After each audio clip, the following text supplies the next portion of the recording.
Hello, hello, hello, hello, hello, hello, hello, ladies and gentlemen. It is I, your host and captain of the voyage into the fifth dimension, your boy HMK. And it's finally time to talk about not just Kingdom Hearts 3, but Kingdom Hearts 3 ReMind. We only had to get one boy, one spicy individual, the man who seasons the turkey himself. Everyone give a huge round of applause and please welcome our boy, the GamersJoint, Jared! Hey, what up my fellow turkeys? How's it going? Hey, super good to be here, man. Thank you so much for having me on. Thank God the train has finally arrived at the fifth dimension. I am ready for my wee little socks to be absolutely blown off, dude. I know that you've got so much backed up in there. I was actually wanting to dip into some of your spicy theory videos, but I thought I'd actually just save it for specifically this stream because I know that you've got that galaxy brain going on up there. So, super ready, super pumped for this. Thank you so much for having me here, dude. Yo, you already know, you're my boy. So let's get right into the skinny. First and foremost, I want to tell you guys a little story. Alright, it's a story about how me and Jared, we actually call and talk to each other every now and again and stuff. You know, a lot of people get that big misconception that what you see is literally like kind of what you get when it comes to content creators and like, you know, friends on YouTube and stuff. But we had this conversation right before he got back down to the skinny of streaming and content creation and whatnot. And I was telling him, I'm like, we were talking about Kingdom Hearts ReMind and how he didn't beat it. And I'm like, and he's like, he's blind. He all he knew was that Yozora was the final boss and that there were, and then he like kind of glided around like the fact that, oh, there might be two endings. And that's all he knew. And I'm like, you're telling me you know nothing. And he's like, yeah, man, I'm blind. I'm like, we stay clean. I'm like, how? How the fuck were you able to stay clean? Right? And I'm like, dude, that was some fifth dimensional shit that he told me. Now, here's the funny part. I was telling him, I was like, Jared, I'm telling you right now, not only is the boss like a million times harder than Lingering Will to use as a gauge of terms of how hard he is, and you can tell because our boy Jared, he had to use like what 3-4 streams to try and defeat this man. Holy yeah, shit. a total of 3 streams. Yeah. That's crazy, man. It was brutal. Man, every time I could watch your stream, I watched it and I made sure I watched all the playbacks on your channel. I'm like, this man. For sure. Yeah, that was so long. So I think it was like a total of like 15 to 16 hours or something like that total time. It was brutal, man. Oh man, bro. I tried to get at this man on and off stream when it comes to Yozora and stuff. And bro, yeah, he really was. Yeah, I'm so glad I was able to actually beat him on stream. But whew, so I was telling him nothing. And here we're about to gauge it right now. I was telling him nothing. Jared, nothing can prepare you for what you are going to see. Straight up. When you do the secret episode. Hey, it's like, nah, man, don't stop. You're hyping me up. He's like, you're hyping me up, man. I was already hyped. I was already fucking hyped, but like with the way that you were like basically explaining it, because I asked you, I'm like, okay, so like in comparison to any other secret ending that we've received for Kingdom Hearts 3, like specifically looking at the base game Kingdom Hearts 3 secret ending, you know, with the whole reveal that Xigbar was Lushu the whole time. Yeah. And that was pretty wild. This comes nowhere close to any of that. Forget that. This taps into a new realm, a new dimension. And I'm like, oh my god, dude. Like, from there on in, I was like, what am I doing? I'm an idiot. I'm a village idiot. Let's do this. So I had to do it. You actually pumped up, like, my motivation towards slapping this man over times 18, my dude. So thank you for that. Oh my god. So now that we got... Now that our boy is finally enlightened, because I'm telling you right now, I really wanted to tackle Kingdom Hearts 3 ReMind on the fifth dimension for the longest, but I kept that shit in my pocket. I'm like, you know, I'm saving this one for Jared, right? And we actually were talking about getting this man onto the fifth dimension weeks ago, and he's like, yo, I had to beat it, and I'm like, all right, I'll wait. I'm gonna wait until you beat it, right? So then I'm like, yo, I message him on Twitter. I'm like, yo, did you beat Yozora yet? Not yet, Dad. And I'm like, I'm just here like spinning my thumbs, and I'm like, I'm just waiting. I am just waiting. Yeah, this was meant to happen 2 weeks ago, fellas. 2 weeks ago, and I was meant to do it like leading up to like 2 weeks back or something like that. Trying my best, didn't happen. Finally did it last week. So yeah, it took us a hot minute, but we're finally fucking here. All right, now that we are here, the golden question of the stream: was I right in saying that you were not prepared mentally for what you saw in both endings? Not even in the slightest, dude. Not even in the slightest. I was just like, my god, what? Like, Nomura has to be on something. Has to be on something, dude. No, like, seriously, you're right. Like, it really does not compare. It's kind of like, he came up with this mind-bending thing for KH3's base game, and he's like, okay, we're going to accelerate this times, like, whatever, dude. So, I was absolutely just dumbfounded after that. Dumbfounded. I was kind of a little bit confused in the Luxord thing. Like, I was like, oh, yo, dude, this is like obviously Luxord. Wasn't too sure. And then of course I got the confirmation from my stream. Yes, it is. I'm like, are you what? Yo, I was losing my mind when I saw Luxord, and I'm telling you right now, it all rapidly came together. Like when I saw Luxord there, I ascended. Now, like, here, we're gonna get to the skinny. Luxord in Verum Rex, Yozora, bro.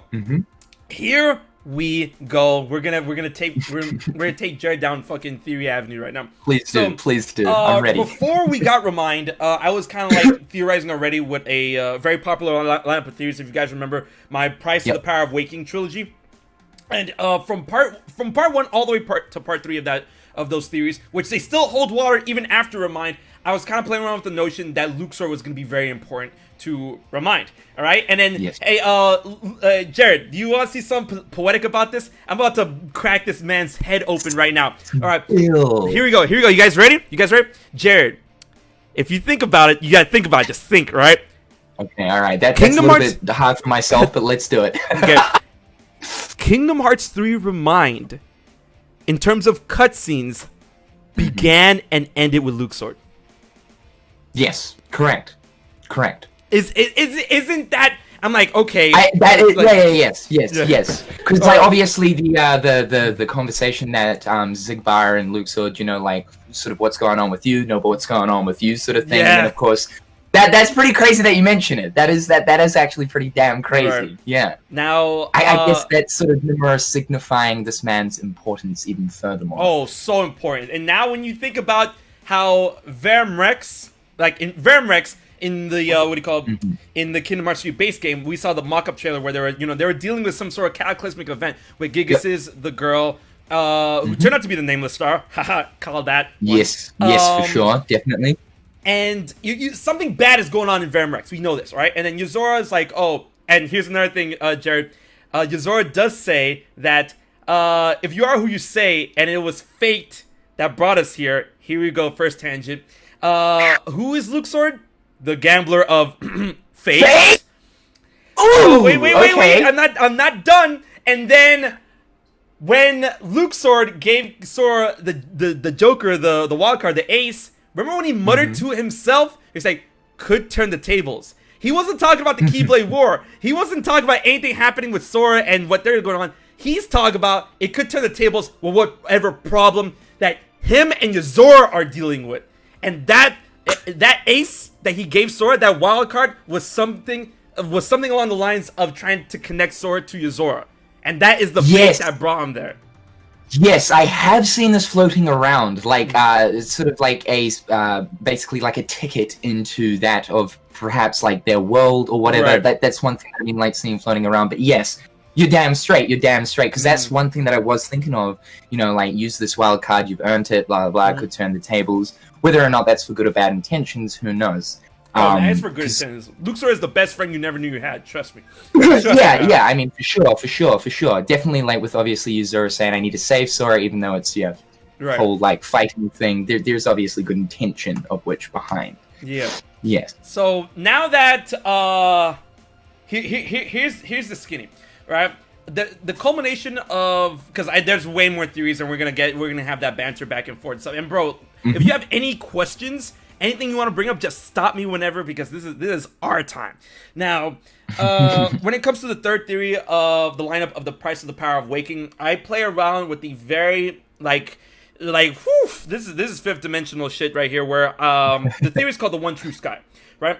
And it comes down to the notion that I believe that Verum Rex, because from the words what we saw in Union Cross, Master said that the Keyblade War has always kind of existed even when he was a child, right? And in reality, the Keyblade War is the war between light and darkness, and that the end game of each iteration of the war happens with some sort of universe destruction or universe reset, right? To the point where the Kingdom Hearts universe as we know it now is a reset of how they knew it in Union Cross, right? My theory played around with the idea that, and we have to go into little tangents here.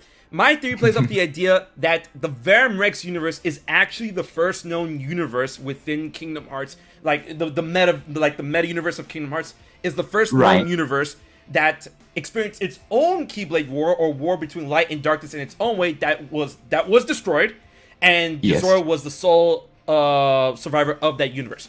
And as we all know, that Yozora means night sky, Sora means sky, and then obviously Yozora and Sora have some sort of massive connection. I believe that Yozora is indeed the Sora of that universe that got destroyed. And then one thing I want to play off that kind of, lets us know that is that, remember, a common line within Kingdom Hearts is that everything begins in darkness. And what is the darkest point of a day? Night, right? Night, yes. So night would be the beginning. The night sky would be the beginning. And then what comes after night sky? The next universe, of course, daybreak. Daybreak, which will be Daybreak Town, Union Cross, and then people constantly say how is the Master of Masters, like, people are like, Master of Masters, how is he connected to Sora? Because the Master of Masters is the next Sora, the Sora of the second universe, which is the universe of Union Cross.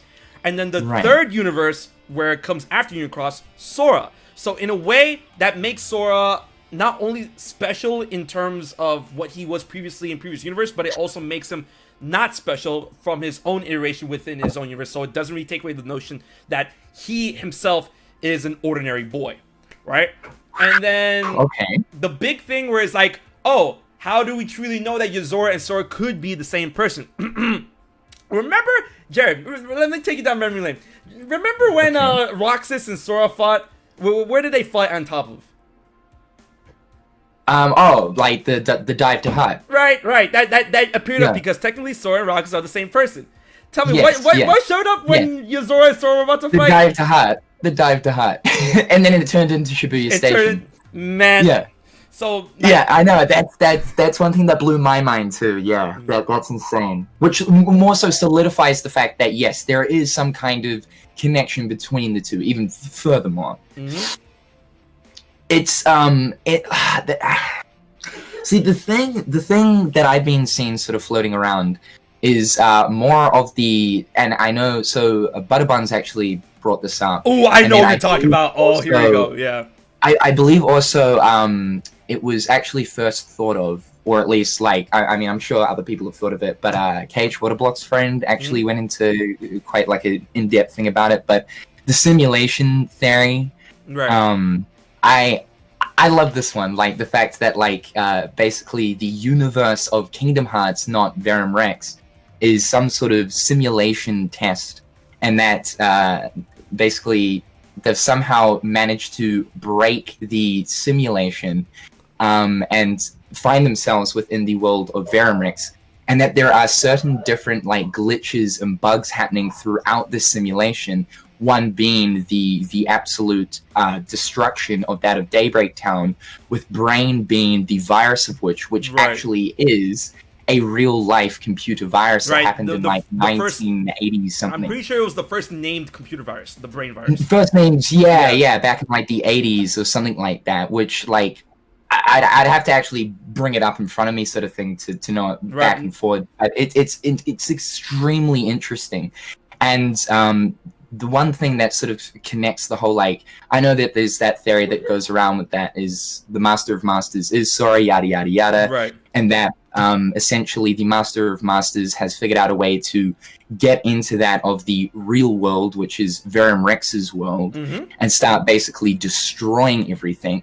Hence the reason that Yozora says, I'm here to save Sora from becoming that of the Master of Masters. Essentially, you know, like if I do something with Sora, whether it be like utterly destroy him or change the path of destiny to become that of the Master of Masters, then our world to a certain degree will be saved. That destruction being what we see in the Verum Rex ad, I think is just pretty damn crazy. But again, I also like your the one true sky thing as well.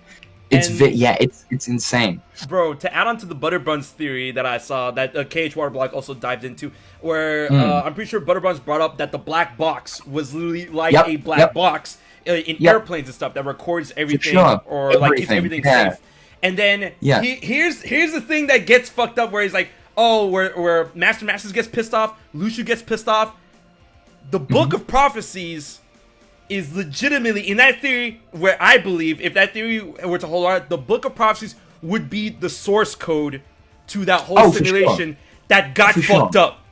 Yeah, that got fucked up, and that's why they get pissed off and shit. Exactly. It's like when you fuck up a source code, everything starts falling apart. So that's why when Sora defied destiny and did something that wasn't according to the source code in the Book of Prophecies, shit started falling apart. Because, like, do you think that also, like, similar to that of Brain, Sora's kind of the exact same sort of thing? Because, of course, Brain said, I'm here to essentially rewrite destiny, rewrite the code. Yeah, that's what he attempted. And I feel like, obviously, he wasn't able to do it because, I mean, like, we're here we are, Kingdom Hearts. And so, like, he attempted, but failed. Because that one piece of the puzzle was doing the taboo against nature, or the big no-no when you just try to, like, you know, compile it wrongly in a computer, and that is the power of waking, right? You know, if you use the power of waking wrong, or you try to code wrong, shit falls apart, right? Shit gets all weird and funky, and that's what Brain kind of needed to do, but wasn't able to figure out, or even able to do, and Sora was able to do that. So, yo, man, I love it. Oh, I know, it's a good one. It's a good one. Oh man, yeah. There's too many good things like floating around about it, and yeah, it's what ultimately gets me so interested. I mean, I guess it's the same that can be said for like any Kingdom Hearts installment. It could go left, it could go right, it could go up, down, left, right, center, like whatever it might be. There's just so many different paths. Bro, man, let me tell you, like. I know you're gonna share this sentiment. Let me tell you, bro. When I finished Kingdom Hearts 3, base, and this before going into ReMind, because ReMind really just threw the whole thing into the cyclone, where I was like, okay, Kingdom Hearts 3 is over. Sora isn't a problem, and a lot of people didn't like that ending where Sora faded away. I personally liked it because it presented a problem for the future. I didn't have too many issues with it. Yeah, I agree. So I was like, okay, where can Kingdom Hearts go from here? Xehanort's down. What's gonna be the next big bad? And sure, we got like, hey, Lucio, Xigbar's Lucio, and the Fortos are like, I'm like, all right, whatever. And wwhatever, right? And then we got the thing was like, Yozora is real. I was like, bro, what? Dude, yeah. Because it was kind of like just this, and the thing that like absolutely destroys me, like fucks me up about the whole thing. It was introduced through Toy Story, which it brings me back to a comment that Tetsuya Nomura made, and he said, Kingdom Hearts 3 couldn't have happened without the inclusion of Toy Story. Now, I'm sure if Toy Story never made it in, he would have figured out some other way to intro Verum Rex or whatever. But it just adds so much more spice to that comment that he made that Toy Story needed to be in the game. And I think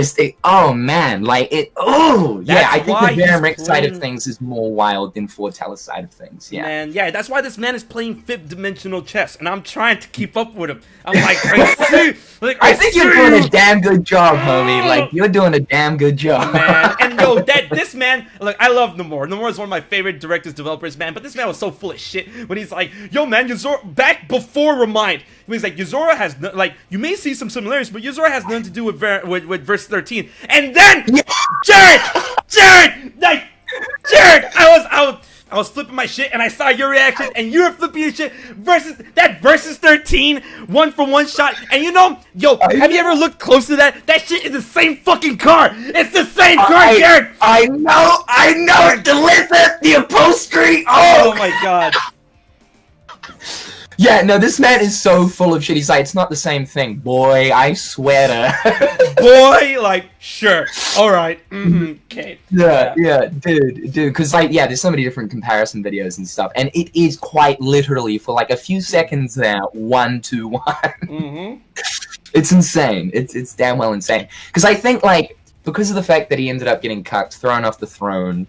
You know, Hajime Tapada stepped in. A while there, like, Versus 13 was his baby. Yeah. Even almost as close to that of Kingdom Hearts. So I think he's always held on to these ideas, and he's probably fought for some sort of way to actually utilize these ideas into something, and what better way to do it than his actual own child, Kingdom Hearts. Of course, I imagine that he'd have to probably go through so many different layers of Square Enix to actually get to this point. And I'm glad that he's managed to, but it's very clear that he's using a lot of different ideas that he once had for this title to infuse into Kingdom Hearts. And even if he's saying, nah, it's not this, it's not that, bullshit, brother. We all know what you're up to. But it's funny because he did make a comment in an interview where he said, you know, only he truly knows the true story, not a 15, not Final Fantasy 15. He himself only knows the true story of Versus 13. So, you know, when he says that, you know, they're not connected, they're not the same thing, like, you know, there's no way for us to, like, fact check him because, I mean, like... of course. Versus 13 is dead, bro. Like, original Noctis is dead. And, you know, like you say, Kingdom Hearts is his baby. And, you know, when you say he had to go through loops for Square Enix, sure, I see that. But, I mean, like, the thing is, the mouse has his back. You know, like, oh, dude, there's so many people that say that, oh, he can't do that, he can't do this, and I'm like, bro, he just did, right? And Square Enix, like, what Square Enix gonna say? No, Disney's gonna be there with a big ass stick, and he's like, yo, you gonna mess with my money? And then Nomura's like, what up? Yeah, I will get Versus 13 one way or another, and I am living for it. I am living for it. Oh, so ready. So ready. If you guys didn't know, back in the day when it was still Versus 13, Nomura confirmed that he specifically created Noctis to be the polar opposite of Sora, and we can see that, you know, obviously with the naming conventions, you know, Sky, Night Sky, but in terms of personality and where the character comes from, and we still see that with Yozora, because Noctis Lucius Kylum, he, unlike Sora, let's take this comparison, and then we're also diving into Yozora with that. Noctis Lucius Kylum, he came from everything. He's literal royalty, right? Prince. Sora came from nothing. Noctis comes from the city. He's a city boy. Sora comes from the countryside. You know, he's literally like, you know, suburban life, you know, goes to an island, whatever, and stuff. Noctis really, and this is something that persisted in 15. Noctis doesn't really know how to, you know, carefully or portray his emotions. And, you know, I can't blame him because now, he's sheltered and he had that really traumatic event as a child. Right? Yes. So, you know, he doesn't really know how to properly convey his emotions. So he constantly portrays himself as cool or aloof, but deep down he really just wants to be, you know, he wants to be friendly and stuff. And you can see that how he interacts with pets, because him interacting with pets is a lot easier than him interacting with humans. That's a big thing. Sora is well in depth with his emotions. You know, he's like, he's an open book. You know, he puts his heart, he literally wears his heart on a sleeve, right? Haha. And Noctis, he doesn't know how to do that properly, so that's a big comparison and contrast, right? You can still use all of those comparisons with Yozora and Sora. Yozora obviously comes from the city, Shibuya. You know, people call him a commander. He has to come from something, right? And you know, when you even dive into how they even fight, Sora uses the Keyblade and magic. Yozora is a literal technomancer, man. He uses technology, and he he steals powers rather than gaining power from others. He steals power from others and whatnot. There's just so much going on when it comes to similar to like the royal weapons sort of thing with like Noctis. He uses the king's armor or whatever. And so like there's really a lot going on with this whole yin and yang thing going between Sora and Yozora, and Sora with Noctis. But like the Noctis train is like long past. But I am here with Yozora. But I want to throw the ball. I want to throw the ball over to you, Jared. What it could be anything about ReMind or Yozora specifically, whatever. What was your favorite thing going into this whole mess? I specifically ReMind, like out of the DLC, what was the thing? It could be ReMind or the whole spiel with Yozora or Verum, like anything. I think, for me personally, it's. I didn't think that like Kingdom Hearts, because especially over the past however long it's been running, to be fair, it gets crazier and crazier and crazier and crazier, and then like going back before time, and then especially with stuff to do with Union Cross, it's crazy, and you almost get to this point where it's like, how can this game blow us out of the water even more than it already has? And like seeing what Nomura is doing here, like incorporating this thing that was, in Toy Story, it was just seen upon as a video game, and seeing that oh shit, it's actually like a real thing, alternate dimension, parallel universe, whatever. I think I have never been more excited for the future of Kingdom Hearts than I am now, which is saying something towards Kingdom Hearts 3, considering that Kingdom Hearts 3, although it's no Half-Life 3, it was most certainly one of the most anticipated games of all time. I don't know. I put it up there. Half-Life 3. For sure. I mean, maybe not as widespread as something like Half-Life 3, but it's certainly up there in amongst those anticipated games. But now it's like equal excitement, if not more so, because of the fact that there's just so many different avenues that this series could take. And although, we're kind of creeping with all these different theories towards, like this could happen, we're sort of honing on in. Although it might seem like we're close, I think that like with every single installment, Tetsuya Nomura is just getting more and more and more and more powerful. And I just like, it's insane just to know like where we're going. I think it's going to do a complete 180, then like a 90-degree, and then like So the thing that I am so excited for is just the future, and I didn't think that I'd be this excited for the next installment. I never thought that I'd be as excited for another Kingdom Hearts installment as I would be for Kingdom Hearts 3, but no, we're living in 2020 now, baby. Although we got Melody and Memory, okay, whatever. The next major installment is going to absolutely just be spicy, and I think, obviously, Melody of Memory will give us a little sort of more so further taste test towards exactly what direction we're going in. Yo, man, I'm waiting for that secret movie where it's like the next game is Verum Rex. I'm like, let's go! Like, and there's just also, like, so many more pathways, too. Like, obviously, everything to do with, like, Ava and whatnot, the mysterious girl, Scold, whatever, like, all of that, too. There's so much stuff going on. Foreteller, the Ava stuff, Scold stuff, the Verum Rex stuff. Through Kingdom Hearts 3, there's just been so many other new sprouts that have just come up. It's insane. We'd think like, oh yeah, everything's getting wrapped up, baby, this is it. But no, literally, as Kingdom Hearts goes, more questions arise than answers or questions being answered, sorry. It's insane. And that's what I love so much about the series. Although we want everything to just be answered, generally speaking, there is definitely more questions arising than answers, Definitely. So, oh, man. Yeah. But I think it's time for me to throw another theory at you really quick, Jared. To blow your mind. And this has blow my mind. It once again has to do with Luxord, alright? Okay. For one thing, bro, if you go back, because I mean Tetsuya Nomura did say that Luxord is is his favorite organization member for a reason. And now we know, right? So one thing before I go into the whole, like, if you look back to Luxord's scenes, man, they kind of put together, they paint a picture that makes a lot of sense going forward into Verum Rex. But check this out, Jared. So do you remember what Luxord's original number was? Was it 7? No, it was 10. Oh, it was 10. Okay. Right. Now, do you know what Luxord's current number is? Because we find out, thankfully, through the limit cut episode, because they're numbered there. Do you know? Oh, my dude, no, I'm not going to be able to remember that. Here we go. Luxord's original number was 10. His new number right now is 5. 3? 5? Okay. And what do you and what do you get when you put them together? You're 15. Fuck me, dude. What? Tetsuya Nomura, please, dude, please.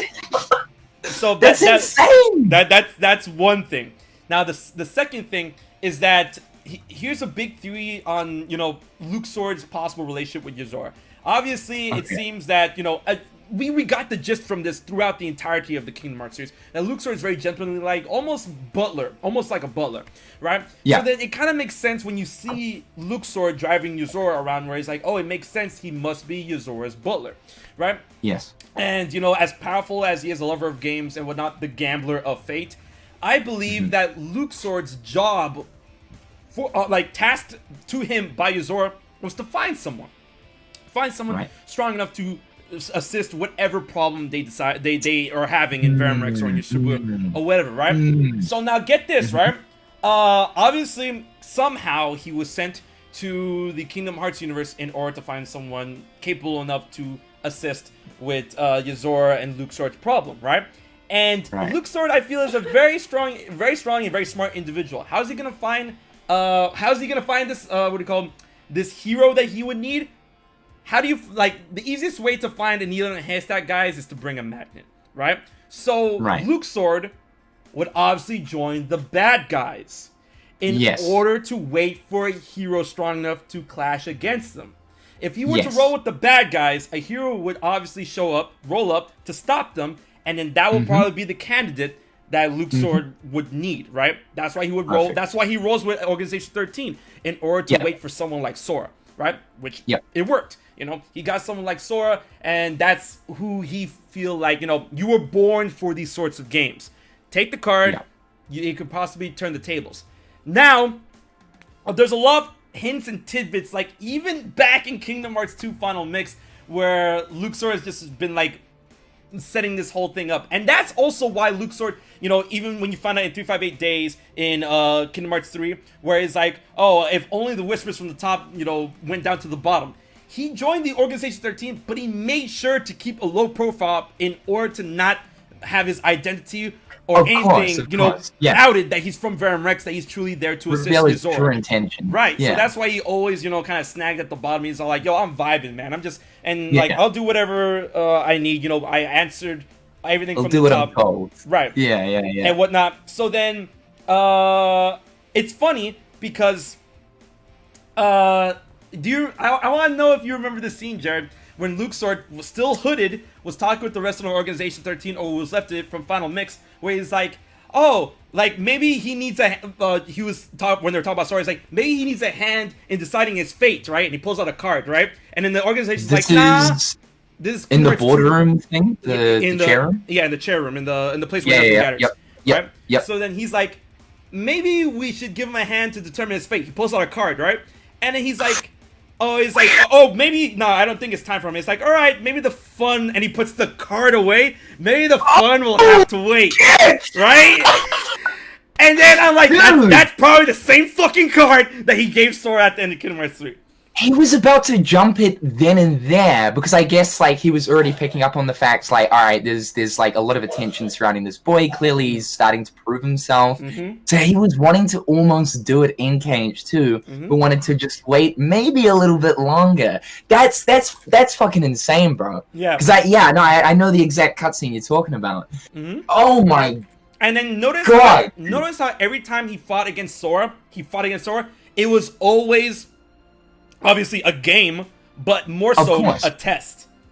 He never fought with Sora to the point where he needs to take him out and kill him. He just does the test him to make sure that he's the one.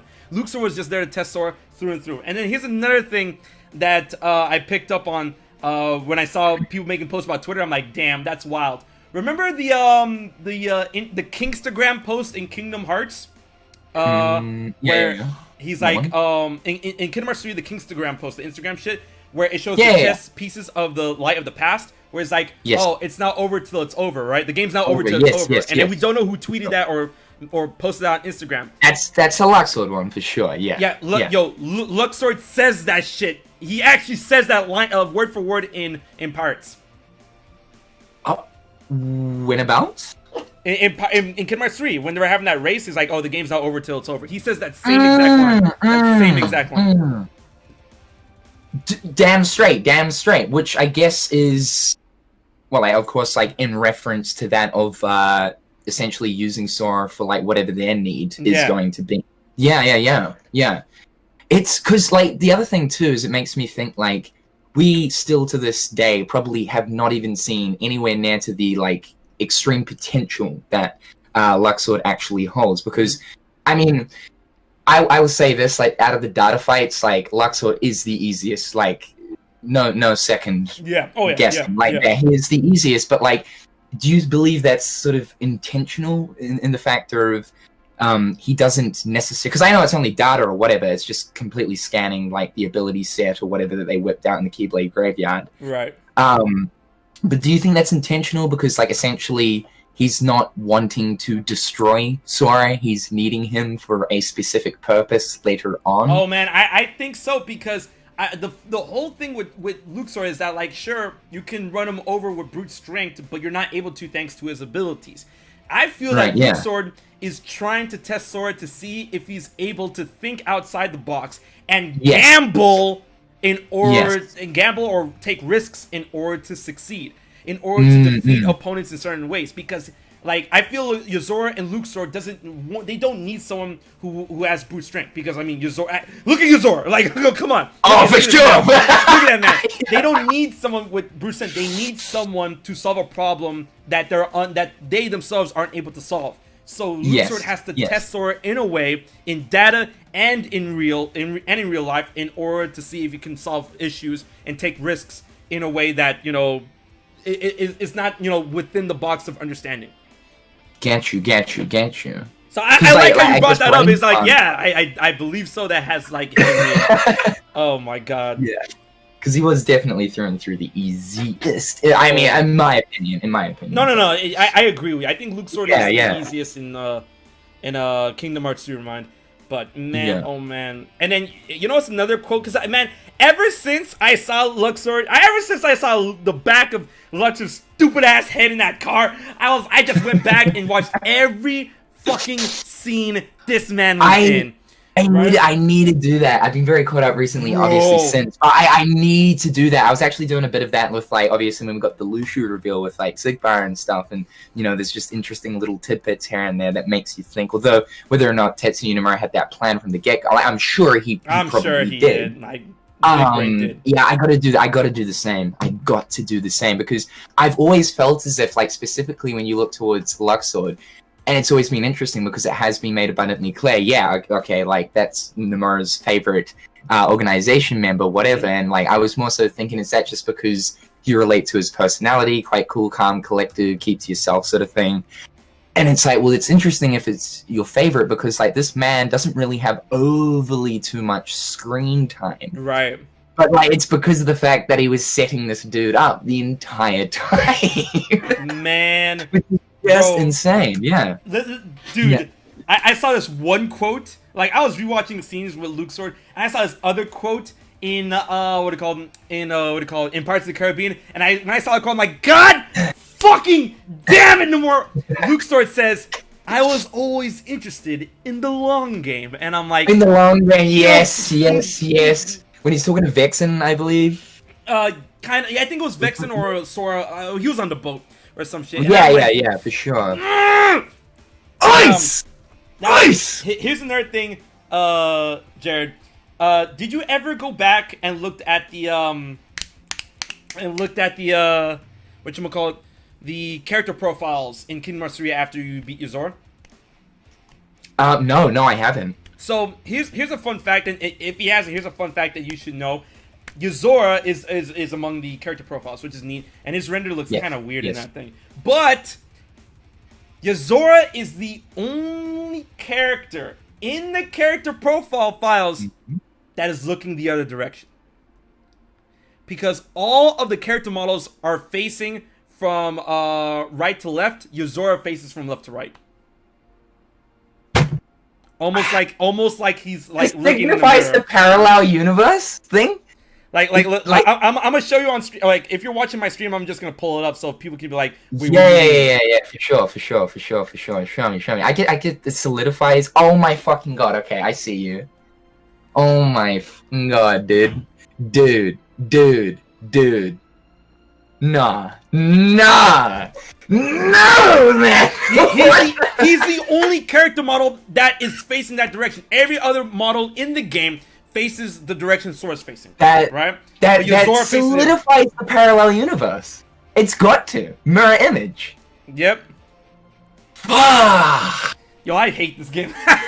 A young man who's destined to meet Sora. Okay, alright. Oh my god. Interesting. It's very, very subtle. Fuck. My god. Jeez. That's wild. That is... See, this is what I mean, man. Like, Tetsuya Nomura, it's always in the fine details, too. This is what I like about him. Oh, no. Always in those fine details. Tetsuya Nomura is really good at not only creating story, but also, like, telling a story through the world building, right? Yes, definitely, definitely. Great crumb trail, yeah. What was another thing that I was gonna bring up when it comes to... It was specifically... I'm brain farting right now because I just you blown my mind like a total of like 3-4 times so far, dude. I need this to keep going, man. This is insane. I'm sorry. Oh, here's something. Like, okay, this is something that I want. Like, I've yet to put together, but I feel this has something to do with whatchamacallit. There has to be some sort of reason behind why Nomura did this when he updated Kingdom Hearts 3, and this is something I feel like should be connected to Kingdom Hearts 3 ReMind, from the ReMind scenario into the secret episode. And this is something I've been playing around a lot with lately, and I'm trying to find a connection, and I've been sitting in the shower and shit, crying myself, trying to find out what it is and whatnot. So, as we do. Now, do you remember, because can I say right now, this boss fight was actually insane, and I love how they just pull out all the stops for Kairi's boss fight. The armored Xehanort replica, that boss fight in the ReMind scenario. Yep. Okay, so get this, right? Obviously, Kingdom Hearts is the shape of a heart-shaped moon, blah, blah, blah. Yep. And before ReMind actually released, the day before it released, we got the update that gave us Oblivion, Oathkeeper, all of those new moves, all those great combo extenders and whatnot. And for some weird reason, and they updated some cutscenes in order to make them look better. But some weird reason, they changed up the sky. They did in the Keyblade Graveyard, right? And for me, I was like, okay, now it works better with what happens, after the Guardians of Light gets swept up in, when the Xehanort replicas come from one side of the dimension to the other through Kingdom Hearts, and then, like, you see the sky and whatnot. That also set the stage for Kairi's boss battle. Now, it was more of a traditional sky instead of just, white, gray with Kingdom Hearts just spreading darkness everywhere, blah, blah. I'm like, there has to be a reason why there was a sky there, right? And then that kind of, like, there's a tangent I want to go after where it's like, this sky signifies, impending universe reset, right? Because that's what Xehanort wanted to do from the beginning. He wanted to use the power, the light, the darkness of Kingdom Hearts to reset the universe, build a new one where, darkness does not exist, and then people can live happily in the light, and then he'll be, stepping up to the plate, leading them all, yada, yada, yada, right? Yeah. And then, something very peculiar happens during the boss fight of Kairi and Sora versus Armored Xehanort Replica, right? In which, Jared, do you remember that awesome fucking DM, the Desperation move where Xehanort literally uses his Keyblade, his 13 Keyblades, to open up keyholes to summon meteors? For sure, yes. Oh, I remember that. That's insane. It's like planets raining down and shit. Yeah, right. Yeah.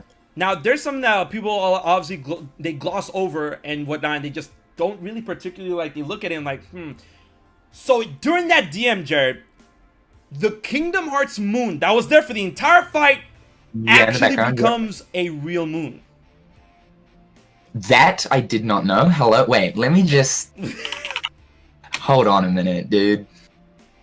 So... For some reason, it becomes an actual moon, and that does not go away, right? And then I'm like, why would it become a real moon, and why wouldn't Nomura just put that in there? And then I just like, I was like, okay, wait a minute.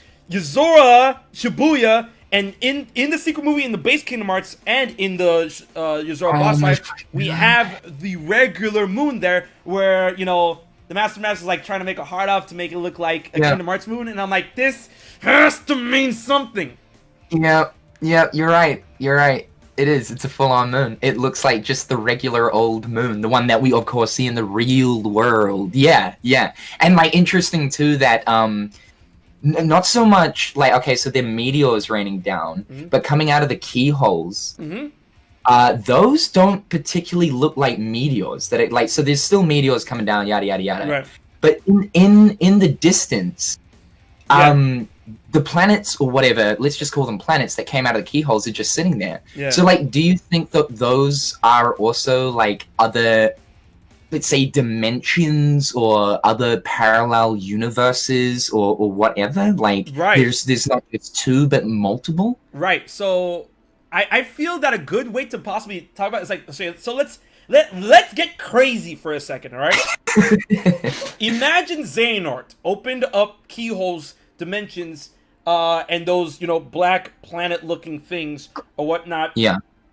What if each of those planets where destruction literally rains down from meteors? What if all of those represented past destroyed universes? Yes, exactly what I'm thinking, because they're all, like, cataclysmic looking. Right. Apart from that one moon, yeah. Right. Yeah. And that Xehanort is literally, if you guys play Xenoblade 1, then this kind of, like, harkens to that. Xehanort is literally trying to finish his plan then and there in order to reset the universe, and he kind of got halfway done by producing that new moon, which would be the moon of the next universe that would come if you were to succeed in taking out Sora and Kairi. Yeah. I feel that's a very scary thought to think about. But yeah. No. I get you. I get you, because because do you think Verum Rex's is the last remaining of the witch, or I feel like, you know, everything I've seen with Verum Rex and how Sora interacted with Yozora, I feel that it could literally be either way.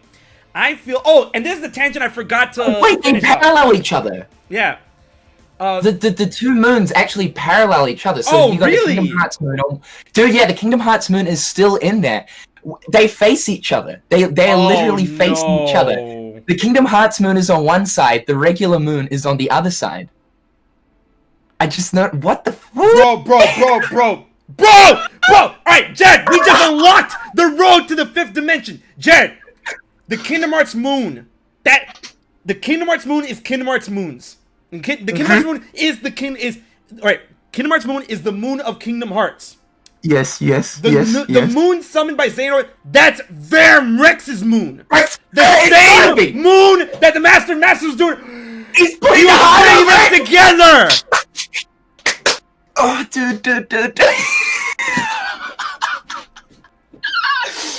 This terraforming motherfucker.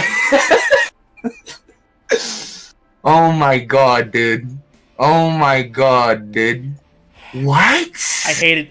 I love it. No, so do I. I love it. So, if we're going by this whole mirror dimension thing, where Verum Rex really just does mirror that of the Kingdom Hearts. So instead of being a previous universe or a previous universe or a latter universe, it could be just straight up two tandem worlds. And I actually played around with this. You know, I played around with this notion with this spoof video I made where I'm like, Shibuya, Verum Rex, whatever, could be a universe that is outside the lights and protection of Kingdom Hearts. But I literally paid no mind to it, but I'm like, oh no, maybe, oh shit, right? Yes. Do you think though, like, of course, it would have its own laws and rule set to it if it is some kind of alternate or parallel?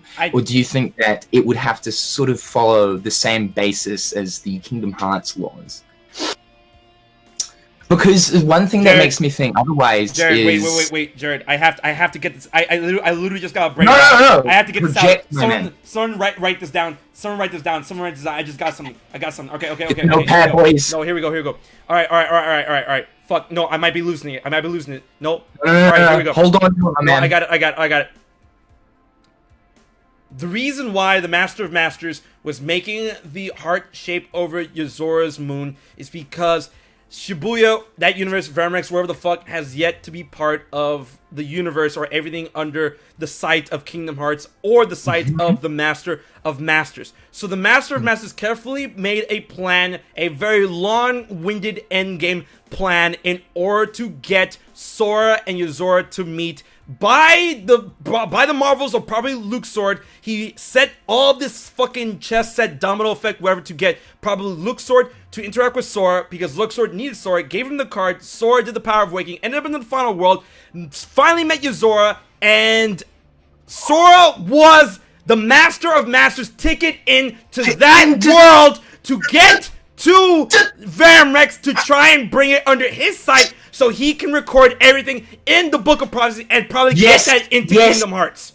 Yes! Yes, dude! And the save Sora thing is, I gotta yeet you out of my fucking universe, bro. Oh my god!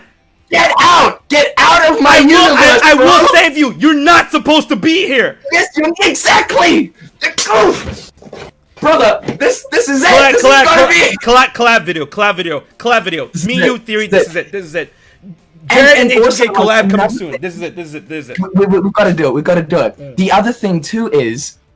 Okay, like, let's say that they both have, like, 2 different rule sets. That comment that Luxord makes, impressive is it not, to be able to return back to your somebody version after being destroyed as a nobody, saying that to that of Yozora, him returning. Basically, of course, if we're on this basis that these 2 different parallel universes have different rule sets, maybe in Yozora's world, there's no such thing as somebody's, nobody's, blah, blah, blah, blah, blah. But in the Kingdom Hearts one, he dies and then returns back to his somebody form, saying, impressive is it not? Bro, this is too much. Oh my god. Guys. The nameless star in the final world. Who do we see in the final world, the Melody of Memory? The Master of Masters. Who did this to you? A somebody. The Master of Masters killed that girl. Yeah. Surely. So then... Okay.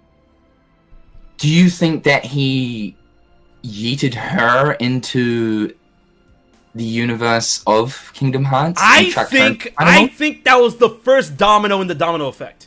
Right. Him killing the nameless star is what led Yozora sending out Luxord to find Sora to bring him back to. Yeah. Okay. It's.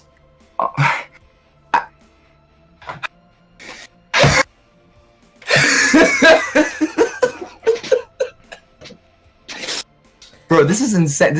I'm dying. My brain cells are bleeding. I need to fucking write down these bullet points. Hold on. Please, yeah, dude. No, like, drop this. Jared, drop this down. Keep talking. Enter in the chat for like 2 seconds. This is our collab. I'm jotting this down for us. Yeah, no, this is it.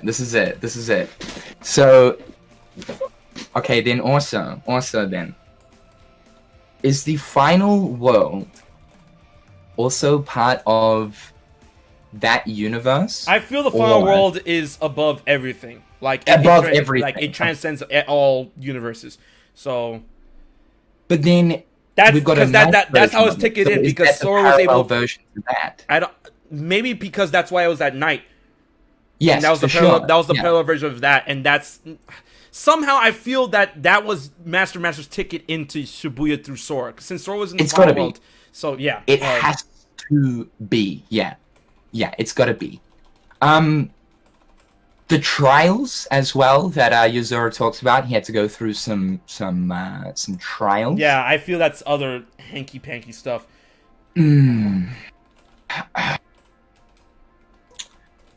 I'm just absolutely dumbfounded. This is literally the power of the 5th dimension. Holy shit. Oh my god, dude. Oh. Thank God that you brought up that moon thing. It literally started with that bloody moon thing, dude. It literally started with that moon thing. Get it? And I see what you mean about this tangent. Oh my god. Oh my god, dude. Ah, shit. Oh man. This gets me the more excited. Kyrie battle Holy shit, brother. Holy shit. Oh my god. Master's probably killed what's her face. Yep. Yeah. Gotta be, surely. And you know what the fucked up thing that I think about all of this is that, remember, from what we know about the Masters, alright, I'm saving that, and those are the bullet points I need, and we can go further beyond. Yep. So, the fucked up thing about that whole idea is that if the Masters needed to get to Shibuya through Sora, Master's endgame is to rid the world of darkness because he's tired of like light and darkness constantly fighting and whatever. Yeah. If there were to be a realm outside of his sight, him using enemies to get there is probably his fucked up way of saying, "Oh, I'm here to save the day now. Don't worry, I'm here, guys. I'm here, and I'm gonna do what I can to rid you guys of darkness." Because if there's a place that I don't know about that probably has a battle between light and darkness, I have to show up and, you know, take it out. Take out the trash. But I mean, like, look what you did to Garrett. It doesn't matter. I'm gonna save you. Fuck. Why?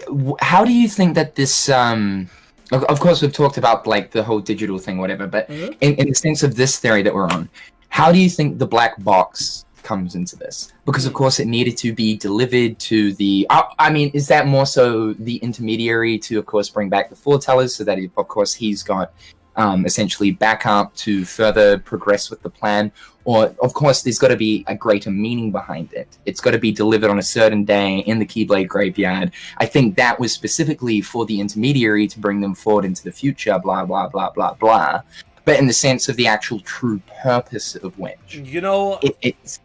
The thing about the black box, now that we're on this theory, I'm like, cause before this, I couldn't make heads or tails. But now that we're on this theory, I actually might be able to make sense of it on what its true purpose might be if we're gonna go off this tangent, right? Because on the box it does say Key Super, right? And then like the two things about that, three things about that. We're gonna start off with the most blatant. Superbia is the final deadly sin, which is pride, right? And then Master would represent the sin of pride, but that's kind of besides the point. Up until the point, it's like, oh, I'm prideful in what I do to try to rid the world of darkness, whatever. Key also means, like, Key, according to Xehanort, is one of the final letters in the Greek alphabet. Key means, you know, like death, the letter that spells ending, the final letter, whatever, ancient letter, blah, blah, blah. That's one thing. All right, so Key, end.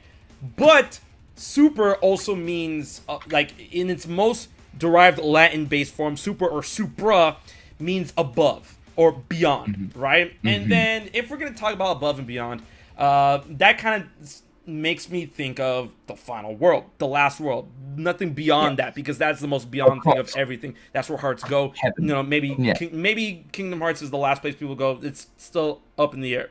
I feel that the black box might actually be, like, whatever is in the black box, or the black box itself, might be a tool used by the Master of Masters in order to transcend? Not to transcend, but to truly purge, gain understanding of a purge, or to rid something of darkness, whatever. And like he knew that the box would be pointless at the point of time in Union Cross. That's why he didn't use it, right? Yeah. He's like, you know, this universe is right, fucked. All right, I already sent the others on their thing, but you're gonna take this box and then you're gonna go off to the next universe, Lushu, and you're gonna hold on to it for me. Why? Right. Possibly because he needed to get that box to Shibuya. Yeah, for sure, because that would coincide with exactly the whole, like, him putting his fingers over the moon and right? It definitely seems as if he's wanting to do something with Shibuya, right, and that solidifies that. He needed Lushu to guard it to a specific time, and he knew that time was then. Like, he knew that time was now. Crossover, like, defeat Xehanort and all that. Right, exactly. Like Xehanort, Sora faded.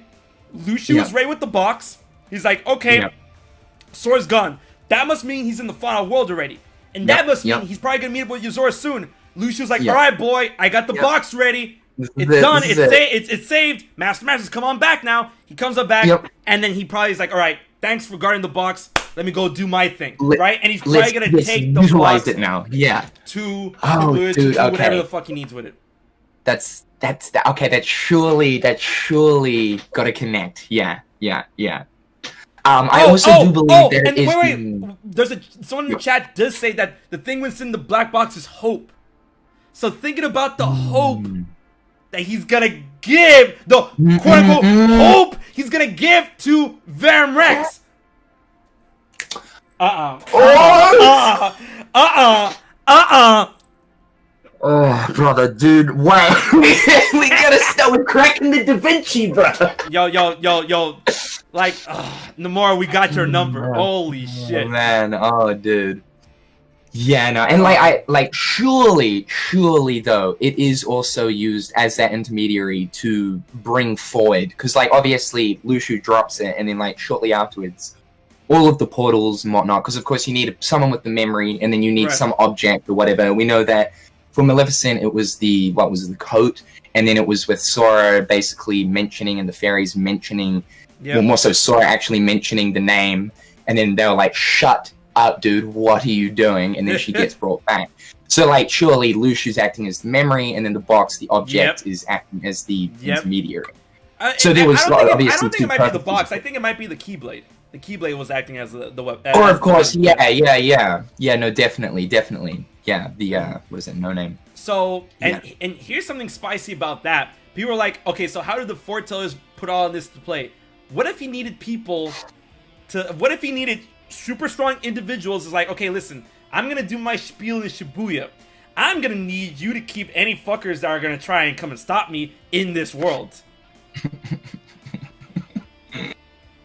Bro. Well, I mean, for sure, because we also don't know the true strength of the foretellers either. We've seen two of them, Aced and Ira, fight or whatever, right? From memory, but true. So in the sense of power scale too. I mean, in comparison to something like honestly, that. I believe the foretellers can blow Xehanort out of the water. For sure. But then looking at Verum Rex. Looking at Yozora, do you think it's comparable? I think it's comparable. Yeah. No, because here's a question. I want to make a video out of this. Here's a question I want to ask you and the chat. Personally, from what I've seen with Yozora, since how he fights doesn't really naturally follow the rules of Kingdom Hearts and the Keyblade, right? Yeah. I believe as strong as hyped up Xehanort was, I feel Yozora could beat the living daylights out of this man. I feel Yozora can literally have you ever seen one of those animes where okay, season 1 villain got the shit beaten, he nearly got defeated by the hero, and then season 2 villain shows up and just fucking winks at him and he just disintegrates. I feel that Yozora can just fucking look at Xehanort and just split him open. Oh, for sure. Yeah. I feel like he only went about 15% against Sora in that fight. Definitely, yeah. There's definitely more than meets the eye towards that boy, without a doubt. Without a doubt. Here's another thing that I did also want to ask. Okay. So, are you convinced that Verum Rex is 100% Kingdom Hearts, or do you think that it will spin off into its own thing? Okay. Here's the thing. I do believe, and I've talked about this a couple of times, and I'm glad you brought this up. I do believe 100% of my being. Well, okay, let me rephrase. 90%. There's a 10%, and I'll explain that 10%. 90% of my being, I do believe Verum Rex is Kingdom Hearts and is Disney, right? For a couple of things, right? Because it not only did it originate, it originated in Kingdom Hearts, which is owned by Disney. I feel it's Kingdom Hearts. 2. I feel Nomura would not be able to do this if it wasn't in Kingdom Hearts, considering the history of Verse 13, Square Enix, and, there's rumors of what goes on in the workplace where they're not even supposed to bring a Verse 13 or anything like that because of, the supposed bad blood, because they'll never outright say it in your faces because that's going to be bad for business internally and externally. Right. Of course. But they're obviously we can read the writing on the walls, Nomura's probably salty about what happened with, Verse 13 becoming 15, him being taken off the project, yada yada yada. But Verum Rex, with all of its inspirations and how close it seems to be to Verse 13, I feel that there's no way in hell that he'll be able to do that if it wasn't in Kingdom Hearts. So I don't think it's gonna spin off into its own thing. I think it's gonna remain within Kingdom Hearts because of that, and the fact that Yozora's destinies are already too closely tied to that of Sora and Luxord, and those two are Disney-owned Kingdom Hearts characters, right? Yeah, definitely. So definitely. like you know, like they're already type of intertwined, right? However, the 10% that I want to talk about, where I'm like, maybe it could go that way, is something very interesting that I picked up on, and I said in a very recent video, is that, of course, with the trademarks that you see in every Kingdom Hearts game, it says characters, you know, Square Enix characters and properties are obviously owned by Square Enix, right? And that means, you know, Final Fantasy, The World Ends With You, their trademarks remain with, what you want to call Square Enix. With Square Enix, right? Because that's where they came from. You know, they appear there, and that's the spiel of it. So then that makes you wonder and believe if, you know, like you said, within Toy Story, Verum Rex is a Square Enix game. Yeah. So would that rule apply to Verum Rex, being that it's a Square Enix game property within that? And that's the 10%. That's the saving. That's the saving silver line that I feel like maybe Verum Rex could be its own, you know, spin-off franchise off of Kingdom Hearts that Square Enix can, you know, tackle on its own. But at the end of the day, Sora and Yozora and Luxord all tied together. Kingdom Hearts. It originated Kingdom Hearts, and the fact that bro, Square Enix is not gonna let Nomura get away with trying to do Verse 13 again if it wasn't within a project. Oh no. Yeah, no. Definitely not. Definitely not. For sure. Cause like, I don't know, like I guess one thing that I was sort of thinking was maybe this is an idea that Tetsuya Nomura has had for a while to create something new. Right. Do you think that like he could have created this, had a meeting with Disney and saying, hey, like I want to do this, I'm thinking of doing this. It is going to be our property, but we want to pretty much intro it into Kingdom Hearts. Being that, of course, I know that Final Fantasy was already pre-established before Kingdom Hearts came around and all that, but Tetsuya Nomura has always mentioned that if you think about the Final Fantasy characters that appear in Kingdom Hearts, almost think of it as like a parallel universe to that of the Final Fantasy games, right? Right. So do you think that the same could also apply with Verum Rex? That, like, if we do get a true self-contained game of Verum Rex, the Verum Rex that appears within Kingdom Hearts is more of a parallel version to the actual game that could potentially come out? No. And no. The reason why is because the way that Kingdom Hearts 3 ReMind ended with Sora and Yozora was way too intimate. Because the way for sure. It's, the way it ended was literally how Kingdom Hearts began. Right, and then Yozora kind of mirrored Sora doing that whole spiel, like, is any of this for real or not? Right, right. Sora and Yozora's characters are way too commingled for him to be representing a different aspect of what do you call it? Of a possible other Verum Rex game that could go into a different direction. It's like, oh, this is Yozora of Verum Rex, this is Yozora of Kingdom Hearts, you know, because that's the big difference with Final Fantasy characters within Kingdom Hearts. They are, like you said, there are other versions of themselves that are not particularly the same thing. You know, it's not Cloud from Final Fantasy VII, it's Cloud from Kingdom Hearts. He's not from Midgar, he's from Radiant Garden or whatnot. That was always their special rule, and because of that special rule, you know, the Final Fantasy characters never really overstepped their boundaries in terms of the Kingdom Hearts story. That's completely different from Yozora. Yozora literally is the end game of Kingdom Hearts 3, of Kingdom Hearts 3 ReMind. Yeah, it is. Literally the end game, and I feel because of what happened in that secret movie, he's gonna, like, Sora will always be the Sora of Kingdom Hearts, the main character, but I feel Yozora is going to be the Sora of Phase 2. Yeah, definitely, so, like, for sure. And I guess also we're seeing, like, there are Keyblades emblazoned on him as well, that kind of solidifies it a little bit more with his emblem or whatnot. You know, and then that's like just another thing that like boggles my mind. You know, the skull, the hair on the skull is like Sora's hair, and then like the other half almost kind of looks like Riku's hair, and then of course with like the aesthetic of him looking so much like Raikou. I mean, Sora even says it in the Toy Story world. Is that Raikou? It looks like Raikou. Yeah, it looks more like Raikou, not me. Yeah. So I don't know. It's just so much whack going on. Like so much. Oh my god, whack. So much. Yeah, it's insane. It's insane. The thing with Verum Rex and Disney, even if like Nomura wants to be like, hey, listen, I want to introduce my spiel into the series that we literally built together, but I want to keep all the properties and do my own thing with it. You know, that there's too many disservicing factors to that. Whereas like Disney be like, hey, what? No, come on, like this is our thing. Whatever you create for our thing is our thing, right? That's one. And then two, like, let me create your thing in Kingdom Hearts, but we keep the thing. And Square Enix is like, yo, man, what are you doing? Versus is dead. It's dead. What are you doing? Like. So, my other thing though is like, then could even if Disney was still a part of it, but not actually having Disney properties within it, but still remaining as a Disney property. Yes, that I was about to bring that up. Where you know it could be Nomura and Disney's ways to like test the grounds of them doing their own thing that doesn't really have to rely on Disney properties. On Disney, and I feel that it could potentially be something new because Disney has created original video games before. If you guys ever remember you know, that game Spectros, I fucking love Spectros. That's something Disney created, and I thought that shit was great. So I feel that Disney could like be testing the waters once again. It's like, oh, let's get into the video game biz. Nomura is going to be our champion to create a new type of thing that doesn't have to rely on our outstanding properties, and that's Verum Rex, and I'm all for that.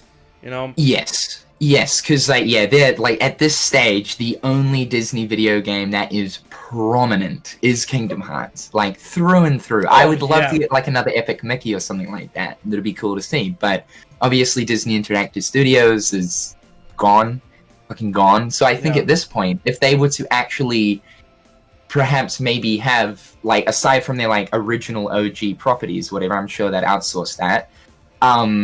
If they were to actually trust a developer with a new Disney property, I think that through and through probably would be Square Enix, just with the formulated relationship and obviously trust factor that they have with the company. Oh yeah, man! It's interesting. Straight up, Verum Rex is gonna stay developed by Square Enix. You know? Yeah. Through and through. Yeah, through and through. I would hate to think that Disney would be like, all right, we're taking it now. See you later, dude. Like, no! Yeah, you touch your boy? You guys need to understand, like, at this point in time, Tetsuya Nomura has definitely become one of, you know, like, you know, obviously there's more contributors, producers, developers within, and directors within Square Enix, but Nomura is definitely, you know, their golden goose. A lot of the time when you think Square Enix, you think Nomura first, right? And, you know, and Nomura's relationship with Disney is insane, right? So I mean, like that's a dangerous combo. You know, Nomura, like Jared said before, the more breaths Nomura takes, the more power he gains. Like, yes, Nomura is just too powerful, man. Did you read up on that thing recently that came out that they started prototyping Kingdom Hearts before actually officially having Disney's permission? Yeah, did you catch that? That's insane. That is insane. That just goes to show like the amount of confidence that like Square had in the beginning. I guess because they knew it was such a wild idea, although there was probably a lot of doubt that was surrounding it. You know, melding Disney and Final Fantasy together. They were through and through and always have been so damn confident with this franchise, man. Which I think is a good thing to have. Yeah, it's so crazy because what was I gonna say?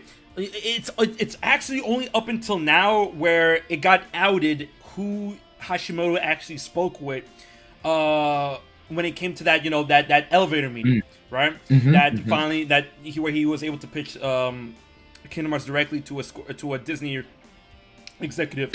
For the longest, we didn't know the identity of that individual, but then very recently, we got the name, and I don't remember the name. Like, holy shit. It's something. He was the one that was actually speaking on it, right? What, Hashimoto on the interview, or no? I think no, the dude that like the Disney executive. He was the one. I think he's the one who like outed himself or whatnot. Eisner. There you go. Wait, Eisner, Yeah. really? Yeah. What was he doing in Japan? What the fuck?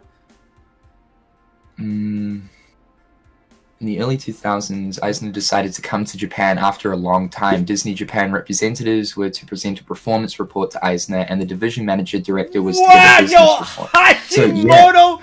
Bro! Hashimoto rolled a fucking... Yo, he rolled the dice and rolled a 20! Holy He did, bro! shit! That's what I'm saying! They landed! They fucking landed! Crazy! Dang, this man spoke to Eisner himself. That's wild. It's wild, bro, to capture him, man. Wild. Like, that's... I feel like Hashimoto, like, put his hand on his shoulder and just, like, gave him that death grip and just did not let him go. So, listen, man, I got an idea for you. Like, holy... Forget a Squidward grip, bro. This ain't no Squidward grip. Oh my god, that's yeah, insane. It's a really interesting read, by the way, guys. Like, you should definitely go through it. It's up on KH13's page. It's beautiful. Yeah. But yeah, no, it's crazy. It's a crazy ride that Kingdom Hearts has been on. I honestly, because I've been going through like some of the Ultimania information like sort of recently, and do you think that like Nomura will ever do another drunk concept again, just with like the way that obviously Kingdom Hearts recoded? Yeah, recoded. I still believe that there's more importance to that than we think. Like, perhaps maybe if this digital thing is a true thing, whatever, then that holds more solidity to that of recoded, I guess. But damn, dude, to know that was actually like thought of, and then he went full blown with the idea after that night, a few weeks later or something, it's just insane to think about. Right. You know, honestly, I have mixed feelings of recoded, but like I'm down for more drunk ideas. Yo, unlock that shit. Let's get it. Bro, I'm convinced that this whole Versus 13 thing, there's got to be some sort of intoxication or substance use going on here, dude. Like, no. How do you come up? He's not intoxicated. He's just pissed off. Like he's like, I'm mad. Let's get it. Oh, if you guys don't know, Michael Eisner at one point was the CEO of Walt Disney. The Walt Disney Company. He was a big figure. Yeah. Big. Yeah. So that's when Jared said Eisner, I'm like, bro, when was he in Japan? I'm like, oh, he visited at one point. I'm like, bro, man, what fucking luck.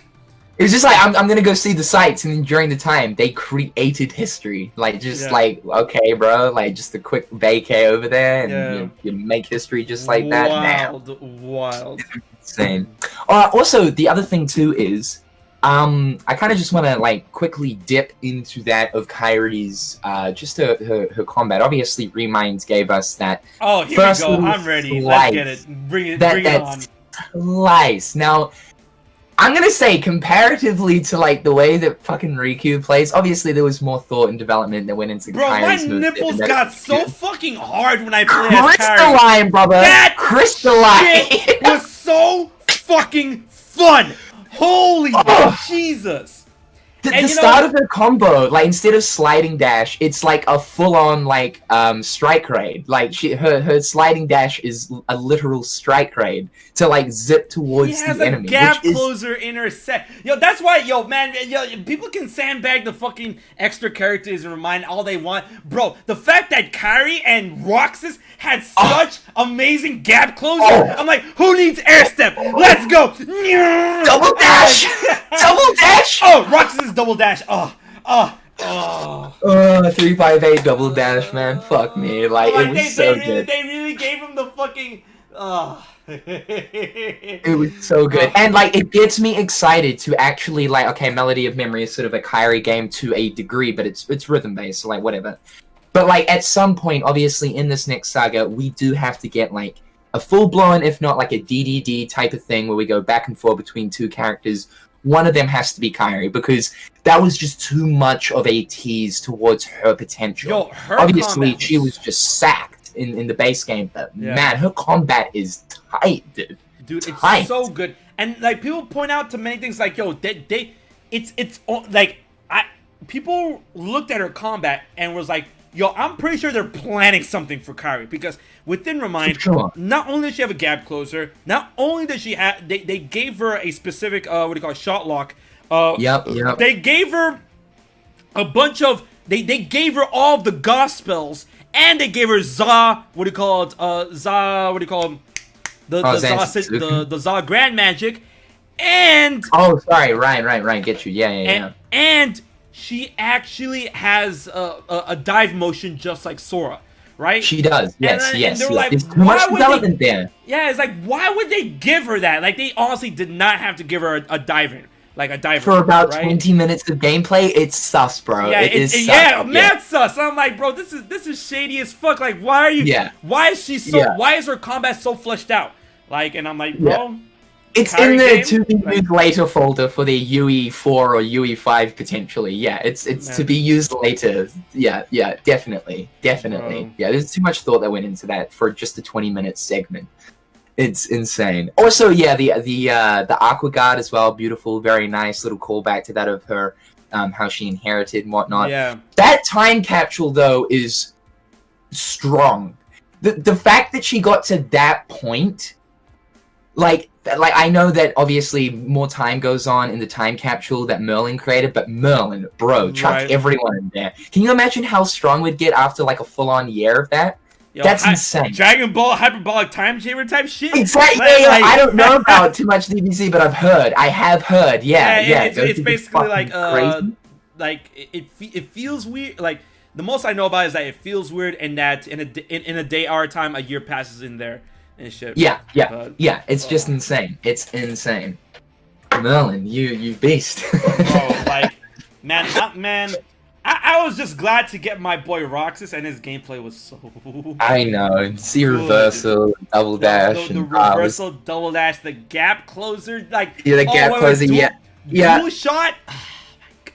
It was great because it literally felt like his fight from 2 Final Mix. Like we were taking control of him from 2 Final Mix. It was just chef kiss, spicy, very nice. You know what's so funny?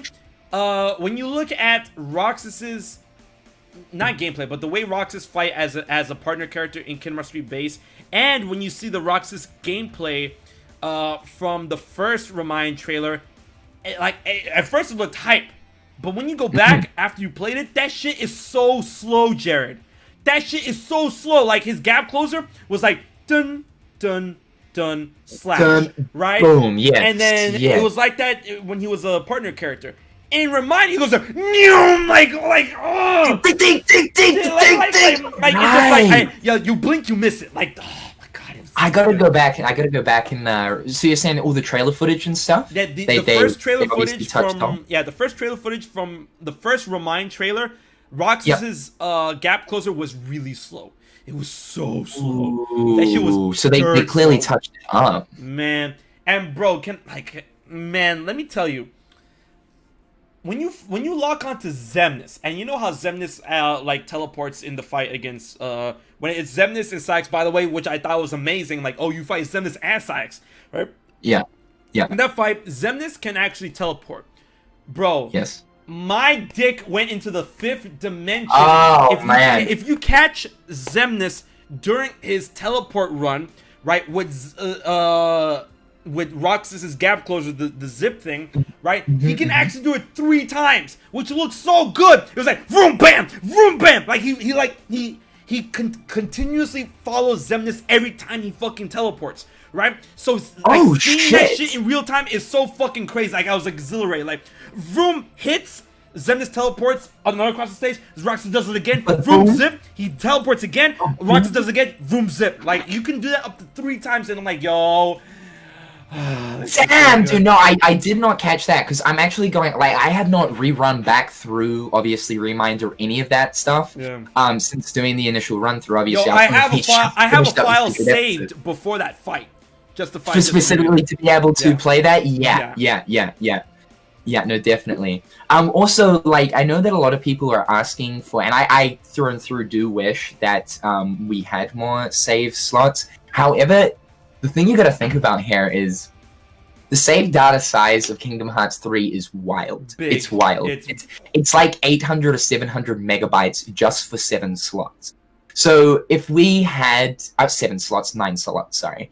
So if we had like 99, it wouldn't work. It'd be like a Call of Duty Black Ops 4 fucking update or something beyond that. You know, like 140 gigs or something. Oh my god! Wait, I'm gonna relay a meme to you that is the energy of that. Have you ever watched SpongeBob, like OG SpongeBob? Yeah, for sure. Right. For sure. So you know the episode where they visit Sandy for the first time and they're in the dome without their water helmets and they they're drying up and stuff. Yeah. There's a scene where Patrick is coughing up. He's like, yeah. For sure. It's like my OG PlayStation 4 trying to run Final Fantasy VII Remake, and it shows like Patrick coughing to the fucking background theme of the Final Fantasy VII Battle theme. It's like it's like. Oh my god! Your fucking PS4 just smoking after you trying to run that. That's why I feel like if you guys want 99 files on Kingdom Hearts 2, your PS4 will be like smoking. Like there'll be like steam just coming out of your PS4. Bro. Exactly. That's hilarious. I need to track that down. Oh my god. It's actually like damn impressive that like even still, so it sounds like a NASA space server, but like still these OG PS4s can run. You know, God of War, like Last of Us Part 2. They're only barely hanging on by the skin of the teeth, but it's crazy, man. Wumble Fruit in the chat is like free heater. Dehumidifier, fucking. Oh my god, yeah. Oh man, have you seen my sauna? It's powered by this bad boy, my PS4. Yeah. Holy shit. But yeah, honestly, being so used to 99 save files in previous Kingdom Hearts games, I didn't really hold it against that for Kingdom Hearts 3 in terms of only having 9 save files, because I mean, like, Kingdom Hearts 3 was such a huge leap considering the last full Kingdom Hearts game. You know, so I do wish it was maybe like 20, because the only reason why it's nice to have multiple save files is because Kingdom Hearts, and I don't know why this is a thing, has never had, apart from Kingdom Hearts Recoded, actually, Kingdom Hearts Recoded is the only game that does this, but Kingdom Hearts doesn't have chapter select, and it kills me. So that's why people use the save slots as a form of chapter select. Right, and that's the only thing I'm like, damn, I really wish. Yeah, for sure. Like 20, 25, exactly, Focus. Like 25 or something would be nice. It'd still be big to be up around like the 3-4 gig mark, whatever. But still, to have something like that is the use of chapter select. And like I know people are going to say, well, like stats, well, you can have predetermined, like Final Fantasy 15 did it. Final Fantasy 15 can do it. Nah, man, I go back to chapter 1 with 99 shit. What the fuck? Like, well, yeah, exactly. Even to be able to do that kind of stuff, that would add more replayability to the game, even furthermore, you know? So right. I just do hope that for the future we do see a chapter select. Like, we need a chat. Like, come on, bro. We're living in 2020. Like, let me go back and, like, relive specific moments. Nah, I feel that. Especially to get footage and stuff. Like, damn, dude, come on. I mean, so we still have theater mode, man. Like, that's good enough. Like, come on. But we need those MLG gameplays, boys. Shit. No, I definitely feel that. Now, veering back into Kingdom Hearts 3, ReMind, and the possibility of Verum Rex, here's one thing I wanted to discuss with you, where, honestly, people, I feel like people get the impression that we're going to see a Verum Rex game that could possibly tell the origins of Yozora leading up to it now or whatnot. The thing I would love to see, personally, is in order to keep the identity of Kingdom Hearts and Sora as the, quote-unquote poster child main character of Kingdom Hearts, is that when we do get a quote-unquote Verum Rex game, or a Yozora game, I should say, it should be Kingdom Hearts Verum Rex, where you control Sora and Yozora in a different story. It doesn't have to be Dream Drop. This is where you have that stupid drop function. No, please, ditch that. More so, maybe like, do you think like Rechain, where it's kind of like you do half the game is like Sora, then the other half is Verum Rex? Basically. Not really like Rechain, because Rechain you have to do Sora first in order to get to Raikou. I'm thinking like more like Birth by Sleep, where you get to choose Sora or Yozora first. Oh, okay. So it's a shorter story, but you get to choose basically. Not a shorter story. No, not a shorter story. Long story, but you get to choose it the first. And bro, like I'm gonna tantalize y'all for a second. Yo, Jared, how get like Nomura if you're watching, Square if you're watching, because I know that you guys, Disney and Square, I know you guys have hawk eyes on all of us. I know that you have a bug in my room. I know, because y'all told me. So think about this. Just think about this, Nomura. Kingdom Hearts, Verum Rex. From the beginning, you get to choose Sora or Yozora, in order to play their stories. Long stories, a big story, right? You beat Sora's. You beat Yozora's. You unlock story 3, playable Luxord. Oh my god, dude. Yeah, please, dude. That would be sick. That would be like at least one of the org members, and it makes the most sense to be him. Hell fucking yes. We've wanted this for so long. So long. I like the idea of doing something like, and people may crucify me for just bringing this up. It's a very controversial. Wait. Spicy take? Maybe let's see. The council will judge you, Jared. What do you got? What do you got? Oh no! It's just more so like just mentioning The Last of Us Part 2, but like I would like a setup like The Last of Us Part 2 where it. So I don't know if you have played it, but like essentially it goes through Ellie's story and then gets to a point and then they cross over, but then it kind of goes back to the beginning of like, say like I know about that. Yeah, I know about that. And then like crosses over, right? Right. Sort of thing, and leads up to everything leading up to that. That kind of layout would be actually kind of cool. You play one half first, and the other half of the game, it's another character leading up to the crossover point sort of thing. And then at the end of the game, there's just one big extra splurge type of thing that happens. I feel that would be a bit too disjointed, considering that, because from what I know about The Last of Us and The Last of Us Part 2 is like, even though you cross over and you play different characters, arguably your abilities and what you're able to do with these characters remain the same for the long run, right? And I don't really want that for a Kingdom Hearts. Yeah, but no, like that. But the thing is, dude, like that's in the gameplay format of The Last of Us. I'm saying, like, if you do it in Kingdom Hearts, obviously it would be laid out a little bit differently. Exactly. Now, then I would have to play Sora or Yozora in order to get to Sora, and then I'm hit with the shell shock of playing someone who plays completely differently when I'm used to this. So I would rather have like a contained story. Like, obviously the story would spill over into each other in order to give you the whole context when you do both. But I would rather have a story self-contained for Yozora, a story self-contained for Sora. For sure, I think that the BBS idea is probably the best way to execute it. Right. For sure. It makes the most sense. The only thing that I think, because of the fact that it's abundantly clear, Yozora is stronger than Sora in the sense of combat, whatever. Right. The way They're that obviously nerf when you play him in though. Oh, dude, for sure. I was like, bro, if they don't allow me to do all these moves in like his game when I get to play as him, it's fucking false advertising, brother. Like, false advertising.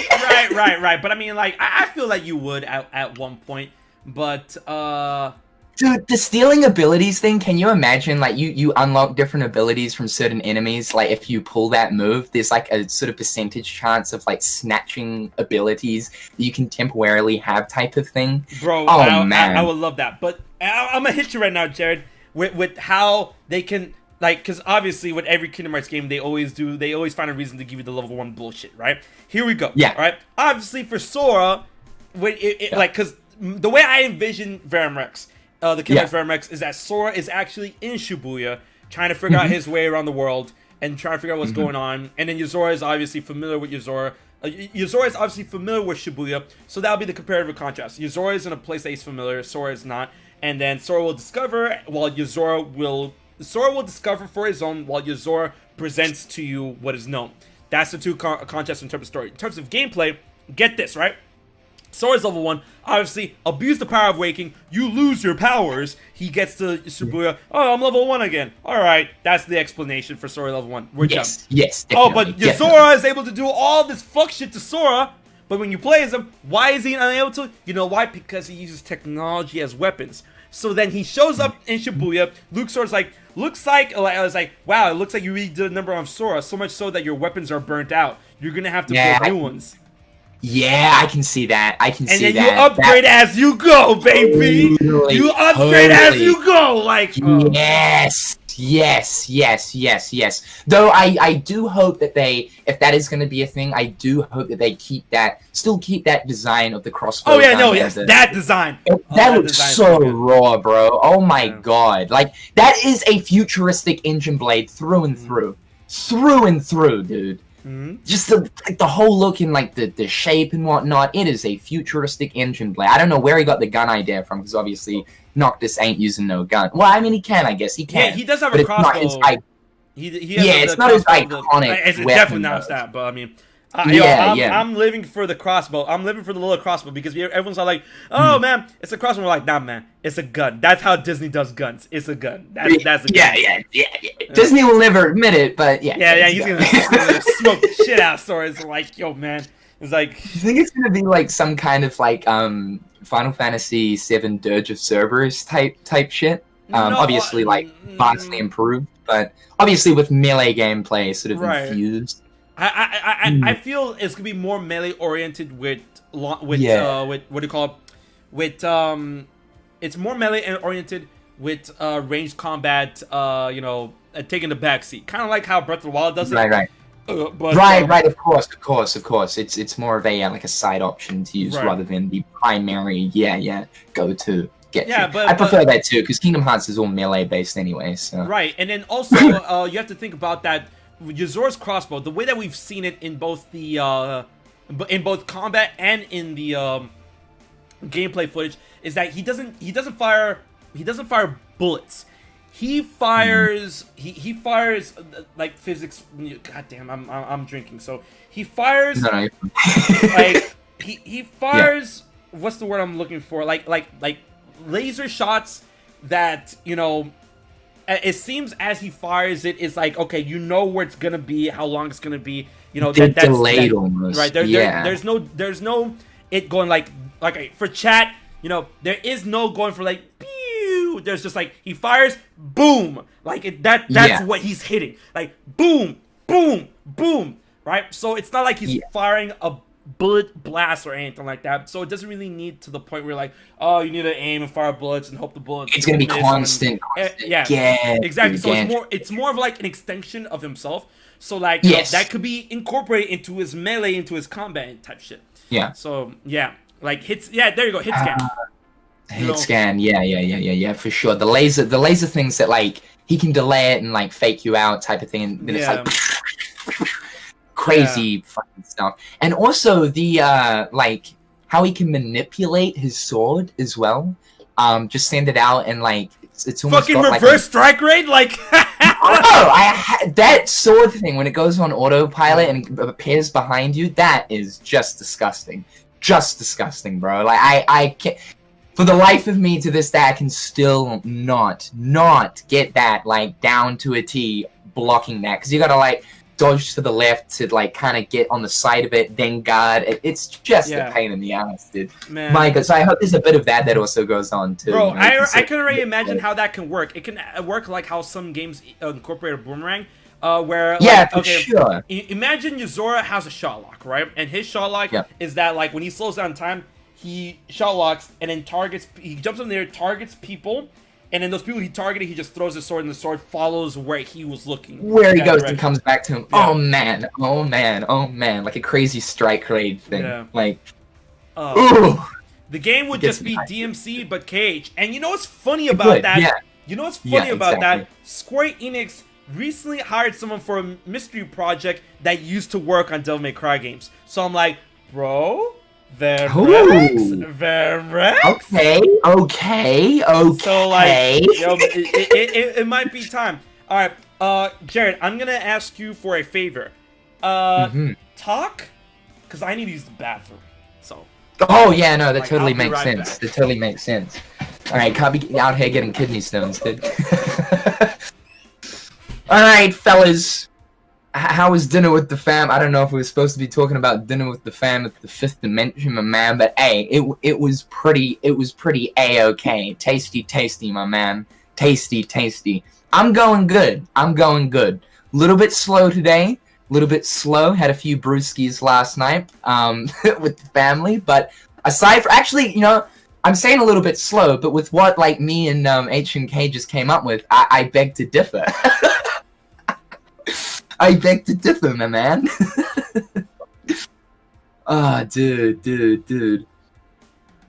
It was, yeah, no, like, generally speaking, big brain energy ain't my forte, but, like, today, I don't know, when Daddy HMK's around, my man, it just kind of, everything clicks into gear. Everything sort of clicks into gear. I'm excited for this, too, because of the fact that, obviously, me and HMK haven't really done one of these sort of collab things, but when we do come together, some good stuff does come out, so I'm excited that we are going to be working on something else. For you guys. It's been a long time coming, to be fair. It's been a long time coming. HMK inspiration in full effect. You know it, dude. You know it. yeah, I can see chat, fellas. I can see chat. No, we've definitely got to do more of these at some point. I am high-key needing to. High-key needing to. This has been wild. It's been absolutely wild, man. Wait. I don't have my headphones on, so I can't hear shit. I have returned. What did I miss? Oh, not too much, man. We're just talking about the whole like collab thing. Saying basically like I ain't no big brain, but like there seems to be like when we come together, man, things just kind of click. I mean, you're big brain, universe brain. You're big brain. Like what? No, but man, you like honestly, I gotta say, I gotta just like put this out here right now, man. You are the universe brain of the fucking Kingdom Hearts community. The rate at which you pop out these theories, my dude, is insane. You'll see me doing one like once in a blue moon, but like Daddy Geo out here being like, yeah, have this. Oh, and I got another one. Like you just keep going, dude. It is honestly admirable. It is damn admirable. Constantly blowing the socks off people. Honestly, dude. Now, I'm gonna have to do the same. I have to go strangle the salamander, so I'll be right back. I've been sipping back in the water all fucking day, man. Alright, Jared will return, and he's gonna do that thing. Holy shit. Oh my god, you made HMK cry. But how are you guys enjoying this explosive episode of the Fifth Dimension? I'm having such an amazing time. 300 of y'all here. When Jared goes back, we're gonna go diving deeper into the spiel. But it's, oh my god, like he said, whenever we get together, it's just like the sparks just don't stop flying, bro. Holy Jesus, man! This one time he caught me because obviously Jared's in New Zealand and I'm over in America and stuff. He caught me one time for like he just wanted to talk, and I'm like, yo man, I'm always here to talk. You know, you got my info, you got my number, you got my Discord. It's always here to talk, bro. He calls me up at midnight. We talk till 3 my time, but it's not too bad for him because like, hey, I can see the sun. I'm like, oh my god, I can see the sun coming up. Like, but it's all good because we have fun. Oh my god. Strangled a salamander, man. What the fuck?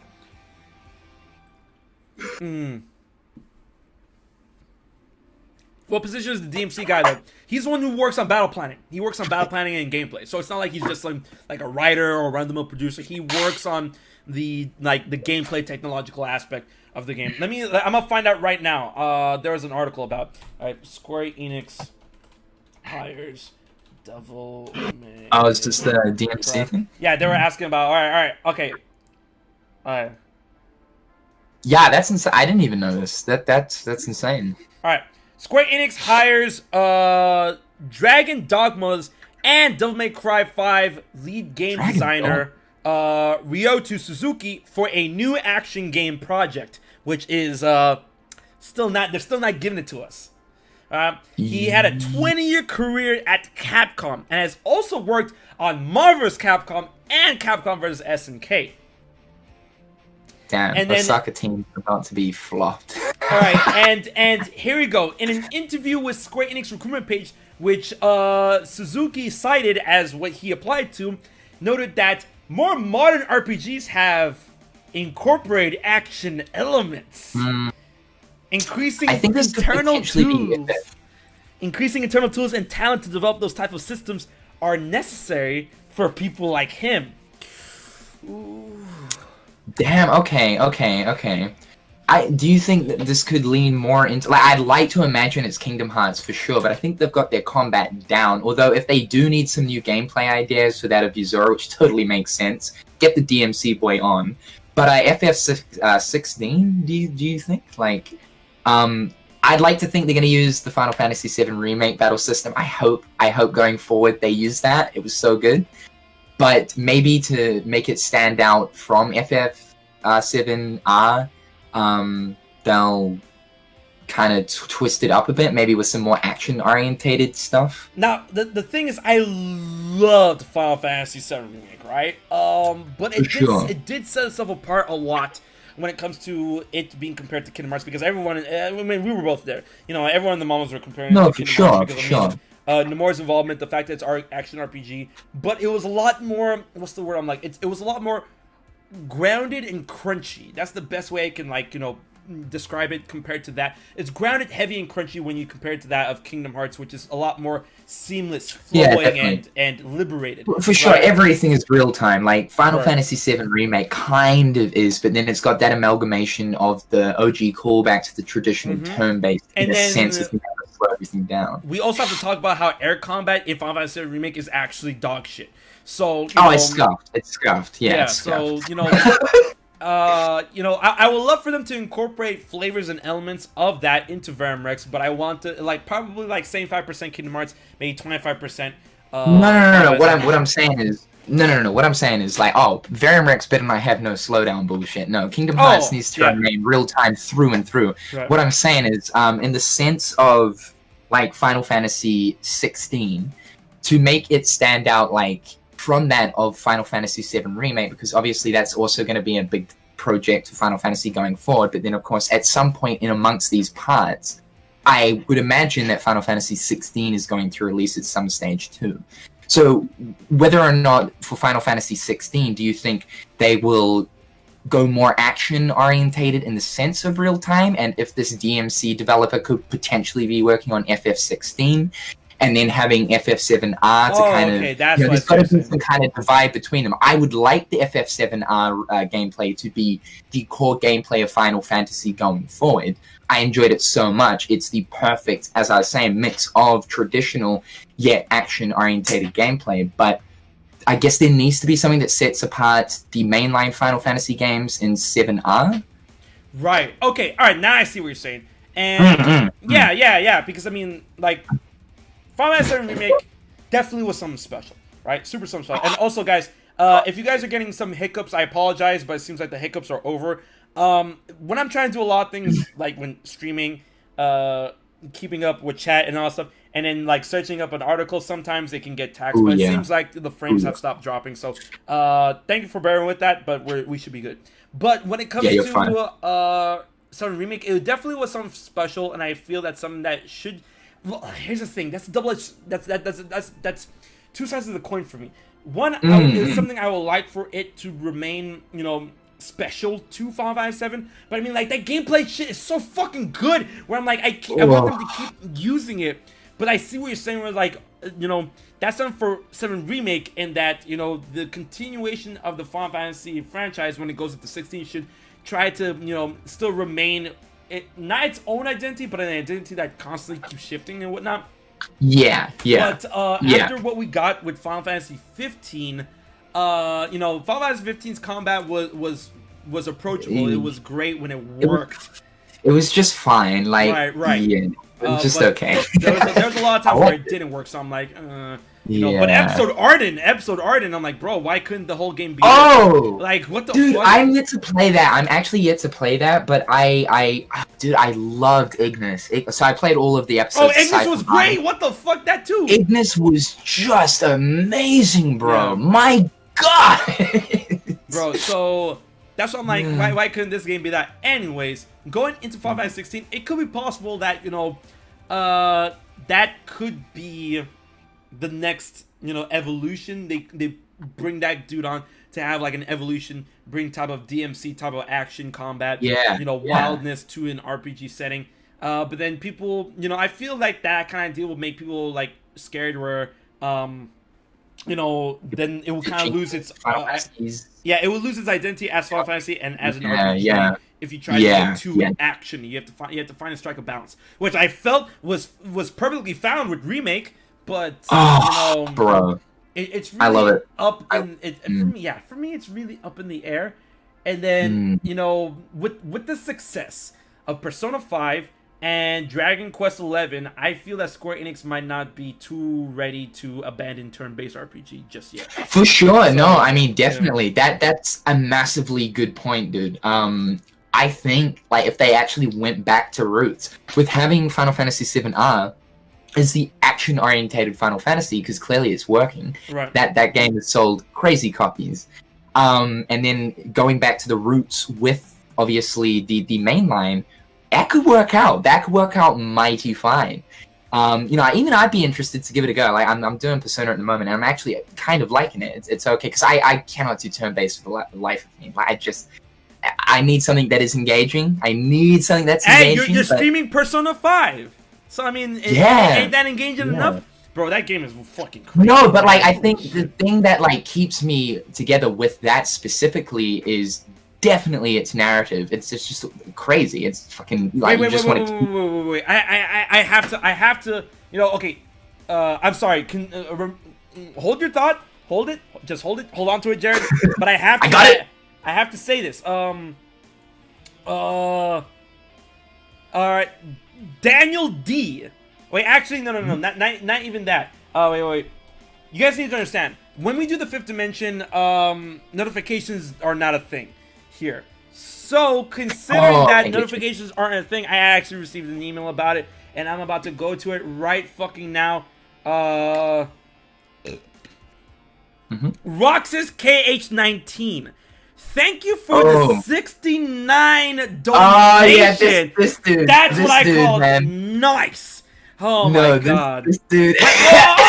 Message. Yeah. Jared will know why this donation is this exact amount. Lol. Love the stream. Keep it up. Thank you, man. Thank you so much for the $69 donation. All right, Jared, come on. Tell me a story, Jared. Tell me a story. No. I mean, he just this dude like comes on in and just like drops meme donations all the time. It's generally always 69. It's always 69. Nice. For sure. He's a good dude. He's a good dude. Yo, but thank you so much. I appreciate that. But continue your tangent. Oh, hold on a minute. I told you to hold it, and you. I know. I had it there, Dad, and it slipped. Wait, what were we? Fuck, dude. I am. Final Fantasy action games remake, turn-based. Oh, Persona 5. You're streaming it. Persona 5. Persona 5. Yeah, no, like, see, I'm actually enjoying that. Like, whereas I just usually cannot do turn-based. The narrative that's found in Persona. I mean, I'm only sort of getting sort of close to the whole Kamoshida thing, like taking him down, but still, from what I've experienced so far, it's pretty damn good. It's the narrative that's holding that together for me. Otherwise, like generally speaking, like turn-based, I'm sorry, I know it's like massively wildly popular. Dragon Quest speaks for that. But I cannot do it, homie. No, it's fine because like it's better for you to just be like, you gave it a shot and it's not your bag. Right, but then people are like, "Yo," they look at turn-based RPG and like, "Yo, this shit looks boring," and I'm like, "Bro, give it a chance. This is what the games that you play now are built on, bro. This is the granddaddy, man. You wouldn't have this fucking fruit if this seed wasn't planted in the ground. Shit." Straight up, man. That is a perfect analogy. It actually kind of reminds me, like, it would be sort of, now I know so many people are gonna probably scream at me for this, but I would, and this is coming from a man that's not really into turn-based, would actually like to see a side KH title that would be turn-based. We got a little taste test of it in Olympus. Yeah. It was kind of hot. Like, obviously, if there was a full-blown game, there'd be a little bit more to it. Add the action-orientated elements to it, but I know so many people are gonna be like, "Bro, what the hell is wrong with you?" But like, Jared, honestly, what do you mean? We have. We have a turn-based Kingdom Hearts. It's called Union Cross. Go play it. It's on your phone. It's for free. Get out of here. Dude, no, I cannot stand more than fucking 36 seconds of that game, bro. I do like Dark Road. I'm liking Dark Road where you do actually play. It's definitely more engaging, you know, on your tip of your toes, having to like think constantly. But no, Union Cross, bro, gets please, Dad, no. No, dude. I'm having PTSD. You're killing me, Dad. You're killing me. I'm having Vietnam War flashbacks. Keyblade War flashbacks. No! I'm melting! I actually have to log in for my daily jewels today. Nice. Hey, I like that the jewels go between both games though. That's yeah, cool. And I like how Dark World actually gives you like a good chunk of jewels, like it does with Union Cross. So it does. Yeah. They're slightly improving, slightly. Anyways, Japanese. Oh, the onward thing. Okay, whatever. And also, guys, just so you know, Japan got it already, but we should like worldwide. We should be getting 5,000 jewels soon. Ooh, nice. But nice. Jared being the one who spent $100 on it. Please don't take me back to that time, bro. I pulled nothing out of that. I wow, got you garbage. Nothing. I didn't even get the guaranteed Ansem. I think I was like one pull off out of spending that 100. Wait, you were trying to pull Ansem the Wise or Ansem Seeker of Darkness? Wait, which? It was I believe it was illustrated Seeker of Darkness. I believe. Wait, illustrated? You probably mean Pixel. No. This is years ago, bro. This is like 2016. Ew, years ago. Yeah. Sure. It was. I know which one you're talking about. Ew. Yeah. And I was one off the guaranteed out of spending 150 NZ. I like to say that I appreciate and I love my chat so much because when the Supernova Plus Supernova Plus Level 9 Roxas came out, which was the first power metal that was piercing and had power reversal. Everyone knows Roxas is my favorite character, and he was guaranteed at 10, and I did my bag all the jewels. I didn't pull them, and then the chat kept donating for me to keep pulling, and we had to mercy him out, Jared. Holy shit! I'm pretty sure. Right? Thanks to the amazing donations from the chat, I'm pretty sure I had to dump like $115 into Unicross to mercy out Roxas. Ooh, boy. I mean, hey. So long as you're getting it funded. Thank you. Like, I appreciate my sponsors. And this is one thing that I've always stood by, but they've and they never will because people keep doing it. They never will. We're part of this cause. But I would love Square to do something about those microtransaction costs, man. They're redonkulous. I'm sorry to like put Square on the hot spot. I love them so much. It's funny but because this is something that's gotta be done. Every time I talk to them about that, they're heavily aware, and it's trust me, I really don't think it's Square that is pulling the strings behind the macro. No, for sure. Exactly. It could stem to a different layer. Yeah. No, totally.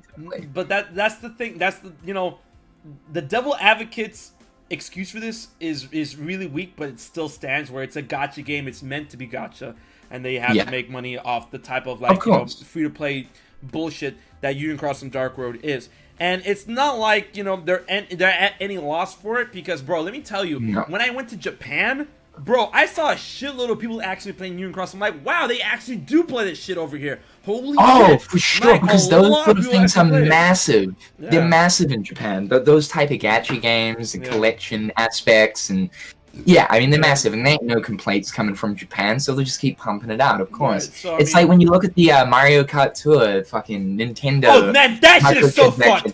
That shit is so fucked. Man, bro. I love the meme where it's like a game costs less than actually trying to pull Diddy Kong in the Mario Kart. That shit is so fucked. That shit is so fucked. It's fucked, bro. Nintendo is just, ooh, man. Man, but the thing about Union Cross is that I appreciate that because like this is the thing.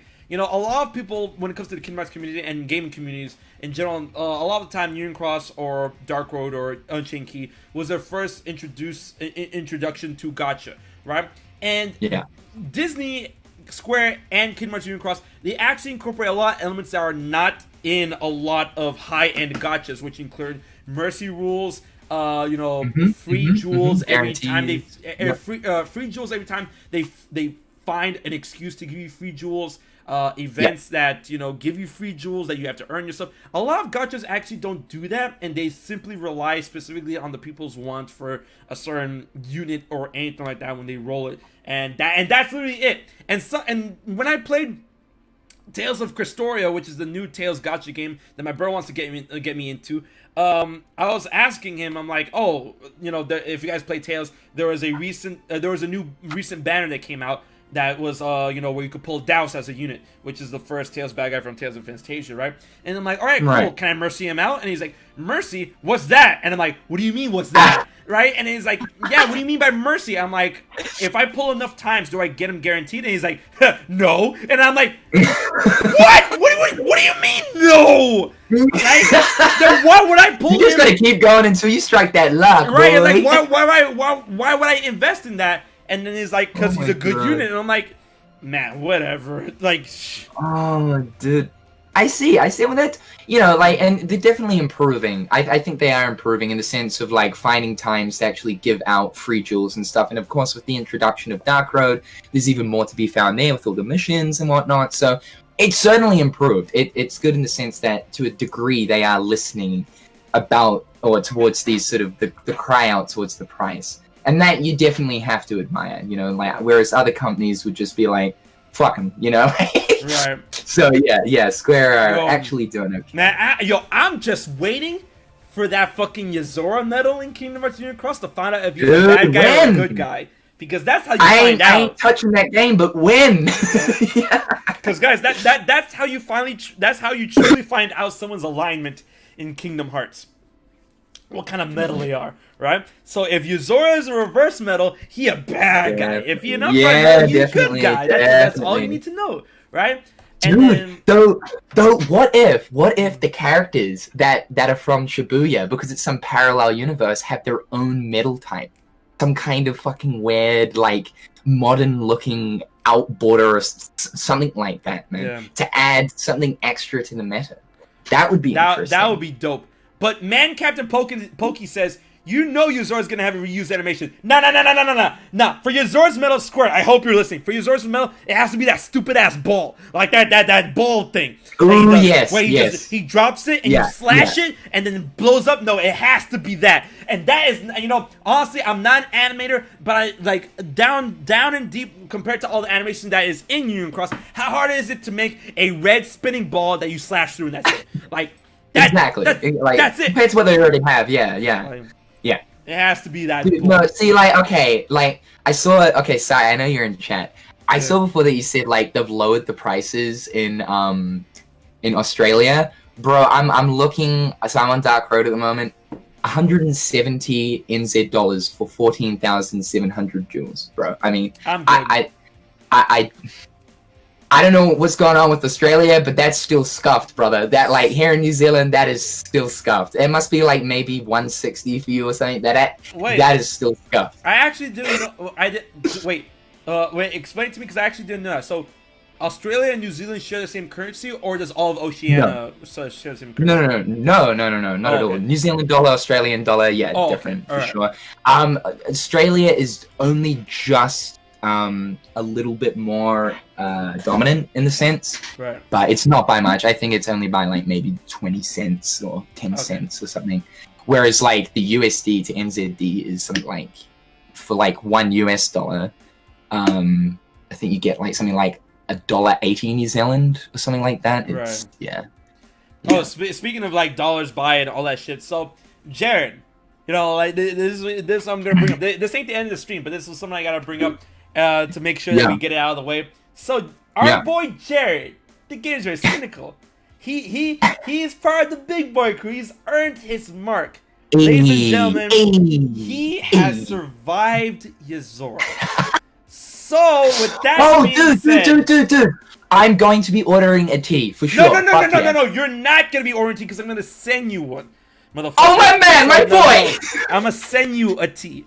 All right, but here's the thing: since you're the last one of us to finally get it done. I know. I want That's to send you a typical. custom one. So here's the idea that I want to do. I finally survived Yozora. Yeah, no, not in that sense. That's money. What I want to do is do you want what would you prefer? A shirt like a green shirt with the white words, or like a regular black shirt and instead of white it's green, or what kind of like change in color depending on what we got going on with the shirt right now would you want? Okay, I like the second idea, the black overall, but then the sort of green text. All right, that would be dope. The text So long green? as the sword and the keyblade still stands out on that, though, and it stands out more on white. Yeah. All right. Dude, you don't have to though, man. Like, I got you, man. Shucks. It's fine. Oh, shucks. All right, so that's what's gonna go down. It's gonna take a minute though, because I mean, Of course, you're all the way in New Zealand, so yeah. But fuck no way. Yeah. Where can I buy this shirt? Yo, do I have any mods in the chat? If not, all right. For those who would like to know where you can pick up a shirt of I Survive Yozora, bro, this is man. It's raw, man. I gotta say, that's so raw. Damn, like especially his sword design. This because obviously you'd have to reference it from the actual game. There's no official like renders. Right. So the story I had to do for that is that this part of the thing, and actually I'm gonna put that on screen for you guys in a little bit. This sword design right here, which is the Yozora sword, right? I actually had to get that commissioned by my boy Doodle Demon, and like, yo, I need this. I want to make a shirt. I Survive Yozora, blah blah blah. And he's like, all right, cool. You got any references? I'm like, this is the only reference I can get you. So I had to wild myself into the fucking data greetings, and then find that still where Yozora is throwing his blade. And then I had to zoom in on the sword, take a picture, send that picture over to him, and he's like, all right, I need an outline of this, right? And he's like, all right, no worries, got you. And then he put it all together, got me the outline, sent me the outline, and then made the shirt. There you go. Nice. That's a perfect way to do it. Like when the sword's just by itself when he's throwing it. Yeah. Nice. Bro, speaking of which, did you notice that there are 93 poses for Yozora? Yeah, there's a shitload. Like there is so many. I'm like, why the fuck? It's insane, dude. Oh my god. Zora's only got like 23 or something. Like what? it's crazy. Now, Jared, if you're watching the stream, wait. Oh, I sure am. Okay, all right. Don't worry. Give me a second. All right. If you're watching the stream, there's one thing that I made with the Yozora blade that I made thanks to the ever capable Miss Tenebrae, aka Noctis. Yozora is my king, or Noctis is my king. Wait, is Noctis my king or Yozora? Anyway, Miss Tenebrae. She made an amazing still of what a Verum Rex, what do you call them? Opening screen title, or like the opening page where you hit new game, continue, or whatever, could look like. Right. I decided to make a little animation of it. So with Jared watching this stream, I'm not gonna say anything, so you can turn up the volume and see it for yourself, guys. Check this on out. All right, wait. Okay, here we go. I'm gonna let me see this. All right, I'm hyped. I'm actually pretty proud of this, and now Jerry can actually see it now that he's being Yozora. Now let's get it. Menu mock-up time.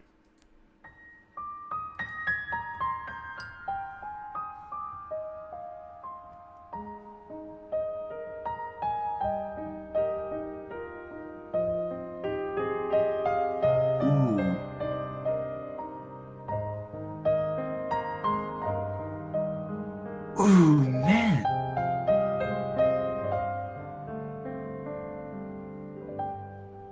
What?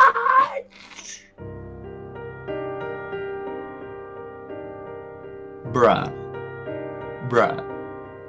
Nah. No, dude, wait. It gives me the Final Fantasy VII like remake vibes. I really guess that's what she was going for and stuff. And so the little context behind this is that she made the still, right? Without any right. What I did is that I incorporated the commission work of the Fallen Blade into it, and I made sure to like match it all up. I added the red fading. I added the red fading lighting effect towards the sword, and then I added the pulsing red effect to the continue to that. So I'm like, I also noticed the 2022 nice little detail down the bottom left. She actually put that. I didn't make that. She actually nice. Here's hoping, eh? No. 2021. The fuck? Like, what do you mean? Yes! Yeah, for sure. That's fucking raw, dude. Yeah. That is that, because I could totally envision it being something, you know, like this. Definitely. Damn, good work. Right. Absolutely good work. Where'd you find this? I made that, but the still was made. The still itself was made by Noctis is My King, aka Miss Temporary. The song I used was the Xenoblade Chronicles 2 opening theme, which I have to say this. I was gonna say, because you were showing me some Xenoblade like OST. Yeah, stuff, I remember back in when you were talking about it. So Xenoblade 1, the opening theme to Xenoblade 1 was actually made by Shimamura, right? Xenoblade 2's opening theme wasn't made by Shimamura, but it really tried to match her style and stuff. So like that's kind of like, you know, 2 degrees of separation from Kingdom Hearts, because you need to understand, guys, Xenoblade 1 and 2, when you put the whole shebang together, it's literally like it's a stone throws away from Kingdom Hearts, because Shimamura contributed to Xenoblade 1's music, and then Nomura actually designed the enemy characters in Xenoblade Chronicles 2, in which Jin basically is a white-haired Marluxia. And I'm like, yeah, no. I know the character you're talking about now. Yeah, because I remember those renders popping up back when the news came out. Yeah. He definitely is. I need to do myself the favor and actually try the game out, like we were talking about a couple weeks back. It looks good, and you were saying like it's more MMO-esque gameplay. Yeah, the gameplay is more along the lines of MMO. So it's like cooldown based. So yeah. Nice. Give me 1 sec, dude. This water is going through me. I feel it. No, go for it. When it comes to Xenoblade and Kingdom Hearts and Nomura and Shimamura, I'm like, you know, like the dude always wanted to work with Nomura, and he finally got to work with him in Xenoblade Chronicles 2. And we got, you know, Jin, aka, you know, white-haired Marluxia. And then a funny story behind that is that one day I was playing Xenoblade Chronicles 2 with my friend, my brother, and then he saw, you know, Malos, Jin, and whatnot, and he was looking at them, and he's like, yo, man, why do they look like Kingdom Hearts characters? And I'm like, do I have a story for you? Right? And man, like, because you can tell right away Nomura has a type when it comes to, like, Nomura and Shimamura, in their respective works, you can tell what Nomura has done, and you can tell what Shimamura has done. Like, But it's too good. No, Rex is not a Nomura character. Hell no. Nomura did not design Rex. Nomura designed Jin, Malos, and all the other people within the Torna group that isn't Nia. Alright? Because Nia was technically part of Torna, but, you know, she doesn't count.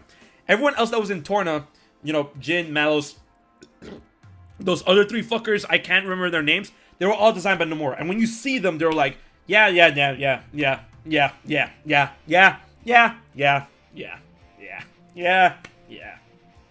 So, yeah.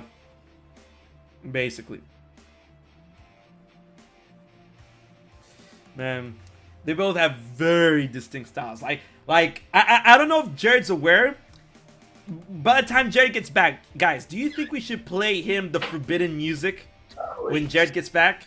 Because I think this is the 5th dimension we're talking about. I think we should play the forbidden music for Jared.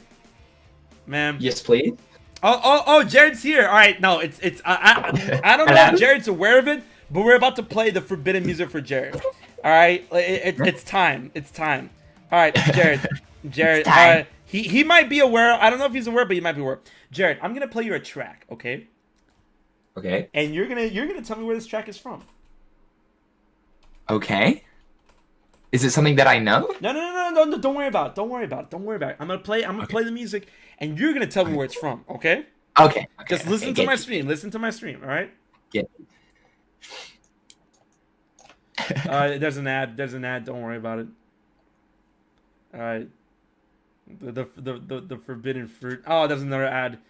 What the? Tell me when to bump it. All right, yeah, all right. Bump it. All right, bump it now.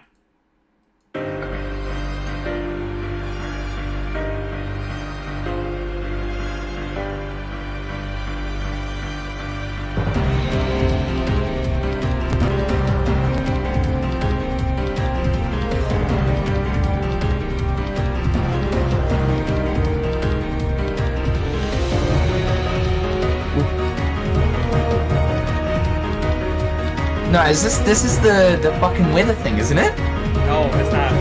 No, it's not? No. This is the Kingdom Hearts 2, the Xemnas. No.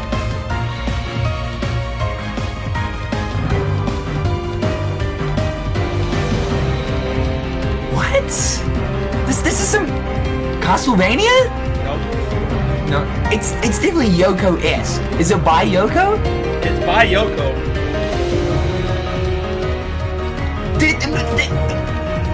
So I'm assuming this is Xenoblade. No, just wait. There's a drop that you're gonna love. When the drop happens. Wait for the drop, right? The drop is coming.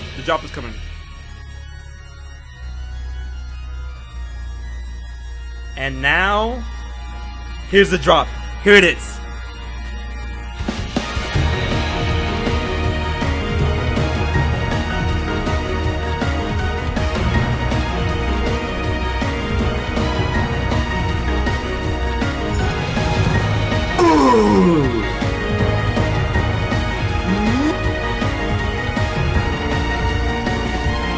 What is this? What is this? See me in the club with this, bro. What the hell is this?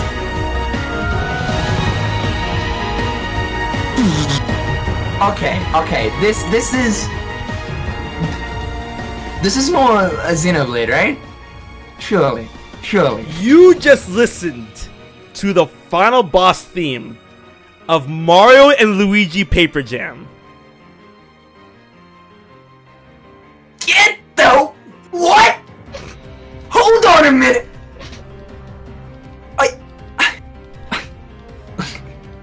Did Yoko have something to do with Yoko Shimamura composes all of the Mario and Luigi games.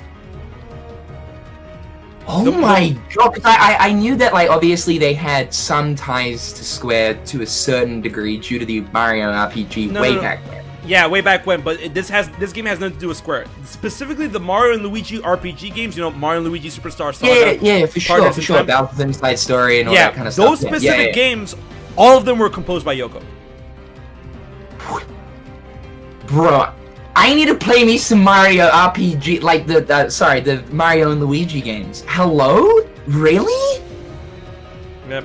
So, and then here's another thing. I need to go through the OST then. What the Here's another thing. I showed this to Endakuba on a previous episode of the Fifth Dimension, and y'all go, you guys know what's coming.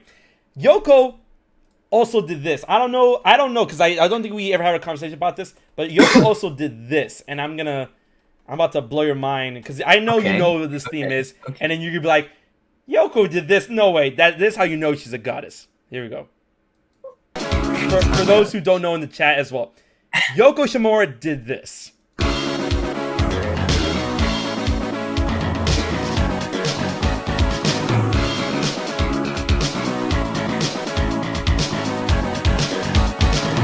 What?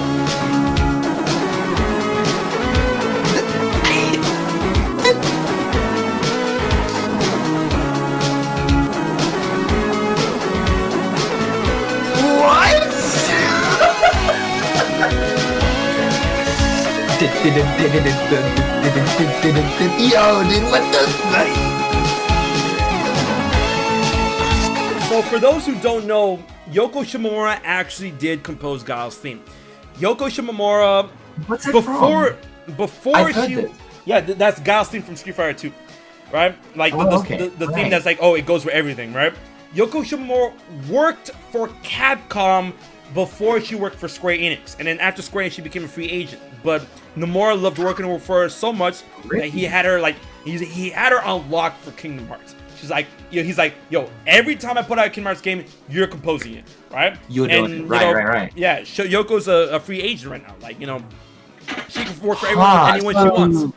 And she I works kind of for, understand when you were talking about Xenoblade. I guess she's not contracted to Square. She can sort of just... No, she's her own thing. She works with Square a lot because they love her, and you know, especially Nomura. But she is free agent. She works with any company that's willing to contract her. She works with Nintendo. She does a lot of remixes for Smash, and she does the Mario and Luigi series. Oh yeah. Question: Did you get the Banjo-Kazooie DLC or no? No, unfortunately, I don't have any of the Ultimate DLC yet. I probably should though, because the first wave is like completely out. So okay. Here's I didn't know. All right, you've played Breath of the Wild, right? Yeah, for sure. All right, sure. I'm on my second playthrough actually. And you know the Rito cast, the one who plays the accordion. The bird. Yeah, the bird cast. Yeah. His theme in Smash was actually remixed by Yoko. Get what? Yeah.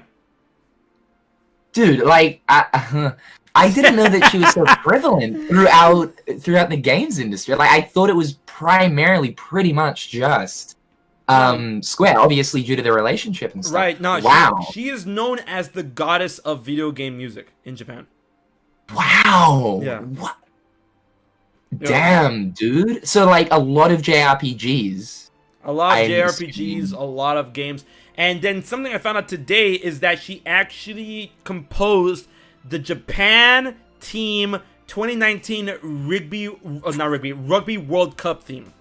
What? Okay, dude. No, this because like rugby's massive in my country. Oh! You know we're gonna play it on stream. Dude, holy I gotta hear this. I gotta hear this. Now get out of here. What? What? Yeah. So. That's the power of the fifth dimension for y'all. All right, we're gonna do it. All right, 2019 Japan rugby. It's actually uploaded to her fucking YouTube, which is hilarious. Yoko. That is hilarious. I guess it's a big deal. Yeah. Rugby theme. Yeah, that's right. Cause like Japan are like super into it too. Yeah. Oh, fuck. Yeah. Bruh. Schooling me out here, dude. Schooling me out here. Alright, Yoko Shimamura, YouTube. I might have to search up Midiplex. Oh, you know it, Dottie. You know it, dude. You know it. It's probably Midiplex because that's how she goes to. Midiplex, YouTube, Midiplex official. Is this her? It is not her. Alright, Rugby, Japan... Theme 2019.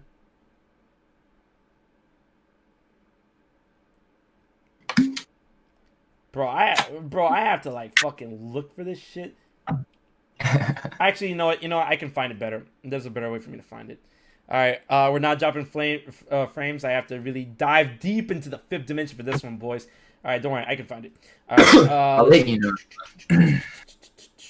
You'll find them at the moment. That's not it. Don't worry.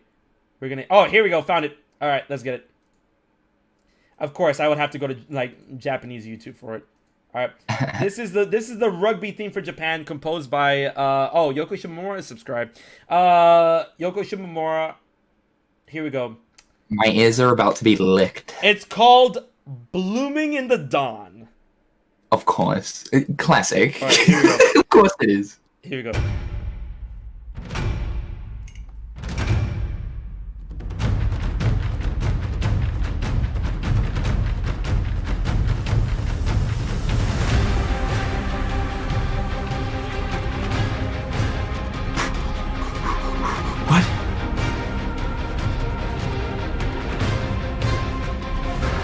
Oh my...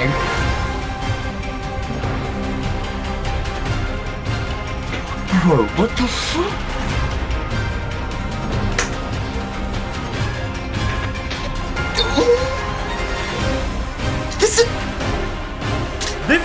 This is straight up Kingdom Hearts. Holy shit! Bro, this is better than Teacher Rising.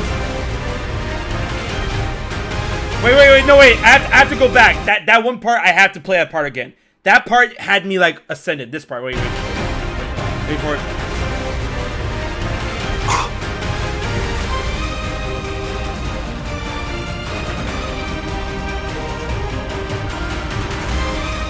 Dun, dun, dun, dun, dun, dun. Yes, dude! What is this? Oh my god!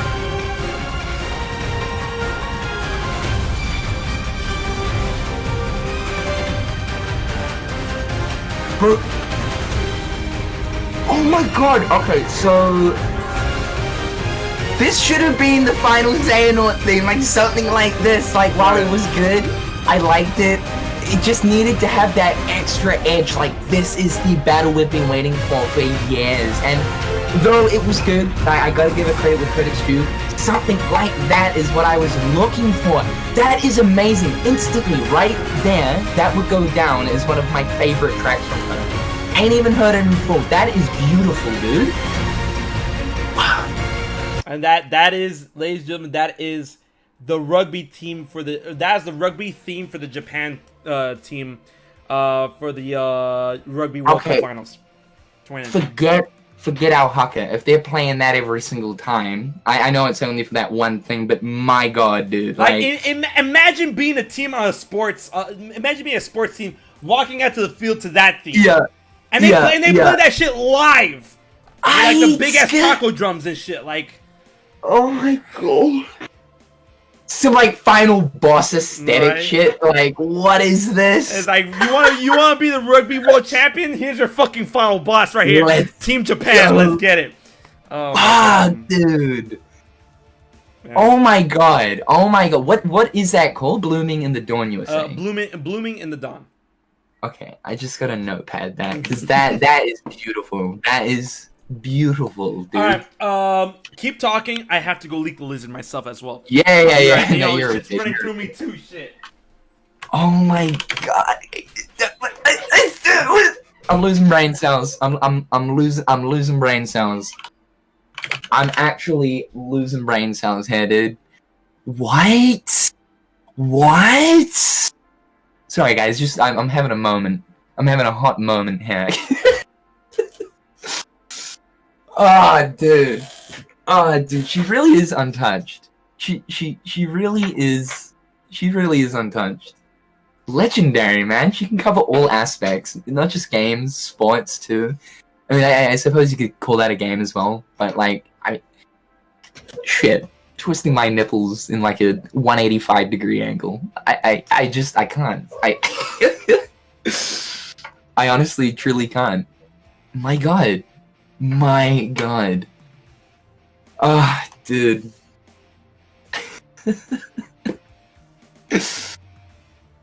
I'm gonna be bumping that tonight. Too hard. See me jamming out in the club to something like that. See me jamming out in the club, with headphones on. Forget the surround music that's going on, the techno bullshit.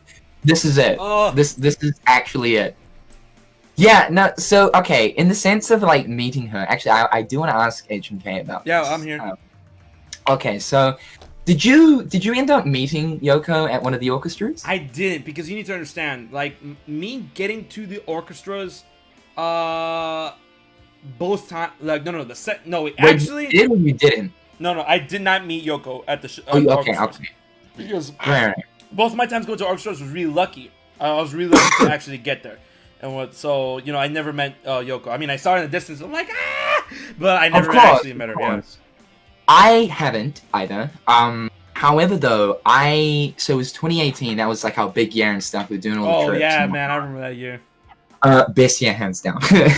But, so it was, I think it was, July. It was July. I was set to go over to Sydney, Australia for the Sydney orchestra. Right. Obviously, we had been to the LA one together, and that's where they dropped that other Kingdom Hearts 3 trailer with the release date, yada, yada, yada, yada. Yeah. At that time, obviously, didn't end up meeting her because I didn't end up getting that ticket. However, I booked the special ticket to, I don't know if you heard about this, but booked the special ticket to get the whole meet and greet thing with her. And literally, so the day before I was departing, I was going with James as well. Shout out to the homie. Yeah. And so, like, the night before, I ended up having Chinese. It was like 2 o'clock that I had to wake up in the morning, food poisoning. I was up for like maybe 2 hours prior to like midnight, just in the toilet, chunning, vomiting. Not all good. I didn't end up going on the trip. Didn't end up going on the damn trip. James, of course, ended up meeting her. But I was that close, dude. That close. And the Chinese food cucked me, man. You unfortunate soul. I know, dude. I didn't get a refund on my hotel, on my plane ticket, nothing, man. It fucking sucked. Whole trip just down the toilet. It was only for the weekend, but like, man, it hurt. It hurt. So James ended up taking his girlfriend, although she's not all versed up with like the whole Kingdom Hearts thing. She got the whole meet and greet. I just gave her my ticket and stuff. But it's still something to this day that kills me. It kills me, man. Here's the thing I've learned on my walk of Earth. All right. Yeah. When it comes to a very important thing that you have to do within the next day or the next 2 days. Oh yeah. You never mess with the variables. Ever. No, you ever. Do not. Don't gamble with the variables ever when you're looking forward to something. Like, I've learned that many times. So man, I was like, you know what? Maybe I want to play safe and have a burger tonight for dinner. You know, because man. The problem is though, like, I should have learned earlier that year, because I remember it was the PAX thing where James came with me. I remember this, and then I remember like being in the room with you boys, and I'm like, holy crap! So coming in from San Francisco, I'd spent like 3 days or something there. And I remember going to some Chinese restaurant there. It's always the Chinese food, homie. I swear to God.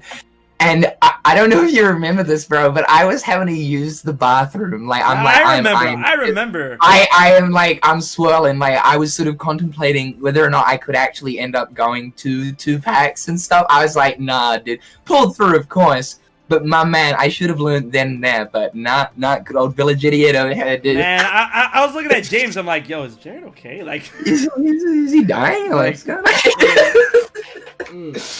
yeah, dude. Oh man, good times. No, man. When important things are on the line, I never like to gamble. You know, gambling is fun, but like, you know, if I'm here having a meeting with, like, you know, whatever the fuck. I don't gamble. No, for sure. But gonna man, have to pay the toll. Like don't feel bad, because I mean, like, come on, like you and like, you know, we both haven't had a chance to meet Shimamura yet, but we both had the immense pleasure. If you guys don't know this in the chat, me and Jared both had the immense pleasure of meeting Nomura. Yeah, we have. It's pretty wild. It's wild, but Jared, like when it comes to that advent, Jared owns the gold medal, because this motherfucker got his book signed by Nomura, and I'm like, yeah, dude, I was working on that. The only reason why I got that though, that was the Kingdom Hearts 3 premiere event. Yeah, I remember. Yeah. The only reason why is I made it abundantly clear to the staff, like to the Square Enix staff, and bless them, that I was a massive fangirl. Like, I made it abundantly fucking clear. And then I think it was it may have been, it wasn't Rhea. Oh man, I can't remember. No, it's been so long. But she pulled me to the side and said, hey, don't tell anyone. I'm like, oh man, I don't want to cuck my boys. I don't want to cuck my boys. No. Okay, you know, it's so funny, because I remember when it was happening, when he was like, don't tell anyone, and I'm like, you know, I you know, it's fine if someone pulls you aside, it's like, yo, don't tell anyone, like, you know, because, you know, we were all there for Kingdom Hearts 3. Nomura was there. Nomura, like, you know, Nomura was like, they obviously they didn't want him to get bum rushed. It's funny because even though I remember seeing it in real time, and I saw you get pulled aside, and I'm pretty sure it was Rhea, right? Rhea pulled you aside, and then you went to meet Nomura, and it's funny because, like, she's like, don't tell anyone, and I'm like, it's funny you tell me that, because, like, you guys need to understand, in my perspective and the rest of, like, the Kingdom Hearts community perspective, when he's like, don't say I said. I'm like, I don't know why she told you that, because when Nomura and Jared were talking, they were literally in the middle of the fucking room. I know, exactly. Like, kind of making it pretty obvious. Jared was talking to Nomura, right? And I noticed, right? And I'm like, hey, I was like, I saw it. I'm like, hey, Nomura's talking with, like, Jared's talking with Nomura. Someone else in the back was like, yo, Jared's talking with Nomura. I'm like, huh? And then everyone started like ganging up behind me and stuff, and they were ready to roll up. But then the Square Enix ninjas were all like, this. Yeah, they're like, back up. Nah. And I'm like, bro, like, guys, like, this is not how you do it, right? So then, you know, Jared had his one-on-one with Nomura and stuff. But man, like, see, people were like in the distance were like, and me, I was all like, man, all right, Jared, all right, like, in awe, man. Like, so then the crazy thing was, like, the next month was E3. Wait! I don't think you should be telling this story. No, this is fine. Like, okay, you sure? Yeah, for sure. Right. Yeah, but you know why I'm trying to. You know why I'm trying to. No, I totally understand. I totally understand. I get where you're coming from. Yeah. But yeah. So like, I was out in this patio area. I was actually talking to a viewer. Actually, a viewer was with me, which was so cool. And like, the corner of my eye, I just see this like dude like waving out to me, like in amongst this like group, right? And lo and behold, like, it was a month later, and surely, like, after, of course, the whole experience of me, like, fangirling out, like, with him the month prior and stuff, he's like, oh shit, there's that fangirl again. It was Nomura waving at me, dude, and I'm like, oh my god, and then the fan is like, bro, is that the man himself? Like, is that the man himself? He starts, like, freaking out as well, and I'm worried, like, don't scare him off,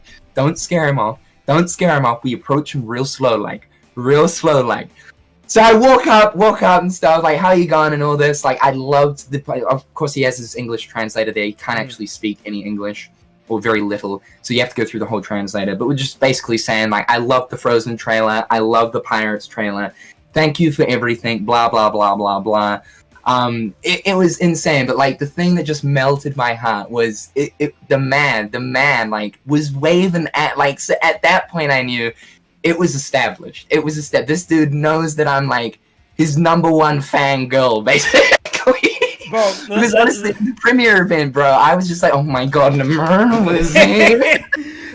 Let me tell you the story, because, I mean, I'm pretty sure, like, I had a very similar experience, but, like, I think, like, it was a chapter before your story. Because of course, this is D23, right? That and with the premiere. Because the thing is, you guys need to understand that Nomura recognizes us. Like it's funny, like it's weird and it's humbling and it's like, oh, you're just tooting your own horn. And I'm like, yo, I'm just telling you, I'm letting you guys know it's facts, right? Despite how we feel about the man. So, at D23, I met him, right? I was talking to him and I was like, doing my spiel, and bro, that shit was like, it was jellifying. I felt jellified after that. That was D23 2017. A year later, into the premiere, Nomura was there, and I'm like, hey, it's Nomura. And then I talked with Yusui. Yusui co-director there earlier, and he remembered me because I talked to him in 2015. So I'm like, oh, like, I love your work, I love how the demo went and stuff. So the funniest thing about that was that I was playing the demo there in my seat, and you know how we had those big old fucking headphones on, right? And yeah, for sure. So I'm playing the game, and as I'm playing the game, I'm sucked in, right? And then I forgot her name. I think it was Leanne. Another Square Enix rep. I was playing the game and she tapped me, right? She tapped me, and I'm like, wait, who's tapping me? I tapped her, and I take my headphones. I'm like, oh, how's it going? It's like, oh, they want to say hi and say that I hope they hope you're enjoying the game, right? I'm like, they who? She points to Nomura and Yusui, and they wave at me, and I'm like, I'm like, I didn't want to get up because I didn't want to overstep my bounds. So I'm like, I love it. Thank you, right? So then I keep playing the game. Now, here's literally the blank points of that story. All right, we talk about Kingdom Hearts. This is literally the blank points of that story. Later, at the Kingdom Hearts Orchestra, right, I came into contact once again at the orchestra with Justin Scarpone, which at the time was the Disney vice president of Disney Japan, right? I met him at the Union Cross event that year, And I met him again at the premiere, and that's where I interviewed him about, you know, the possibility of Sora for Smash. And then I ran into him again with Hashimoto at the you know, what do you call it, the orchestra, right? And he was telling me about how well the premiere went, and how, you know, how grateful he was for us to be there, and how, you know, and he was actually telling us, like, yo, you guys really hyped the event better than the media journalists that were there, because they were all business, but we were there to, like, be all fun. And I'm like, oh, that's really nice. That's reassuring. Thank you. So then he was telling me a story. It's like, yeah, so while you were playing me and Nomura song, we actually passed by you and whatnot, and Nomura song was like staring at you, and he was saying, and I looked at him staring at you, was like, hey, you know Gio, and, like, you know, I'm gonna use my real name for this because, you know, Justin knows my name. And he was like, hey, you know Giovanni? And then you want me to, he was like, you know Giovanni, you want me to introduce you, right? And Nomura was like, no, let him play. We're good buddies, right? I met him at D23. And I'm like, when Justin told me this, I'm like, I looked at Justin, I'm like, hello? Why didn't you tap me? Why didn't you? I'm like, Justin, so good. Why? I actually haven't heard this. I haven't heard this. That's amazing, dude. So Holy shit. I was like, why didn't you tell me that? And he was like, nah, you. And he told me, he's like, nah, you just really look like you were into the game. I'm like, bro, like. Yeah, you think? Oh man, it's too good. It's too good. It's too good. Fucking top 10 anime betrayals. Oh, bro, come on, Justin, my man. You only needed to pull through once, dude. No, game life, you good buddies? No, I mean, obviously Nomura probably ad-libbed that as a joke to him. He was like, because I was like, oh, we met her, right? We're good buddies, ha ha ha ha. You know, definitely. Oh, I mean, god damn. The one thing that I regret is I wish, because I had no expectation of, like, really ever meeting him, because I know that in the sense of meet and greets and all that kind of thing, and, like, Nomura's not really into that whole thing, hence the reason he doesn't have any social media presence, like, whatever. He keeps to himself, for sure. But I wish that I had, like, this notepad down, just, like, with some questions that I could have asked him, because I had 2 opportunities to do so. Both times, though, just, like, my heart's just, like, sinking out my asshole. No, and, like, big same. I didn't ask them any questions whatsoever. Only because I was like, bro, I'm in your presence. Like, the fuck am I gonna ask? Like... Exactly, you're just in awe of this man's, like, aura. It's insane. And, like, I remember the one question I asked was, like, so I hear you're into cats. Yeah, bro. Like, and that is it. Like, it's the one thing that sticks. Yeah, you're into cats. I'm a big fan of cats too, bro. Like, yo, you like cats? Like, damn, Jared. Like, come on, bro. I could have asked anything. I'm like, so I hear you're into cats, bro. Fucking idiot, dude. Man, I literally, the first time I met Nomura, I almost fainted. I was all like, I felt like I was gonna fall backwards and hit my head. Like, it was bad. It's true fangirl, eh? It really is. It's like One Direction kind of fangirl stuff. Like, it's crazy. I want to ask you a question, Jared. When I met Nomura at D23, I want to know if you felt it too. When I went into his diameter, I felt an increasing gravity. Did you? Oh, bro, he's got his own orbit. He has his own orbit. It's something magical. It's something magical. You can almost feel that energy radiating off him, man. Yeah. It's insane. And by the way, I gotta say, this man's steez is on point. He wears, like, chain earrings and, like, oh my god, yeah, yo. Nomura's drip is always on fleek. Like, holy shit. On fleek, bro. The pants that you see, like, Noctis and Yozora wearing, he rocks those in real life. The 3/4 length fucking things with the big, like, baggy pockets and stuff. That's him. Like, his fashion aesthetic is actually infused into, like, his very own fashion aesthetic is infused into a lot of his characters, which I think is so cool. This man is, like, I don't know, in his 40s or something, and he has the maddest drip. It's insane. And you know what's funny? I'm pretty sure you know this, but for those who don't know in the chat, the Pirate Sora outfit that's in Kingdom Hearts 3, he actually owns that coat in real life, and that's how he based Pirate Sora off that coat he actually owns. Super cool, man. The coat that Pirate Sora wears, he owns that. He really owns that. Yeah. No, that man. Chef kiss towards that style sense, man. Yeah. Dog, insane. Man. Like I have much to learn from this man. Like I rock with his style. I rock with everything he does up until, man. That's why I'm like, that's why we're getting back to it, ladies and gentlemen. Yozora, dude, Yozora's drip. You know, people might get triggered by this, but you know what? I don't give a flying fuck. Yozora's drip is better than Noctis's drip. Yozora's Yozora's outfits, his design, there's Noctis, bam, blown out of the water with his crossbow, bam, right there.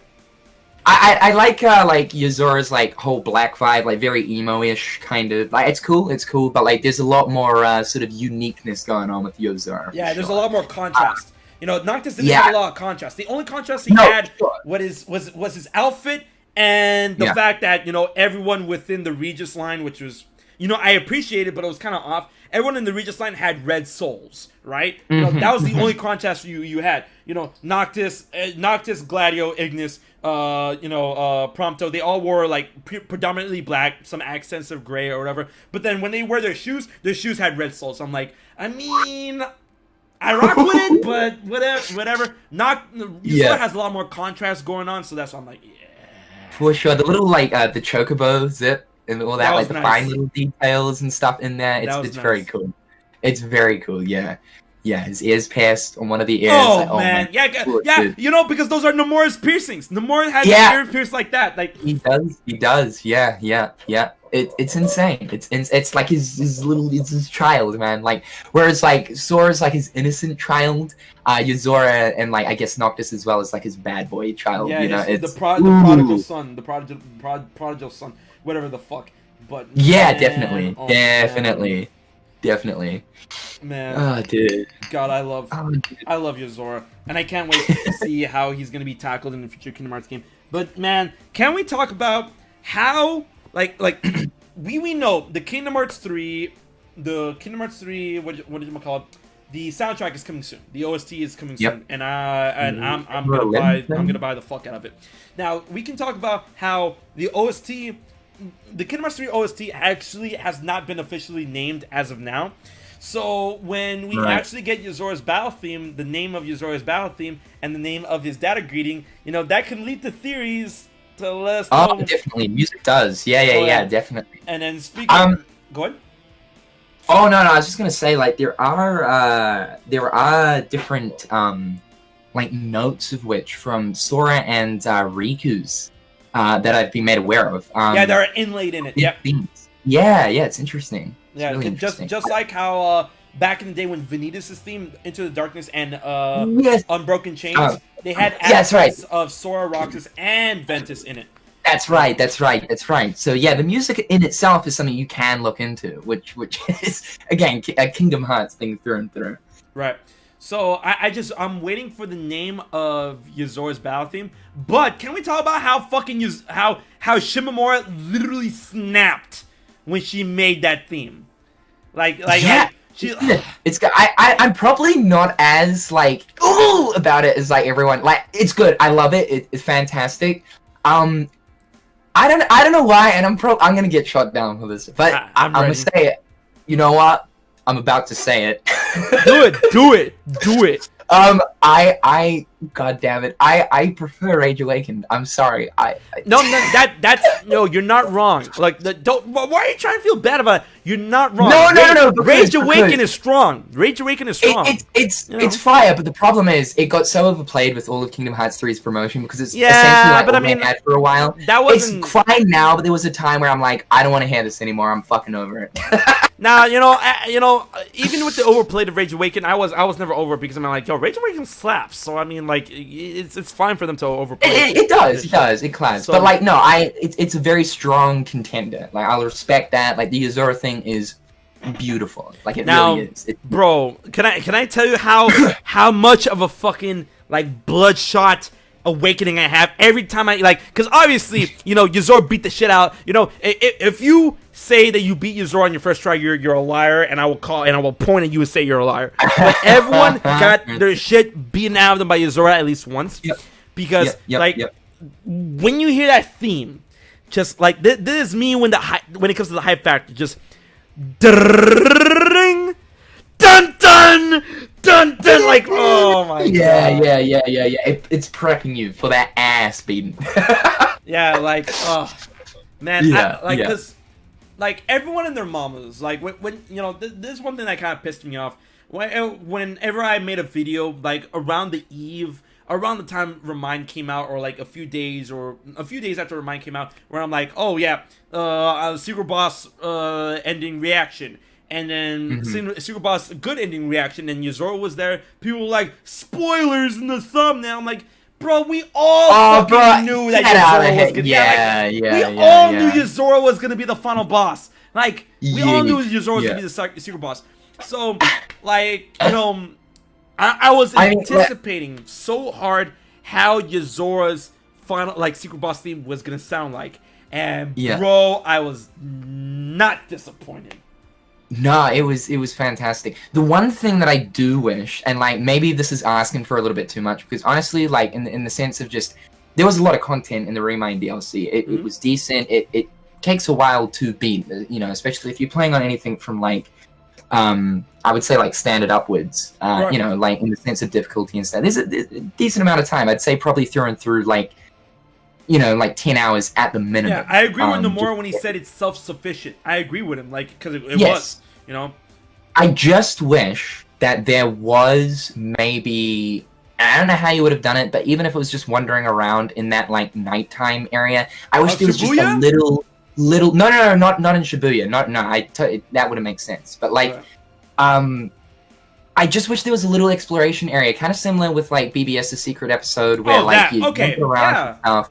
I just, you know, even if it was just simplistic, like, you know, how we've got the pillars and stuff and like the day version of Final World and the night version, I do wish if there was like some pillar things that you'd have to go through, some little mini challenges, some waves of enemies. Maybe they could have dropped like a few little enemies that we might end up seeing at some point, some little different ones, because I think that the BBS secret episode, no, Darklings were not in that. It was Neo Shadows and stuff, actually, which is different because it was like all Heartless and stuff, not Unversed. So like a kind of similar aspect. Just a little bit. I'm not asking for like hours. Jared, you have to come back to you say no, but you have to come back to the Destiny. I feel you. What it should have been was that Sora wakes up in Shibuya, just like in the Yozora secret movie in Base Kingdom Hearts. He wakes up, he looks to 104, information. Make your way to the mysterious building. On the way there, something like that would be but I guess like I'm sure it will get explained way later on. But the whole like dived heart thing. So like I don't know, because that sends him to Shibuya, then they like yeet out of it, and like he's back in the final world and whatnot. So like even if it was just like just a mini segment, an hour at most, in that nighttime version of the final world, I don't know. So just something like that. That would have been like, nice, nice, few chests or whatever.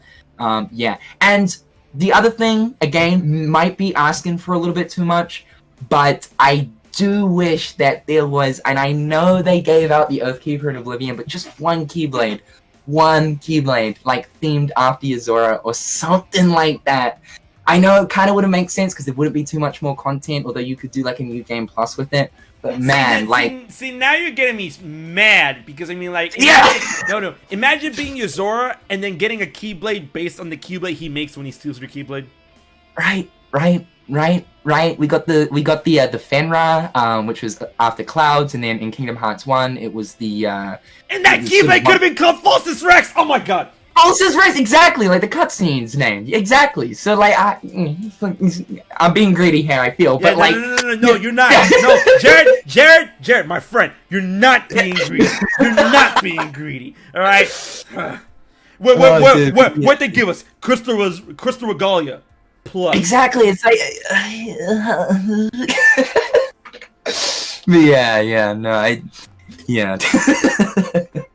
Just another Keyblade would have been nice. Yeah. Because like Final Mix is always introed. Obviously more Keyblades. I know, I get it. We got Oathkeeper Oblivion. Well, I mean, like, how many did we get in KH2 Final Mix though? We got like the Victory. We got a crown. We got a crown from beating Link. We got a crown. No, that's all we got. So it's fine. You know, it's fine because in Kingdom Hearts 2 Final Mix, all we got was a stupid crown on our head. That doesn't even fit our head. not an actual item like Crystal Regalia Plus that actually helps our stats. So it's fine. It's fine. No. But then we also got what was it? Victory 13, the Mushroom 13 Keyblade, as well as 2 Become 1, and I think it was just 2. Oh, but you're talking about all the things that Final Mix give us. No. Well, I mean, for sure, but like technically speaking, you could look at that as like KH2's DLC, right? Yeah. In a sense. But I was specifically focusing on like Lingering Will's prizes versus. Oh yeah. Get you. What you get rewarded after that. Yeah, for sure. Like that little aesthetic thing. Yeah, I mean, I guess we were all kind of hoping for that to happen. I know there was that theory that was going around there for a while that like the pages was sort of at first crowns, then of course people put it together like in the sense of the detailing, the wings and all that looked like Oathkeeper Oblivion. But yeah, I missed that crown, dude.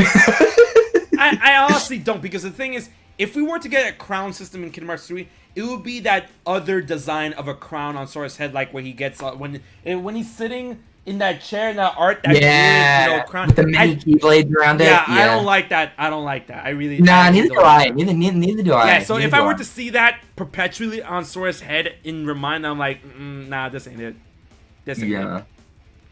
Also, speaking of which, do you think that because when he was asked this question about 3 Final Mix, it was kind of like, don't know what we're going to do yet, blah, blah, blah, blah, blah. I sort of believe it may be re-released on PS5, all DLC included, and renamed, like, Final Mix. Do you think that's something that could potentially happen? I know that PS4 is backwards compatible, yada, yada, yada. Yeah. But to have, like, just an easy package sort of thing, do you think it could possibly be called Final Mix? I think it could be possible to be a package, but to be named Final Mix, not entirely, only unless, like, okay, so here's the 2 sides of the coin. One, if they were to release Kingdom Hearts 3 ReMind as is with all the DLC attached, blah, blah, blah, onto PS5, it would be Kingdom Hearts 3 ReMind. Because because the way that ReMind, ReMind is separated from Final Mix is that all of the ReMind stuff happens post-game, right? Because it's meant to be a post-game DLC, while Final Mix is something that incorporates to the entire essence of Kingdom Hearts 1 or 2 or Birth by Sleep, where it enhances or changes up things from the original version. Now, if they were to incorporate changes, fixes, and a different palette swap for Heartless or enemies into ReMind, then it would be Final Mix. Interesting. Actually, really interesting. Yeah. Really interesting. Palette swaps, because that was the big thing about Final Mix. It's almost weird to look at the vanilla versions of the Heartless and the Unversed and stuff now, because we're so used to just seeing the Final Mix version. Because we played Final Mix for so long, but I'm gonna tell you right now, like, it really depends, but a lot of the Final Mix palette swaps, in my opinion, are really ugly. They're super ugly. No, straight. I'll agree with you, dude. Like, fucking oath. Like, it's strange. They do look sort of scuffed, most of which. Like, I can't stand purple floods. Unversed purple, I can't stand that shit. Yeah, man, and also, floods, man. What is it, God Armor? Yeah, guard armor, and what else? Soldiers and large bodies being just that ugly green-brown. I'm like, bro, blue again, like... Actually scuffed, yeah. But I'm telling you right now, but some palette swaps are fire as fuck. Like, in Birth by Sleep, the those armored pieces that you fight in Radiant Garden, when you're with Terra, Aqua, and Ventus, when they're all together, the white and red versions...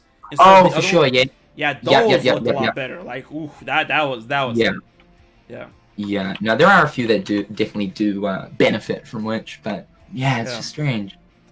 But it is strange, man. But I would think that, like, if they were to add because, like, according to Nomura, after ReMind, Kingdom Hearts 3 is done, and then what could you add in a Final Mix besides the palette swaps?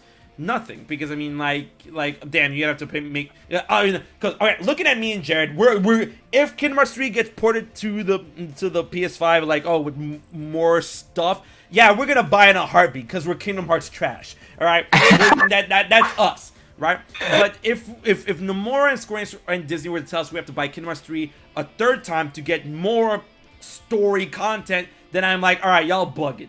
All right, y'all. Yeah, no, they wouldn't do that. They would not do that. Keep in mind though, this is the same man that did say, and I know we always go back to this, but like he did mention in an Ultimania interview that Final Mix BBS ain't happening. What happened a year later? Final Mix BBS. Right. So like in the sense, I think that if they were to do a PS5 edition of it named Final Mix, it would probably only be like for one, the palette swaps. And then maybe something out, like just a little something else, like maybe an extra keyblade or two or something, like that's it. Extra keyblades would be dope, and Skyfall makes a good point, customizable clothing, like what we've got in 0.2. Oh, for sure, add the objective system in, brother, like please.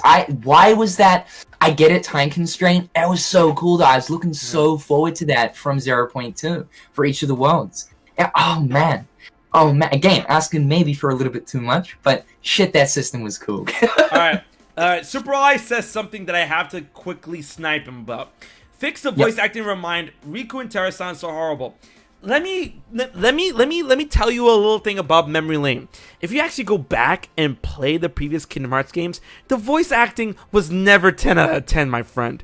Alright? There are many occurrences where like, what? So I find it funny how people hold Kingdom Hearts 3 to some sort of insane standard when it comes to voice acting, where I'm like, bro, did you play the last, have you played the previous games?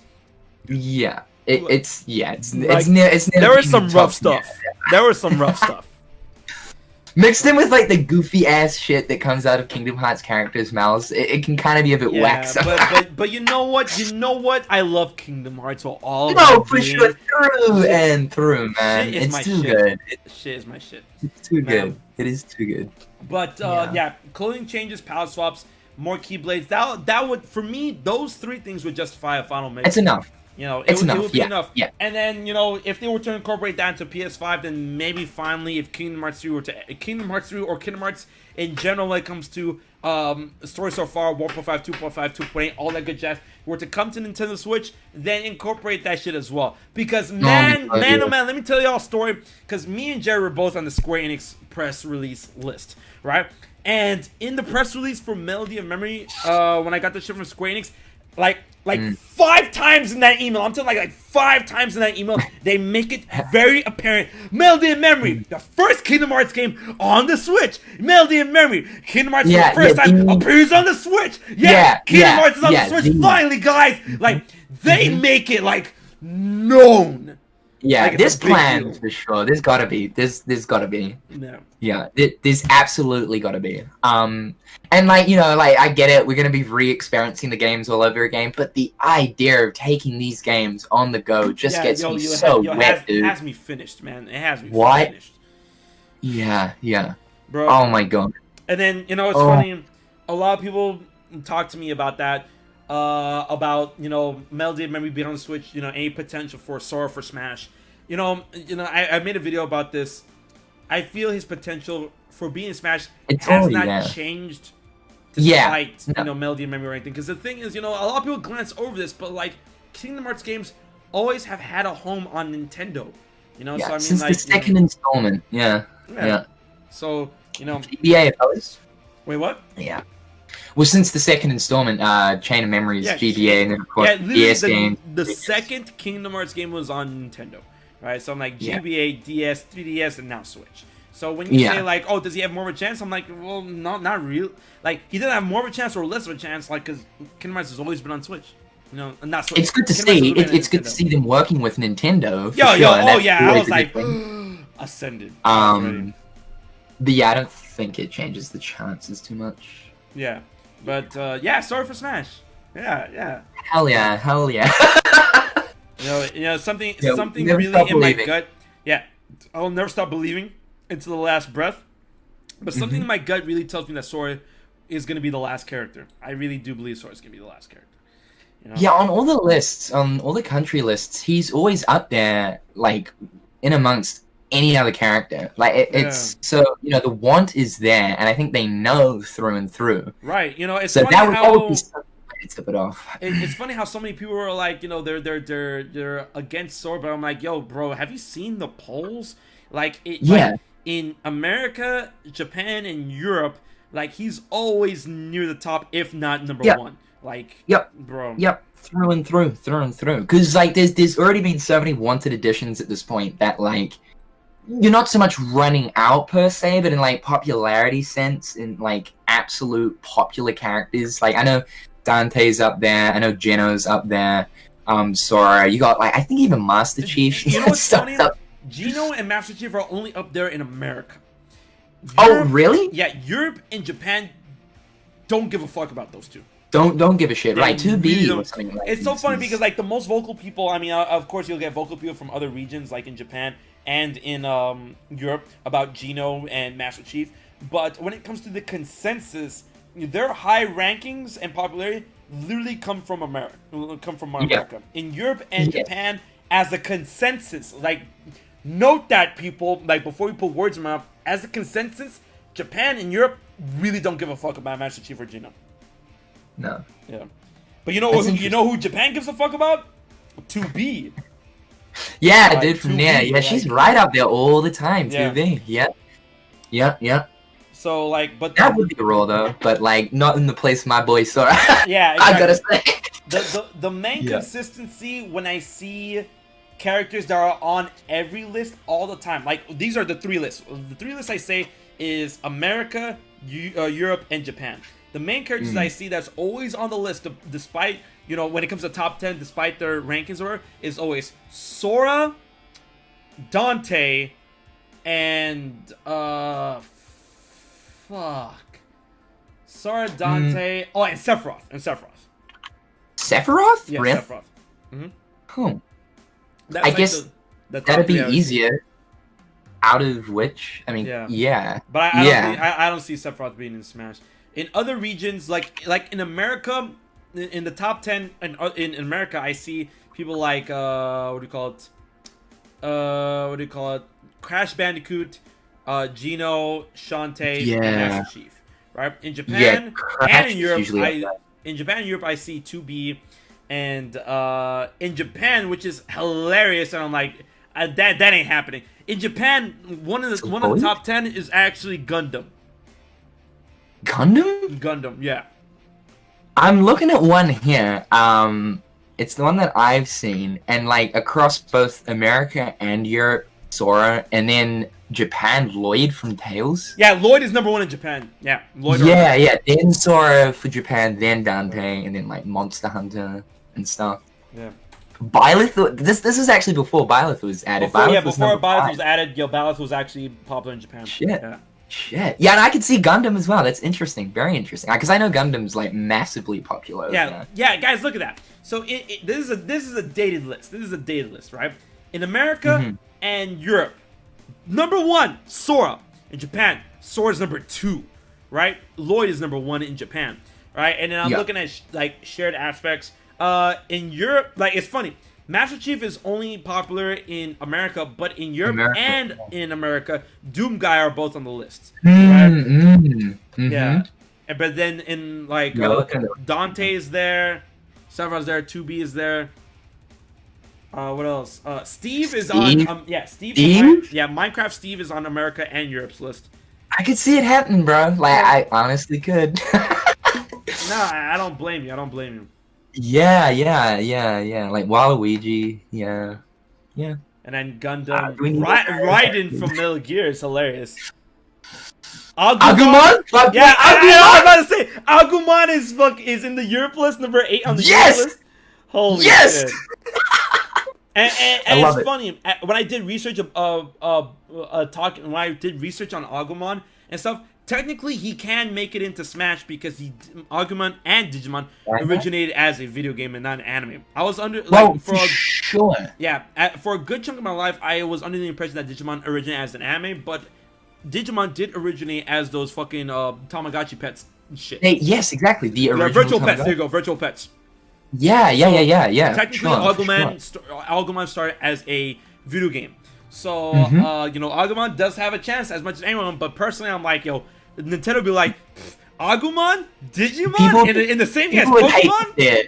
Yeah, people would hate to see it, bro. Nintendo be like, get to stepping. Like, yeah. They fit the criteria, but Nintendo's all like, in the same game. Digimon in the same game as like Pokemon. No, I want to play as Agumon just to beat the shit out of Pikachu, bro. I don't. That'd be the funniest shit. But Sakurai, when it comes to Super Smash Bros. Ultimate, he wants to add in characters that have like wild boy shit into their movesets and their entire identity. And Agumon would definitely have wild boy shit with Digivolution, right? So like, you fight enough, like increase your bar enough, and then you're able to Digivolve into Greymon, and then you keep fighting, and if you don't lose bar, kind of like Situation Engage in Kingdom Hearts, and if you keep fighting and don't get hit, you can upgrade to Metal Greymon, and then keep going into War Greymon. I'm like, yo, if you let your opponent get to War Greymon, that's your own fucking fault. Like, that's it. Yeah. Straight. And then Ultimate Smash Omnimon, surely. Yeah. There you go. Final Smash Omnimon. Like, Transcendent Sword. Yeah, Garuru Cannon. See, so like Agumon can have his own thing, but you know, Nintendo be like, oh, for sure, people would hate this. Yeah, they were swatting this shit. Like, oh my god. Too good. Can you get penalized with Skull Greymon? Man, Skull Greymon is literally the fucking anti-form of fucking Digimon. Yeah, through and through. That's when fucking like Ty's just like, you're gonna Digivolve, bro. You're gonna do it, bro. Like, that's like, Ty, please. Yeah, exactly. That's like that episode of SpongeBob. It's like, not good enough, Gary. What are you doing, Gary? Win the race, Gary. That's the same fucking energy. Right? And then I remember that episode, seeing fucking Greymon evolve to Skull Greymon, and then him just swatting the other Greymon. I'm like, bro, chill. Yeah. It's not that bad. And like, bro, that was a long fucking episode. It is so good. Yo, Skull Greymon is scary. It's scary as fuck. But he's fucking massive, dude. He's huge. He's massive. But, as scary as Skull Greymon is, Metal Greymon's even scarier, because fucking, like, Giga Blast, where he fires the Giga missiles? Yeah, Giga missiles. Did you guys know each of those missiles have the same power as a nuclear bomb? And I'm like, that's actually, because they say in the description. In the description, they say it, and I'm like, that's actually terrifying. Why would a Digimon have this much power? Stop. Like... Dude, especially for a I think it's ultimate. It's an ultimate evolution. That's crazy. Yeah, man. You evolve it to War Greymon. It's like Terra Force, and then like. Yeah. All right, bro. Like, what happened to your 2 chest nukes? Like shit. Yeah. What? Digivolve, bro, quick. Man. That is literally the power of the 5th dimension. This is a stream that's supposed to be about Kingdom Hearts ReMind, and here's me and Jared talking about fucking Digimon. I live for that, bro. Like, I was never a Pokemon kid, but like, man, turning through season 4. I feel you. I'm Digimon trash too, man. Like, yeah, bro. Yeah. But like, anything after season 4 is just pretty dog. Yeah, no, I agree. And whatever, I don't give a fuck what everyone says. I actually rock with Digimon Frontier, Digimon Season 4. I actually rock with that. Season 4 goes hard. Takuya and shit? Yes, man. No, you don't understand how many people I run into. It's like, Digimon Frontier is trash. I'm like, bro, you're trash. What the fuck? Kids becoming Digimon? Let's fucking get it. Exactly. What is that? Akunimon or whatever? Agumon, yeah. Agumon, yeah. Oh, and then, like, the fusion into Aldemon, Burning Greymon and Agumon into Aldemon, and then he became Emperor Greymon, and then Susunomon, like... It's crazy. It's wild. That season was wild, man. They're all so good. Good. No, good. I love that shit. And then, bro, I tell this to my friends. Yo, whoever put together the Digimon movie soundtrack deserves a fucking raise. Oh my god, dude, especially when he's versing off against Parrotmon, he's like, I'm Greymon now. And then it just like kicks in with that shit against Parrotmon, dude. Oh my god. See right there, we have our resident detractor. Can't keep like, it's like, season 4 is trash. Bro, you're trash. What the fuck? Dude. Season 4 was great. I loved it. I mean, Oh man, yeah, the concept of which was fantastic. They needed to do something different. They had the playing card game in season 3 and like Adventure 1, 2. They had to do something different with number 4, and they did. Yeah, they did. Yeah, but you know what? You know, as much as I love season 3, you know what I didn't like about season 3? How it's like in season 3 is like, yeah, the first 2 seasons that was a TV show, and I'm like, I hate it. They kind of like I liked how it was kind of so it was like Digimon already existed in that universe, like as a thing, like a card game Jared, and as a TV show. I hate it. Season 3 was like, season 1 and 2 was a show, and like, no, I hate it. Yeah, I hate it. Yeah, I actually, though, I gotta say, like, I love Takato and, like, Gyomon and stuff, and, like, Impmon, Beelzemon, dude, fucking badass. Like, that's Cloud. Like, that's the Digimon version of Cloud, man.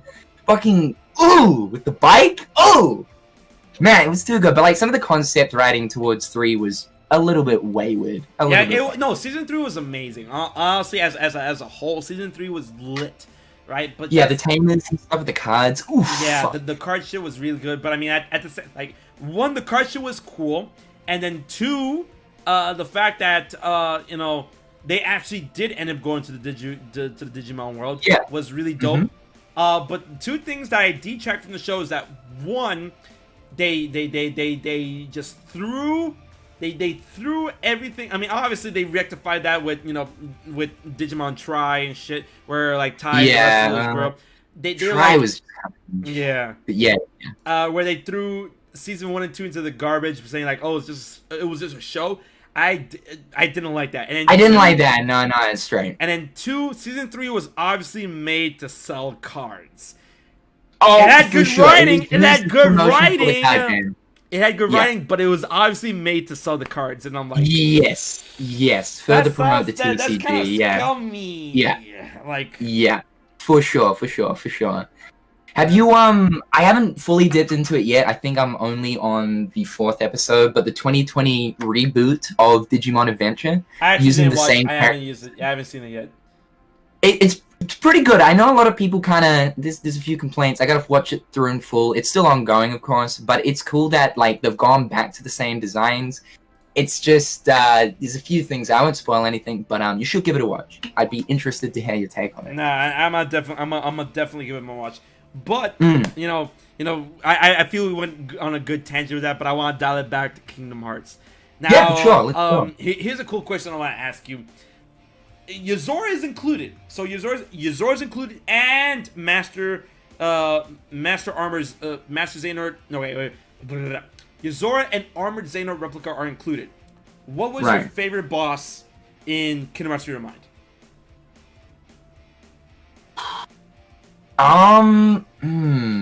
That's interesting. Favorite, like the one I enjoyed the most. Design, boss. I gotta say, although it made me stress the fuck out. Marluxia, I loved that final. No, that's not fair. You're a Marluxia stan. That doesn't count. No. I know I am. But that skull with Streliza, like it was so good. It was so good. Aesthetic wise, it was beautiful. Chef kiss. Man, why did I ask you this question? You should know me, dude. In the back of my head, I was like, man, this motherfucker. He's gonna say Marluxia, right? Marluxia. And he says Marluxia, I'm like. Yeah, I'm simping. I'm out here simping. That man's too gorgeous. I love him too much. The fight was perfect. Now, like, not that I'm here for it, because I knew you were gonna say Marluxia. I need to use the bathroom, but as I'm away, tell the chat everything you loved about your baby boy Marluxia boss fight, man. No, for sure, because, okay, the number one thing that I liked the most about it was just, like, aesthetic-wise, like, of course, all the fights have their own, like, you know, like, effects, particle effects, and whatnot. I think the most attention to which most certainly went into Marluxia, though, during, like, Shion's DM and stuff, that was beautiful with the whole sunset thing going on. Nice callback to, of course, the days of them sitting on top of the Twilight Town clock tower and stuff. That was nice. Monster Xehanort, it's kind of like we had already seen that, so it was just more of the same, kind of. And the ReMind fight compared to that of the Data fight was just kind of, it was a little bit more impressive. But I gotta say, like, through and through, I want to say, like, Yozora, it was cool, but I simped too much towards Marluxia. And, yeah, his battle quotes, are you ready? Settle down. The end is nigh. Yeah, all that kind of stuff is so good. It's so good. This is biasm through and through, dude. I can't get enough. I actually cannot get enough of Marluxia. And it gets me excited to know potentially, well, hopefully, maybe, like, at some point he'd come back, but I don't know. I don't know if their days are over and done with. They will come back, in a sense, as somebody's, but whether or not that's actually going to happen, we'll see them. They'll have screen time. I'm not too sure. I'm honestly not too sure, but through and through, I love him. His fight was perfect. The countdown thing where it counts, like, you're used to the whole hit counter thing throughout the DMs, like, throughout the main fight. But that final, like, DM, where it's like, it just comes out of nowhere and it's just counting down, like, faster than seconds, it's just intense. It just, like, accelerates the entire thing ×3. It's, oh man. And yeah, the Lord of the Castle OST as well is just perfect. Like, everything about that was beautiful. I just especially liked the big skull of Streliza coming up. The callback to, obviously, Rechain of Memories. Oh man, too good. Too fucking good. That is why. That is literally why. This man's out here munching back on that cheese. But yeah, no, that is exactly why I love that fight. It is so good. Damn, bro, you making me hungry. What is that? Tasty? Edam? Gouda? Aged white, sharp, white cheddar from Vermont. Oh, okay. Oh, damn. Alright. Shit! Ain't no cheap stuff, I see. I'm munching. I got tasty, that's about it. I'm looking at you and I'm like, Marluxia. Or Marluxia, you're gonna resign to Marluxia. Man.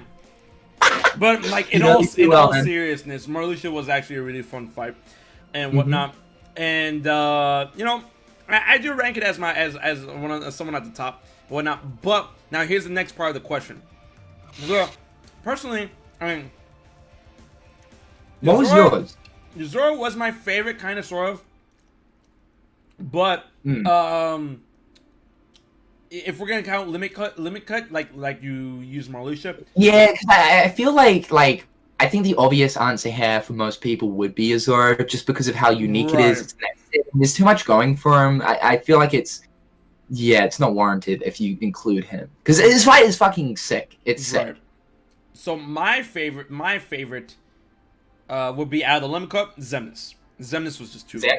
Oh, dude. Okay, that was cool, because that felt like a full-on, like, anime battle. Especially all of the aerial combat you do in that fight is just intense. And the mechanics and stuff, like, the whole, using the flow motion to bounce off his reflect. Yo, this man was actually using fucking fighting game mechanics where he just, like, kicks you into the wall in order to get the fucking, the wall bouncing into the combo you more. I'm like, bro, what the fuck? I'm here to play Kingdom Hearts, not Street Fighter shit. It's crazy. It's crazy. So that would probably have to go down as my second, even though that was also excruciating. Yeah, I hard agree. That fight was awesome. Now, here's the next question. What was your... I already know mine. What was your most disliked battle? Your most hated battle? I already got mine. And people were like, man, what you mean? And I'm like, bro, fuck that fight. So what was your most disliked? I mean, now, okay, so, like, post-secret episode, I get it, but I was hoping for just a little bit more. If I compare it to his one into Final Mix, I'm just kind of like, eh. You're gonna hate this, but I'm gonna have to say Luxord. Oh, no, I don't hate that, I don't hate that. Yeah, true. No, okay. I thought you were gonna say Yozora. I'm like, bro, you added. No. You bonkers. Not at all. You bonkers. Major respect, even though he like roasted me inside out. But it's just when I compare it to his 2 Final Mix fight. Yeah, he was the easiest one out of the DAO. So that's the reason why you don't like it. Yeah. more, and he was scuffed in the Keyblade graveyard. That I kind of get now. I understand. Like, there still could have been a slight difficulty factor there, and it just was underwhelming. Yeah. Personally, I thought Luxord's fight was like more. It was, you know, it wasn't too challenging, but it was very interesting. They added a lot of interesting mechanics and stuff. And you know, I'm telling you right now, if they were to add like any type of souped up version of what we had in 2 Final Mix, I would have pulled my hair out. Because in 2 Final Mix, Luxord's data battle, man, fuck that fight. Fuck that fight, man. Yeah, I so shit. You know, personally, I'm glad they dialed it down. So I mean, like, you know, I ain't kicking myself over Luxord's fight. And if you think that's like the worst one out of all of them, then you know, I respect it, and I'm not gonna argue it. But I'm gonna tell you this right now. My most hated data battle, and people were like, it's such a good one. And I'm like, you out of your fucking mind. Fuck Dark Raikou. Fuck that fight, man. No, I hate that. That's my most hated one. I hated that one so fucking much. Man, nah. Nah, because I mean, like, the data battles are so well put together and so well constructed where you're able to get a beat on things. And I'm like, okay, sure, maybe, like, you know, that's too much in order for you to get a beat on a fight. But I mean, like, a fight is meant to be, you're supposed to come over a fight by, you know, learning and getting past it. Dark Raikou's moveset repertoire and his functions are way too wild, random, and out of whack, right? You know? Yeah. He has so much shit to his disposal, and he does so much stuff that is not in line with, like, any type of pattern, right? His patterns are all over the place, and I'm like, bro, what are you doing? Like, okay, I'm ready to brace myself for this. He drops like 100 mines in the fucking field. Okay, great. I'm gonna just dogger them all the way. And now he's in my face, and he one-shots me. I'm like, all right, cool. Maybe that's like the fucking pattern he goes for. I play him again. That's not it. All right, man. You're just, like, and, you know, at the same time, I appreciate it to a point where, like, all right, Dark Raikou, he's a fucking child, so he doesn't know what to do, so he just throws out whatever he can. And I'm like, okay, that kind of plays into the notion of what he is, but me as an adult, I don't appreciate that, and fuck that boss fight. So no, I feel like, yeah, he's a kid in his toy box, like throwing all the toys out sort of thing. Like, he can't make up his mind as to what he wants to do. I feel like his moveset RNG is wild in comparison to the rest of them, in the sense of what he utilizes and the consistency of which it's insane. It is insane. I'll agree. Like, he was definitely one of the ones that I had a bit of struggle with.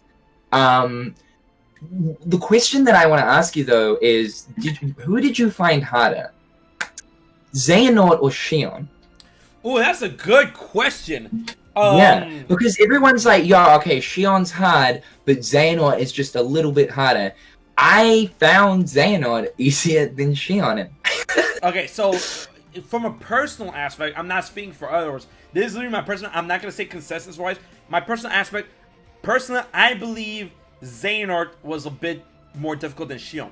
Yeah, Xion was brutal and introduced the whole, like, you know, HP shredding and stuff. And I'm like, okay, I got that. And then like, okay, I understand HP shredding is now a thing. I'm going to Xehanort, which I believe is gonna have the same aspect, which he does later on in the fight. But the thing is, Xehanort is very, like, Xion is very, like, in terms of comparing to each other, Xion's pretty straightforward, while Xehanort, he's more AoE based, so he does a lot of things that covers a lot of bases. And that makes people panic a lot, especially when you get to the segment where he just throws out his goon squad, and I'm like, okay, this is a DM, I'm half health, he's throwing out his goon squad, and he does a lot of brutal things that can make people panic a lot more. Like, Xion is very straightforward, where I like, okay, I see what she's doing, I see it coming at me, it's gonna be tough. More predictable. She's more predictable, it's definitely gonna be tough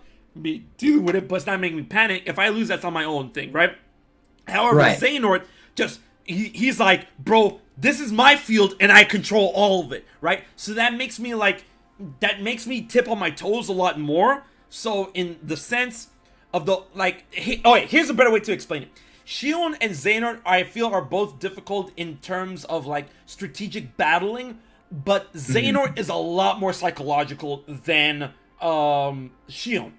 Xehanort's battle tactics and what he does to you messes with you psychologically a lot more than Shion, and that's why I feel it's more difficult. I feel like you panic more in Xehanort's fight. Yeah. And whether or not also that's just knowing that like this is the leader of which two, just knowing his position of the organization, that he's meant to be the end all. I get it. Like psychologically as well, he's got that upper hand. Right. But yeah, no, it's interesting. Like those two fights were crazy, and it's cool because like it does prep you for that of Yozora. It's kind of like a kick in the teeth from Square, like thinking, oh, you think this is hard? Like, oh, we're just prepping you. This is the entree, my man. Like, we're prepping you for what's to come. And then obviously Yozora rolls around. It's like Jesus. It's nothing in comparison. And then one boss fight that I saw people in the chat were bringing up. Where it's like, oh, you're complaining about Dark Raikou. What about Cyx? See, look, Dark Raikou. The reason my problem with him is that Dark Raikou is very random. Cyx, he's just very brutal. Like he's just non-stop. Yeah. Right. You can understand what he's about to do, what he's doing, but the thing is, it's like, I'm pretty sure I'm correct when I say this, but Cyx has the most unblockables out of all the bosses, right? He has a shitload of unblockables. Like, so not only is he stupid strong, but he has too many unblockables. So, but you can see it coming, but you just have to figure out how to get past it. Dark Raikou is just like all over the place. He does a bunch of random things, but Cyx, he's just fucking brutal. So isn't it ironic that like just like KH2 in KH3 he's also got a scuffed summon cheese strat? Yeah. Cyx does have a cheese strat with the summon. And the same thing with fucking Peter Pan in Kingdom Hearts 2. Like, Peter Pan KH2, Simba KH3, yeah. Everyone's all like, yo, just use Simba. And I'm like, bro, alright man, whatever. Yeah. It's funny because throughout the entirety of Limit Cut, I actually didn't use summons. I didn't use links, I didn't use summons throughout the entirety of Limit Cut. Right? But when I came to Yozora, I'm like, yo, fuck this Ariel, let's get it. Like, let's go. Sure, dude. Let's go. Yeah. And people are like, you beat Yozora with Ariel. I'm like, man, suck my ass. The fuck? It's an ability afforded to me. It uses all my limits. It uses all my magic bar. Bro, yeah, exactly. Even using the links, like it really doesn't give you. Sure, like you have to. It means that you're gonna have to like furthermore learn the DM and stuff. Whatever, but it still means you've got to go through like the first phase, second phase. That's hard shit. Like it really doesn't give you that much more of an edge. It honestly really doesn't. Like I still died 204 times using links. If you survive past Yozora's DM, he gets like 100 times harder after his DM. Yeah. Like, and I'm like, bro, I don't see myself getting past this. Like, if I don't have luck. Or Ariel, like Yozora, like phase 2 Yozora is insane. And I'm like, bro, how the fuck am I supposed to fight this, man? Like, what the heck? Yeah, that's it. That second phase. Ooh. And I was lucky when I beat Yozora for the first time. I was lucky because at the end of me spamming Ariel, he was doing his fucking, he was prepping up his strike raid attack, right? Right. And then. Right. After Arrow's done, I had Ultimate Form saved, which has Blade Barrier, right? So I could block in all directions. So I switched to Ultimate Form, and he was like on like 1 bar at health left. So I switched to Ultimate Form. He does his thing. I use Blade Barrier. He's blocked. I fucking air step to him. And I'm like, that's it. Like, nice. If he didn't do that attack, I probably would have lost that specific round. I know, that is the opener. Also, he does the prism as well, but like that really is the opener that you've got to make sure you land in order to finish him off. Right. The prism as well. I know he whips that out. Oh, but man. Yeah. Here's me to blow Jared's mind with HMK. Wait, how do I call it? HMK licensed risk reward openings. All right, so here we go, Jared. Are you ready? I'm ready. Okay, so when Yozora preps his what do you call him? His blade shredder slashes, where he's like charging up and he slashes and you block, but if you get hit with it, your HP shreds. So what you do, right, is like when he charges up the first time, you block the first 2 things, and then he's gonna come at you. You keep blocking. When he's charging up the next one, you can actually roll up to him, hit him. When he hits you, bro. He what do you call him? He bounces back, and obviously your HP is gonna get shredded, but you're not gonna die. Then he I utilize that like through and through. Yeah, I'm like I ain't doing it properly. I'm gonna air step to him after that first slash. Yep. Yeah. And then here's the next part. You know the move where he can steal your Koopa coin or steal your items, where he does the suck up thing. Yep. So when he's floating around prepping that, and then he blinks and then blinks in front of you in order to steal your shit, right? Yeah. Use use shot lock. Slow down time. As soon as the light lights up in his gun, where it lights up, you air step to him. He's gonna steal a little bit of your HP, but then you can break through that afterwards. Yeah, again, see, like, I was initially using that as well. That was what I was doing. Of course, like, he gets, like, maybe a bar back. The amount of damage you can do is more so. So I was using that, and then after a while, I ended up finally learning the thunder technique. Once he does all three of the cylinders or whatever, he'll say his quote. He always says a quote after that and just straight thunder. Like, as soon as he says a quote, you just thunder, boom. But yeah, no, I was utilizing that through and through for like ages. Probably like the first like 100 odd days. Did you know about the one where he starts his DM and then he does his fucking his laser rises? Yep, for sure. So 2 reds, 2 blues. Damn, alright, so yeah, oh man, you went through the loops and learned the good shit. I did, man, I did. Jared was literally being into perfection. Holy shit. No, I mean, not perfection, bro, far from it, man. This is it, guys. Jared is a blade on a fucking anvil, and then Yozora's here with his fucking hammer, and just beating the shit out of Jared, and then Jared comes out as a perfect blade. That's Jared. That's Jared right now. One thing that I was proud of is, and I don't know how the hell this happened, but on the time that I finally got in, attempt 205, bro, I didn't even use the Koopa coin. It was still there. It was still there. I'm telling you right now, the fact that you had a Koopa coin in your pocket, I'm like, that's kind of sus. I'm like, bro, like, you had a Koopa coin in your pocket? Nah, man, nah, you throw away that shit.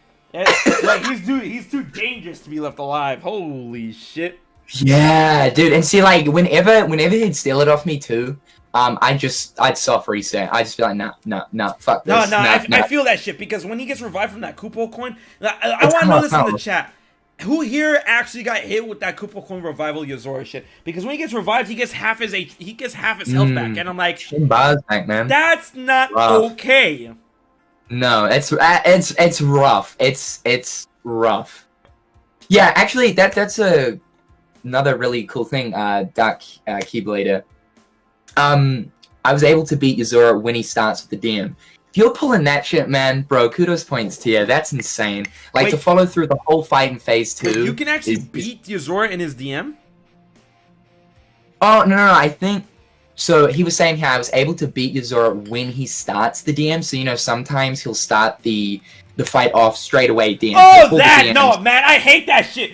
Oh, my God. I hate when it was like... Some people that can just pull through the whole phase 2 for the whole fight. Like, that's insane. Bro, I hate that shit so much. I'm telling you right now, Jared, every time I would just fight Yozora and he starts with DM, I would just reset the game. Oh yeah, for sure. Same here. Same. It's not even worth it. Yeah. I'm like, starting with reset, that's a lot. That's an L. That's it. Wipe, boys, wipe. No. Bro, yeah, man, I just find it so funny how Yozora, Yozora, the way they constructed Yozora was so fucking emblematic. And I'm like, bro, this is it. This is a fight, and I am here for this fight. And I'm just... God, Kingdom Hearts combat, man. Jared, just give me Verum Rex now, man. What are you doing? I know! Where the time machine at? Where the time machine at? God, I'm so mad. I mean, hey, the cool thing is, man... Like, what the fuck? Alright, we got to fight against Lingering Will. And then we played as Terra in Birth by Sleep. How long do I have to wait? Oh, man. It's gonna happen. The cool thing to know is, like, and I don't think anyone was expecting it, but we're literally getting the next slice this year. Now, of course, whether or not Yozora is gonna be have some appearance to be mentioned. I mean, who knows? It's the hope, right? I'm But about to hound down fucking Dylan's Twitter. Oh, dude, yeah, give us the intel, my man. But crazy, like, was anyone expecting the next slice of Kingdom Hearts to come this soon? Like, I'm not including Dark Road. No. Far out, man. I was taken back. I was kind of expecting it because, I mean, like, you know, everyone likes to meme around, like, oh, Kingdom Hearts 3 took this long in development, it took this long to get Kingdom Hearts. But, I mean, like, between then, we actually got some wild-ass releases, like, you know, literally almost back-to-back. So, I mean, like, the fact that we're getting Melody of Memory the year after, the Melody of Memory and Dark Road, the year after Kingdom Hearts 3 and the same year as ReMind, I'm like, bro, let's go. It's like they're working. They are working. They are working. Like, they are working so much that these mad lads actually made a fucking model for Apprentice Xehanort, which did not exist until Melody of Memory. I'm like, yo, they actually made my boy a model. Yeah, like, let's go. Sure. That's crazy, right? They're working. They're hard at work. It's beautiful to see. And the whole, like, Marvel Phase 2, like, fucking lineup thing. Oh, dude, like... And the fact that fucking, Apprentice Xehanort is just like, grabbing little girl Kari is like, you! And... Oh, man, like, bro, this is Disney, bro? Like, what the fuck? Yeah, right? And I love how they gave importance to that stupid ass machine from Kingdom Hearts 1. The old Ocarina's. Yeah. And I'm looking forward. It's to the point where I'm like, I believe that, we were like, I feel they have a good grasp on the Kingdom shader, the models and whatnot. 2020, like, we got Melody Memory 2020. 2021, we gonna get Verum Rex, and then, like, they're gonna save Sora, they're gonna save Yozora. Yozora's gonna be brought to the new universe, and then it's like, Yozora, hey, I'm Kari, I'm Raikou, I'm everyone. Yeah, we can all be friends. And then Yozora's like, yo, it's been so long since I had friends. And then Mickey's gonna show up, and he's like, yo, we got a problem. It's like, what's the problem? They go to no. We go to Yinsen's tower, and that shit's on fire and shit. And then they're like, yo, what happened? I'm like, what do you mean what happened? Zigbar's still alive. Like, Zigbar's still alive? Yeah, and he has the Keyblade. And then they go to Disney Tower, and that shit's on fire. Then they go to fucking Destiny Islands, and that shit's on fire. And then they go to fucking Twilight Town, and that shit's on fire. And they go to Land Departure, and that shit's on fire. And just like, bro, what's going on? And at least she was like, oh my god. I'm ready. Hey, one thing that I am kind of excited for is to see Yozora within the Kingdom Hearts aesthetic, not the realistic looking in his cartoony-esque version, Because obviously, like, Sora looks wild in Shibuya, but seeing Yozora in the cartoony, whew, man, that's gonna be a bit different. That's gonna be great. He'll be really looking like Raikou, man. Like, it's gonna be crazy. Now that you reminded me, here's the next tangent. Yo, Jared, have you heard of these two theories? 1, the Sora gazing eye theory, and 2, the Sora corpse theory. Okay, so I don't know, like, the logistics of it, but I do know it was some glitch or something that happened with the eye or whatever. Like, Sora's eyes changed to the gazing eye, correct? Yeah, but I do not know the logistics. Hold that thought for 1 sec, my man. I've got to yet again strangle that salamander. He's gonna go yeet. He's gonna go Yeetus Vanitas. God, I'm so glad that Yeetus Vanitas thing actually became a fucking thing.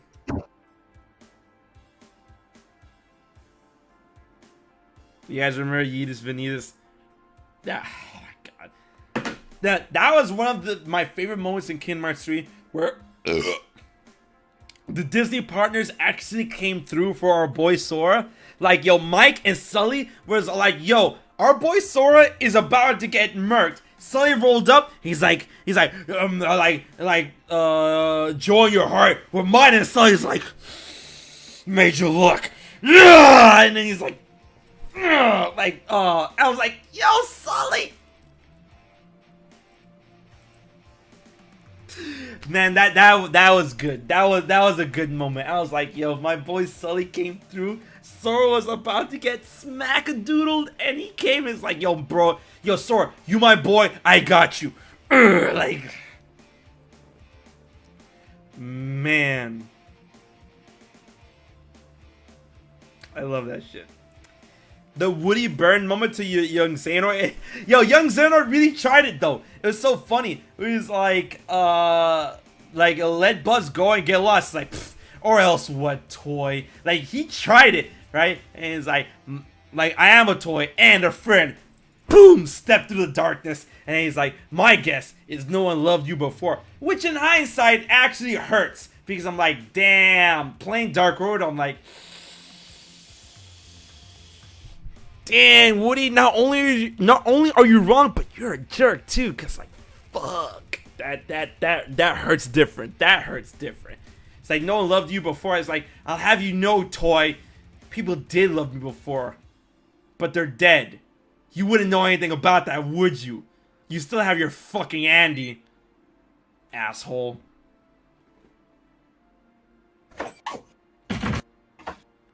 Yeah, righto, mate. Oh my god. I was just talking about how Dark Road changes that fucking Woody young Xehanort scene. Oh, dude, sad. The no good feels. The no good feels. I know. Woody, please, like, you're killing my man here. Like, shit. Alright. Oh my god, it ruins me. Sword Glator plays asks, what is the fifth dimension? There is two answers to the fifth dimension. Jared knows answer 1. I don't know if he knows about answer 2, but the first answer is that when it comes to the amazing works of Tetsuya Nomura and everything he has touched, there are 5 dimensions that we need to talk about. We have the first dimension, which is Final Fantasy. We have the third dimension, which is Kingdom Hearts. We have the fourth dimension, which is The World Ends With You, and we have the fifth dimension, which is Verum Rex. What is the second dimension, you ask? Ha ha ha! Joke is, the second dimension is the Bouncer. Those are the 5 dimensions. And that's what the fifth dimension is. Talking about those aspects, those reaches, the theories, going all over the fifth dimension. But what is the actual fifth dimension in terms of the name, the fifth dimension, where it actually originates from? Well, my friend, the fifth dimension actually originates from the string theory in mathematics, in which we are understanding of the 3 dimensions in terms of 3D space, when it comes to the X, Y, and Z axis. But then, when it comes to the fourth dimension, it is often argued to be the fourth dimension to be time, right? And that is the fourth dimension within our 3D space, the flow of time. But in order to understand that there is something beyond that of time, that is what is known as the fifth dimension. The fifth dimension is truly unknown because we don't know what dimension is truly outside that of time and the 3-dimensional space that is X, Y, and Z. But we do know there is something out there beyond that of time, and there is nothing beyond the fifth dimension. So the fifth dimension is currently the last dimension, and that is the origin of the actual string mathematic theory of the fifth dimension. To give you sort of like, I guess like a very basic-ish kind of rundown, a good movie to watch would be Interstellar. It kind of dips into that. Yeah, it actually does. Yeah, it does. Yeah. It dips into the whole fifth dimension thing. It's a really good movie too. Highly recommend. Oh yeah. So damn, what was I talking about before that whole tangent? I was talking about. Oh yeah, young Xehanort and Woody. And damn, Dark Road. Everyone, all my friends are dead. Holy shit. That's what it is. That's literally what it is. And then, wait, you told me to hold a thought before you went to go leak the lizard. What was I talking about before the lizard leaking? So, the Sora is dead theory, gazing eye. Oh, okay, there you go. Yeah. The gazing eye theory. You don't know about that one. Do you know about the Sora is dead theory? No, I do not. No. Okay, so what's very interesting is that once again, Miss Terranbray, Noctis My King, and Verum Rex King, another Twitter user, they compiled both. They ripped the model of Sora from Verum Rex out of the what do you call them? The secret movie Kingdom Hearts 3 Sora model. They ripped that, right, and they analyzed it a lot, and they're like, guys. When we compare Sora's model, which I, said like, oh, he could just be cold, that's it. When they compare the Shibuya model of Sora to Sora's regular Kingdom Hearts 3 model, there's a lot of discoloration. There's a lot of specific, I should say, discoloration within his hair, skin, eyes, and nails and lips. To the point where it's almost as if that it's discolored to the point that he is a corpse. And then they brought up all this information about how the body goes through, not rigor mortis, but like mortis something else there's like a Latin word for it, where it's the discoloration the body goes through when the body is dead, right?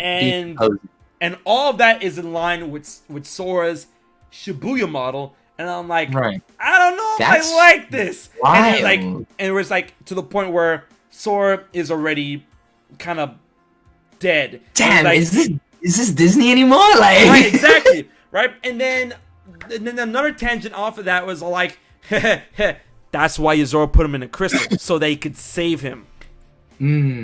See, and that's another thing that I do want to sort of go off of is so like in the data grading, you've got specifically like all of the different magic crystals from what seems to be Final Fantasy. Now, does that like is Kingdom Hearts now? And I don't know this full well. I know that you know this better. The Fabula Nova Crystallis thing. Fabula Nova Crystallis. Is Kingdom Hearts a part of that? Okay. Now? So I wouldn't say Kingdom Hearts is a part of that, but I would definitely because here's the thing. The Fabula Nova Crystallis series was a series compilation of Final Fantasy that surrounded all aspects of Final Fantasy 13, in which we were supposed to get Final Fantasy Verse 13, Final Fantasy 13, and Final Fantasy 13 Final Fantasy 13 Agato, right? Agito, whatever. Whatever.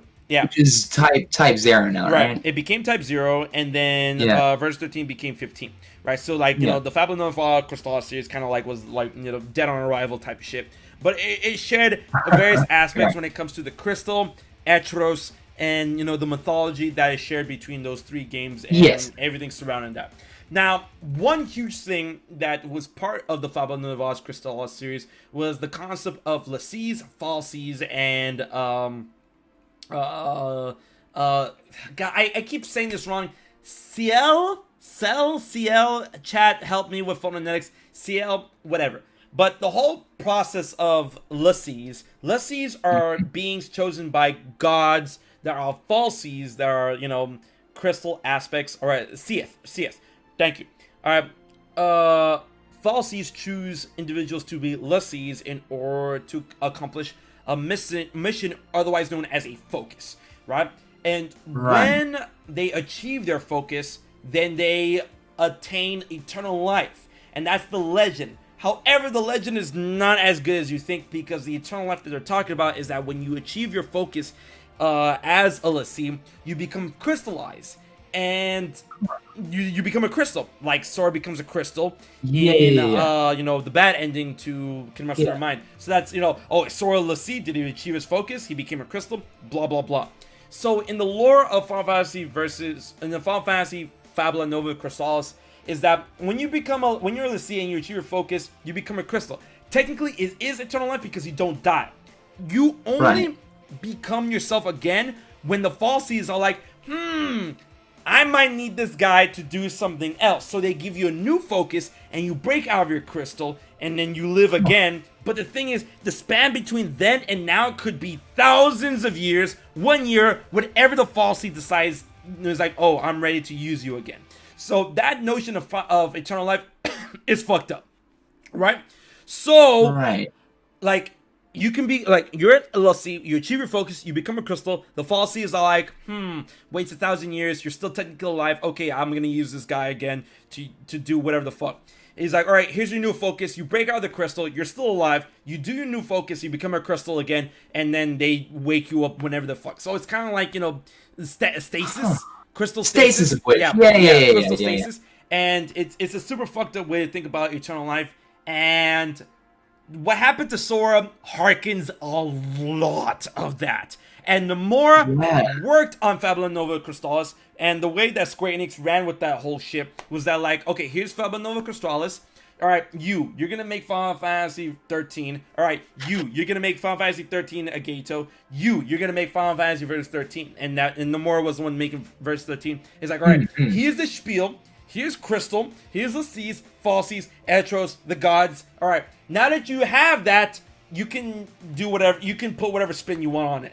Now that you know that you have to abide by these rules, you can do whatever the fuck you want with that. And Nomura's like, all right. So he worked on that with Versus 13. It never saw the light of day. we got Final Fantasy 15, and all Final Fantasy games deal with the concept of the crystal, but not in the way that Fabula Nova Crystallis did with Final Fantasy 15. Right, get you. With ReMind, Sora, the whole crystal stasis thing that Sora went through definitely harkens back to, it does. the C, falsies, crystal stasis, focus. Yeah. All that good jazz. A very dangerous road. And also, like, in the sense, yeah, I'm sure that, like, Tetsuya Nomura is going to make both endings canon. Like, surely. Well, surely. I'm not so sure, because there were some data miners that looked into it, and in the files for the two endings, the one where Sora wins is actually named True Ending. True. Okay. Yeah. I do know that, but I'm just thinking, like, although to be fair, to keep it all like on a straight road, I kind of don't like the idea of perhaps maybe like Yozora using like the power of waking if he can, to then go back in time and do the whole thing all over again. That's what I was thinking, and I was like, bro, yeah, that's probably what Yozora's doing, because the fact that he's in the final world must mean he has something esque of the power of waking. Of the power of waking, yeah. Right, and then he constantly beats the shit out of Sora, keeps using the power of waking until he feels it's ready. He's time to win, Right. Of course. I mean, that's the only way that would kind of make sense. But in the sense of, like, obviously the officially labeling of the actual movie or whatever, I guess that makes sense with it being actually labeled True Ending, right? Right. So, that's interesting. It's interesting. No, but the crystal thing, man, like, I don't know, like, it's just strange seeing that data grading stuff. Like, why are you pointing towards something? Like, this is very Final Fantasy-esque. Like, with all those crystals, like, why? I mean, they could just be there for, like, different object things to spice up your images or whatever, but it just seems so strange. Like when you do, what do you call it, the team limit with Raikou and Mickey, against the North Court, those crystals that show up, I'm like, what the fuck? Like, yeah, yes, yeah, exactly, yeah. I actually, speaking of which, I unfortunately missed out on. I got that one, but I did miss out on Shion, Axel, and Roxas's one, which I know is one of the better, cooler ones. Yeah, no, it was really cool. I actually, whenever I play that Roxas scene again, I try to force it. So I just buy my time. I'm like, yo, we doing this shit. Thinking of you, let's get it.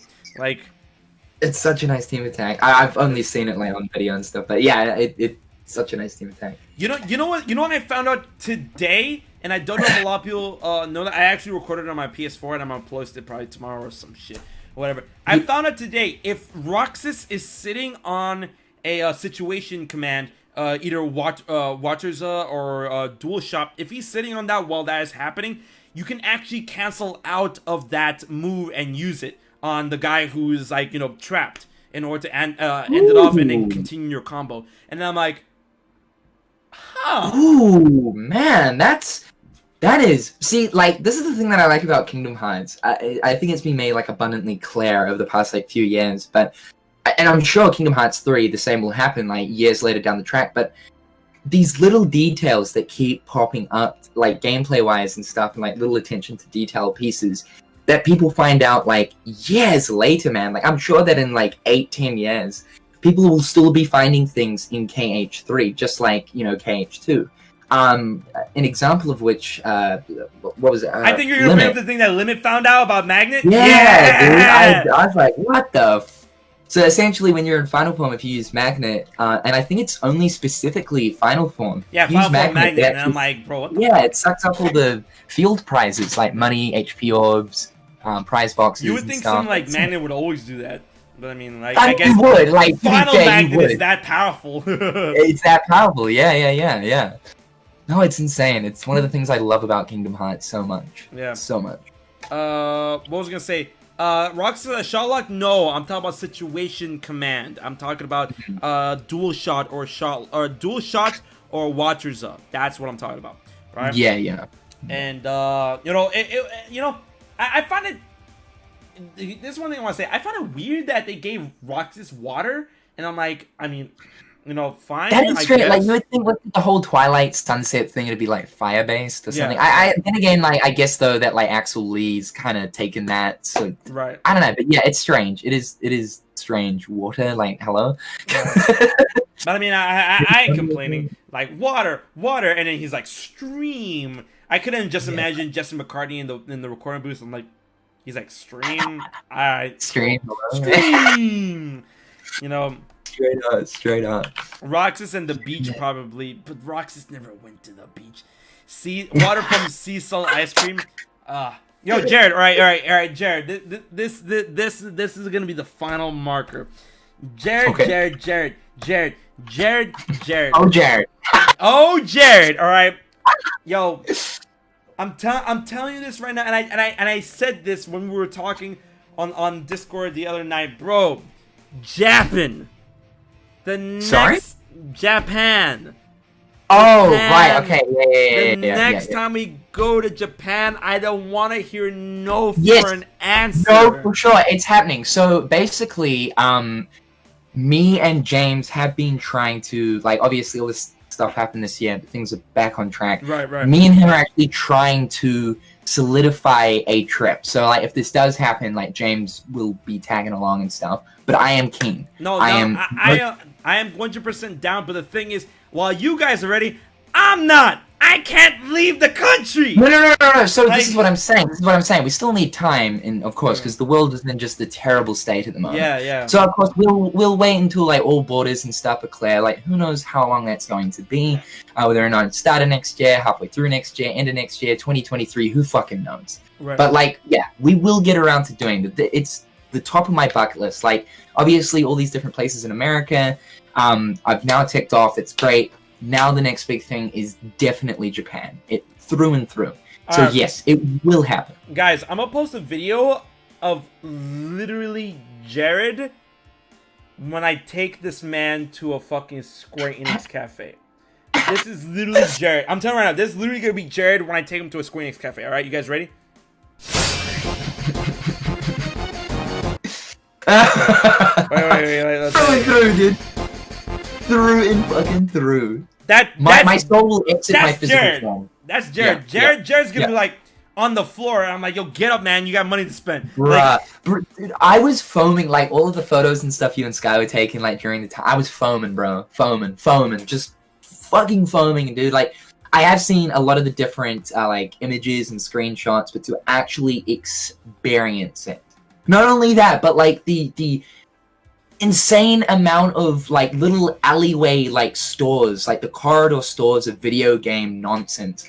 I need to experience. Akihabara, I need to experience. The Sky Tree. I'm telling you right now. I need to experience. Akibara, that you will not be able to conquer that in a day. That's a 2-day No, for thing. sure. No, that's a jungle, bro. That's a full on jungle. Yeah. No, it's top of the bucket list, dude. And then we gotta go to the Square Enix cafe, and then you gotta have legitimate sea salt ice cream. Sea salt ice cream. So, my question towards that is, in the sense of the Square Enix cafe, you do need to book in advance, right? No, you don't really need to. No. And I'm telling you right now, from experience, I went during Golden Week, and we were still able to get a table. Oh shit! Okay. Yeah. Okay, because I was under the impression you had to like fill in a booking or something, but if not, I mean that's dope. Yeah. I mean, did you guys go during the Kingdom Hearts 3 Sky Tree? No, man. I wish, because we actually went to the Sky Tree. We went to Sky Tree, and then we didn't go during the thing. You know, we were it was like shortly after it. Yeah, we went like 2 weeks after it closed down. Oh man, that's super close. Yeah, but I'm telling you right now, I'm never going to the Sky Tree again. That's just terrifying. Holy shit, that shit is terrifying. I'll stay on the ground. Thank you very much. Oh my god, I am never going to the Sky Tree again. Do you have Vertigo? Yes, I have Vertigo. Yes. Oh, so you have Vertigo, right? Yeah. Okay, that makes sense. That shit was, and there was and it's funny because me and the crew I went to is like, oh, take a picture on the glass floor where you can see under yourself, and we take a picture there. The whole time I was sweating. They're like, I was fucking with the camera like, and as soon as they took the picture, it's like, all right, picture's done. I'm like, get out of my way, ground. Get out, like ground that I don't see through. No, I kind of know what you're talking about because I'm trying to actually figure out. Give me a second. I'm trying to figure out. I believe that it is not as high. No, it really isn't as high. Okay, so the Sky Tree is actually double. It's double it. We got a Sky Tower here. It's nothing too impressive. It is the tallest tower in the southern hemisphere. And I kind of know what you're talking about because like when you go up there, there's also like a glass panel thing you stand on or whatever. I'm just looking at it now though. So Sky Tree is 634 meters. Yeah, Sky Tower is 328. So it's quite. It's I am double. never going on the Sky Tree again. I am telling y'all right now. Jared and James are like, yo man, we're going on the Sky Tree. I'm like, yo, but I'll be down here in the Pokemon Center. Let me know when you're back on ground level. Yeah. I'll see you. Like peace. Like, oh dude. I am never going on that shit again. Oh my god, the whole time I was on that level, I was sweating. I was looking into the distance and I could see shit. Like I could see Japan. And the sky and the clouds and the fucking horizon. And it's just stretches and stretches of just concrete buildings, right? Yeah, it was just a stretch beyond time. And then when I had to stand on that glass thing, and it was like, yeah, man, that's the floor. That's the floor under you. I'm like, nope. Oh, that's great. And bro, in my opinion, the worst part about that shit was that how fucking fast the elevator actually goes up to that shit. All right, you when you're on ground level and you go up on the Sky Tree, like the viewing area. When you go up there, that shit probably takes like half a minute, to get all the way up there. I'm like, alrighty. Some of them have some mad impressive elevators. I think the Burj Khalifa's got something insane, and like being that it is the tallest tower in the world. Like Ice Fire says. Icefire says, what if the Sky Tree has another Kingdom Hearts event? So what I'm going to do is I'm going to get one of the boys, Dean, Sky, or Jared, whoever the fuck was one comes from Japan at that time. I grab him. I take him to the Sky Tree. I'm like, all right, so this is what I want. You buy me this, you buy me that, you buy me this. All right, go have fun. Let me know when you're back on grab phone. That's what happened. Here's my money. You go up, right? And I'd be I'll be just vibing here. In the Kirby Cafe in the Pokemon Center, I'd be like, I'd be vibing. All right.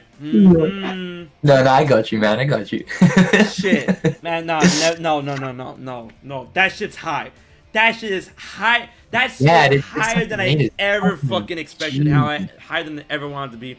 Man. Jesus. HMK will get dragged my ass. The fuck, I'll go kicking and screaming. The fuck, man. I'll get y'all kicked out of Sky Tree if you try to drag me into the elevator. Shit. See, like the highest up I've been is, aside from a fucking plane, whatever, would be the Empire State, and I think just searching that, that's 381. So like again, it's like almost double. So that's high. That's high. Yeah. If you are you scared of heights? I'm not scared of heights particularly, but you need to understand the Sky Tree is stupid high. That shit is really fucking tall. It's legitimately one of the tallest buildings in the world, right? There's a reason why it's called the Sky Tree. I don't like being that high. It's not a matter of like a fear of heights or not. Fear of heights is probably like a tall building to 30-story building, atop of the building, top pool or whatever. New York, Miami, Texas, being in a high building, heights, fear of heights is whatever, blah, blah, blah. No, this shit is like fucking, like piercing into the heavens. And I'm like, no, I ain't no angel. I human. I'm on floor. Like, I am a being of the earth. Shit. Straight up, dude. It's to put it like into perspective, the Burj is like 28 meters, so it's only like 200 meters about underneath being the tallest tower in the world, which is insane. Like, I don't know where it comes in on the scale. I think looking at this, it's the 4th tallest building in the world. Wait, Skytree's the 4th? It's the 4th tallest building in the world. Look at me, chat. I was in the 4th tallest building in the world. Yeah, it's insane. It's insane. Shit's bad. I mean, it was fun. It was fun, exhilarating, at the same time terrifying. Would I do it again? Hell no. Like, You know. Yeah, it's insane. It's insane. Bro. And like game like's like, yo, but it's like Skullhead Column. No, it's not. Man, no, it's not. Don't do that. No. Like if it was like if I were to go to the tallest building of Skullhead Column, I would have some solace. Like it would calm me down to have some solace to know the other buildings in my vicinity are almost as tall. So that will calm me down because there's like there's a level of commonality around it. Yeah, for sure. There's a level of commonality around me. In the Sky Tree, this is it. This is it. Like what the fuck? Yeah. Holy. The tallest is Burj Khalifa in Dubai. In Dubai, the Dubai building. Yeah. Currently the tallest. Yeah. No, never. And you know, it's funny in these tall ass buildings. If it's windy, you can actually feel the buildings. For sure, the sway. Yeah. You can actually feel the building sway. And I'm telling you right now, I am not down for that kind of thing. That's scary. That sounds terrifying. Luckily, when I was in the Sky Tree, it wasn't windy and the building did not sway. But if it ever did, I'm running for the elevator and I'm gone. My party is like, yo man, where you going? I'm like, yo man, I'll see you. Peace. I'm out. Oh, dude. Shit. So you're telling me you wouldn't do a skyfall off there? You wouldn't do a bungee jump? Hell no, I wouldn't. No, Jared, no, I would not do a bungee jump. Period. Ever. Period. No. Nothing. Dude. Man, no. If there's any type of variable that gives me an unknown factor within the equation, I am not doing it. Yeah. Numbers. I need those numbers. Yeah. Like. Shit. The numbers, Mason. Man. Yeah. I need those numbers. Alright, here's a question. Would you jump off Shibuya? Hell yeah. Because, I mean, Shibuya, like, I've been on the Sky Tree. Jumping off Shibuya is no big deal. That's child's play. That's child's play. Man. Speaking of Shibuya, Jared. Shibuya. I did not go to Shibuya during the day, right? I'm gonna tell you right now, Shibuya during the night, beautiful. That shit is magical.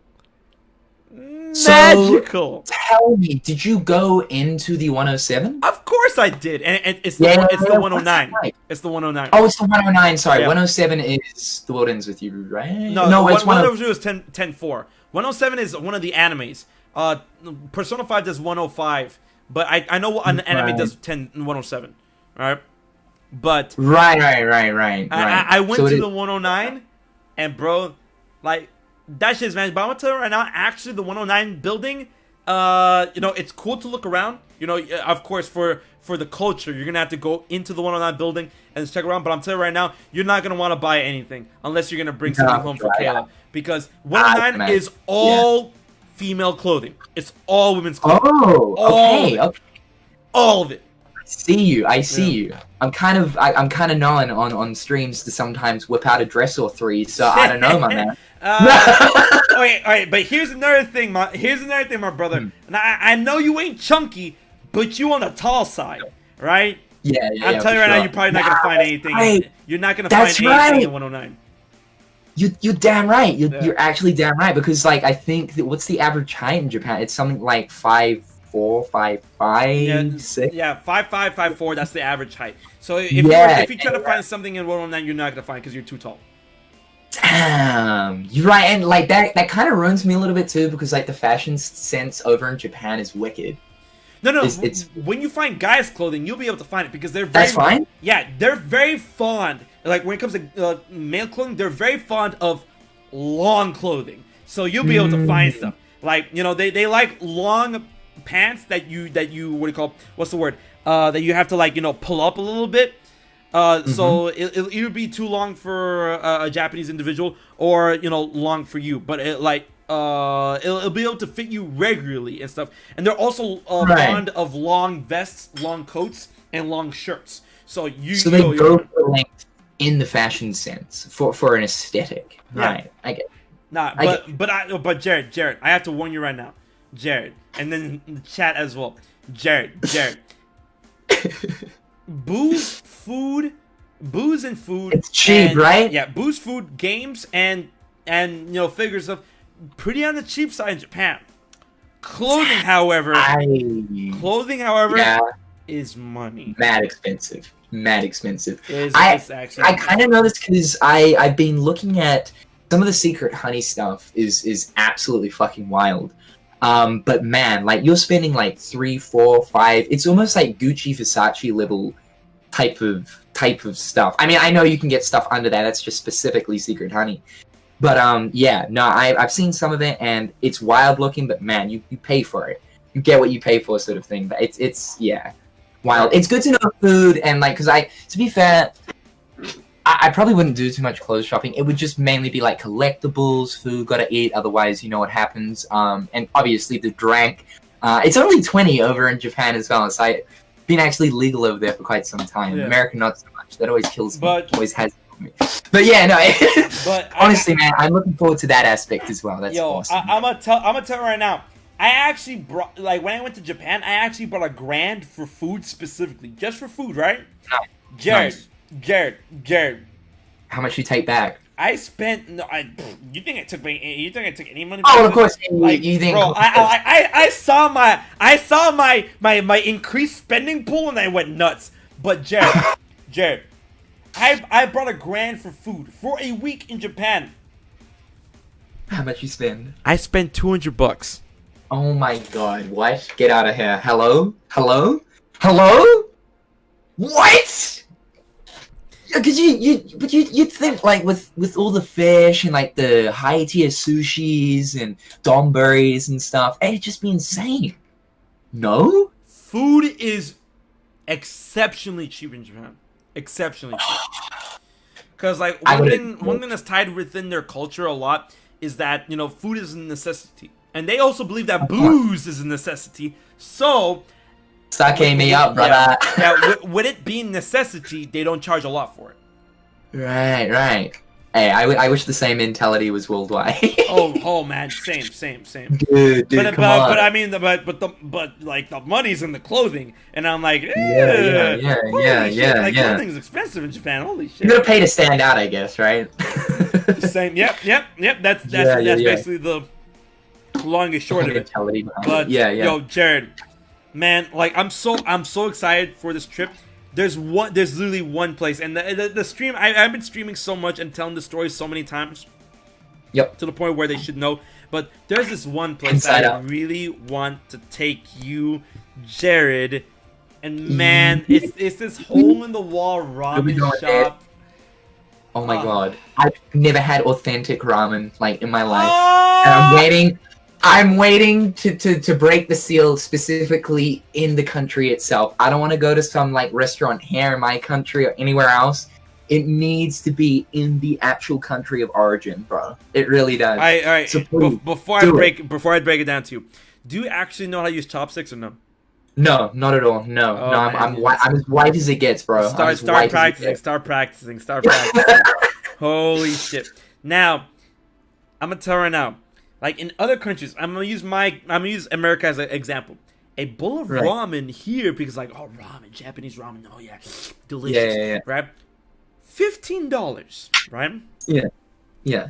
Jared, in Japan, a bowl of ramen that's bigger than the bowls I buy here for $15.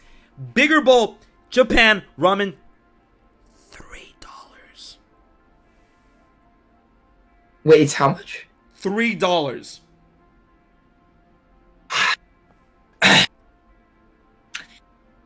That's madness. That's some witchcraft. That's some absolute witchcraft. Hello? Bro.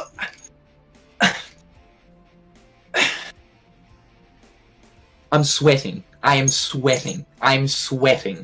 I could get myself like 6 bowls of ramen for the price of one, like over here. Man, so that's madness. Like, here's a story I keep telling the chat. I'm gonna tell y'all. So, like, my boy Henry, right? Me and my boy Henry, we were in Japan. We went to Japan, and everyone else was tired on the first day. They wanted to stay in the Airbnb, and I'm like, yo, man, I'm hungry. I want to check out that ramen place in the hole in the wall that's in front of the train station. I want to go. Anyone else want to go? My fiance was like, nah. Tenchi was like, nah. Jail was like, nah. And Sky was like, nah, we're tired, right? And Henry's all like, yo, man, I'm down. Let's go, right? So we go. We go to this hole in the wall. And Jared, that shit was magic. We had rice balls, fried rice balls, chicken skewers. We each had a bowl of ramen. And we boozed it up, too. They had beer in mugs bigger than this. And they had wine slammers, which in a mug like this, they fill up the wine, put ice, and you're supposed to drink it all in one go and slam it on the table because they like that, right? Me and Henry lived it up, and we ate, and we were gone. Jared, oh my god. Wait. All right. Me and Henry, chat. I think you already know the price. If you know the price, put it in the chat. But I'm gonna let Jared know myself. Jared, between me and Henry, we ate and drank like kings.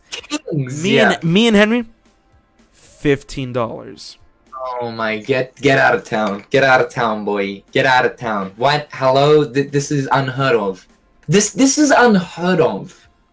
And I think, like, you order, like, judging by the fucking drink size, you probably walk out of there with, like, a loose leg or 3. Oh my god, no, we were vibing. like, holy shit. Like, we went back to the Airbnb, which thankfully was around the corner to that place. We went back to the Airbnb. Right. Me and Henry were like, yo, guys, bro, tomorrow night, we're going here. You guys need to go. Holy shit, we sang praises, right? And then me, Sky, Henry, Jared, I was gonna say, me, Sky, Henry, Tenchi, Henry, JL, and my fiance. Wait, me, my fiance, Tenchi, Henry twice, but you're JL. All right, 6 people. Six people. Yeah. 6 people. We went down to that same hole in the wall. Ate, drank, wine, beer, ate, ramen, and then Henry had takoyaki, and then we had ramen, and we had the chicken skewers and the rice balls and stuff. Jared, 6 people. Ate and drank like kings. Once again, 6 hold on, people. 1 sec. My headphones have come out. Give me a sec. All right, hello? Yeah, you can hear me? Okay, yeah, lay it out. Sorry about that. six people. Right. $50.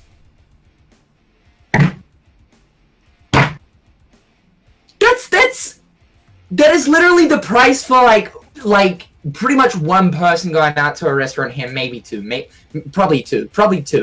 What in the flying asparagus is going on there, bro? Hello? What? Okay, no, you gotta take me to this spot too. Like, it's probably cheap all around, but like, specifically it is. When we go to Japan, I will take you to the spot, and I know exactly where it is. All we have to do, go to the Oko station. The Oko station, right. Walk from the train station, go, turn to the left, 1 block, there it is, in. And I'm telling you right now, Jared, like from the camera, what you see from what my room looks like, that place is probably as big as my room. Yeah, because I know that like a lot of the different like eating places and stuff can be quite small, like quite confined, right? But it's that cozy aspect, that sort of that intimate aspect that they hone in on, which I like. I mean, that's fucking awesome, dude. Damn, man. Do you want to see a video of me and everyone in that spot? Yeah, shoot. All right. I'll post it once again in the chat. Did you guys like do any vlogging while you were? Yeah, I did. Me and Sky did a little bit of vlogging on that. Right. So right. I'm gonna do it. I'm just gonna show you just specifically the restaurant there. I did it on a previous stream, but like in that area. All right, here we go. Not to like I was playing this video and then my bro was getting jealous and like meh, because I feel bad for him because he wanted to go to Japan this year, right? But he couldn't, right? Because the whole shit with the world. Yeah. And we actually saved up and we actually were ready to go and shit. But I mean, like, rip. Damn! Another time. Oh man, another time, and then you're gonna come with us. The fuck? Okay. All right. Here we go. Straight. Here we go. All right, chat. It's time. I'm gonna take off wasted years, and then for those within the 5th dimension, you guys are ready. Luxord, thank you so much for gifting us up to Forteller Cupo. Thank you. Hey. All right, here we go. All right. I mean, you don't have to open up your audio, but if you want, it's up to you. All right, here, guys. Yeah, I'll bump it. All right, there's when we're in Japan. Before, so the bullet train when it It's comes how boring. Oh, it's actually on YouTube. Man, shit myself. Alright, that's the bullet train, right? Quaint. He's so easy. I'm gonna- Yeah, sure it is. No, it's a lie. It's not alive. Yeah, It's clearly just not a lie. alive. Where's the rest of It's moving because of his heat. What the fuck? It's so crazy. Like at first, I thought it was like moving all in one direction, but then this one started going. What? Look, that one just sprung. Oh, they're springing. There goes the one of the lines. Alright, look at that! Bro, Look this- at all that It food! doesn't get any better than this. That's insanity. And you're saying $60? 60 bucks. That night was 60 bucks. This guy. Good times, good friends. And look at that beer. Look at that beer. Oh, Asahi, classic, man. Nice. Nice. Is Asahi just like everywhere? Is that like the go-to? Yeah, that's the beer. Yeah, That yeah. and Heineken. Sky Yeah, for ordered sure. a chicken skewer, all the chicken skewers off the menu, all the different ones. Bro, my stomach is like, you're killing me. And you Oh, remember really Tenchi, right? did. Yeah, for sure, for sure. Try your best. Give me this shit. Yo, you better nibble that shit. It's over. What It's the gone. fuck? It's gone. You know, Look, Sky's having a food gasm. He's having a food Yeah, gasm. he's just like recording that shit. And then look at this, look at this. okay, I want to try a piece of that. It's like, give me some of that. yeah, He's like, straight. bro, what the fuck? He's like, yo, just give me one, just give me one. He's like, yo, just take it, take it. Yo, he was getting mad. He was all like, yo, just take it, take it, take it. God. You want their makeout juice? Ew. No. Oh man, that is just madness. And dude. you see all the empty cups we have already. All the empty Yeah, cups we have already. Like, for holy sure. shit. God. We were going in. Now look at me and Sky after we were done. We were blasted. Like how you say like wobbly knee. Look at this shit. Wait for it. I'm Yo, all race ready. legs. Alright. Wiggle, jiggle, yellow middle. That's the best. Oh my god.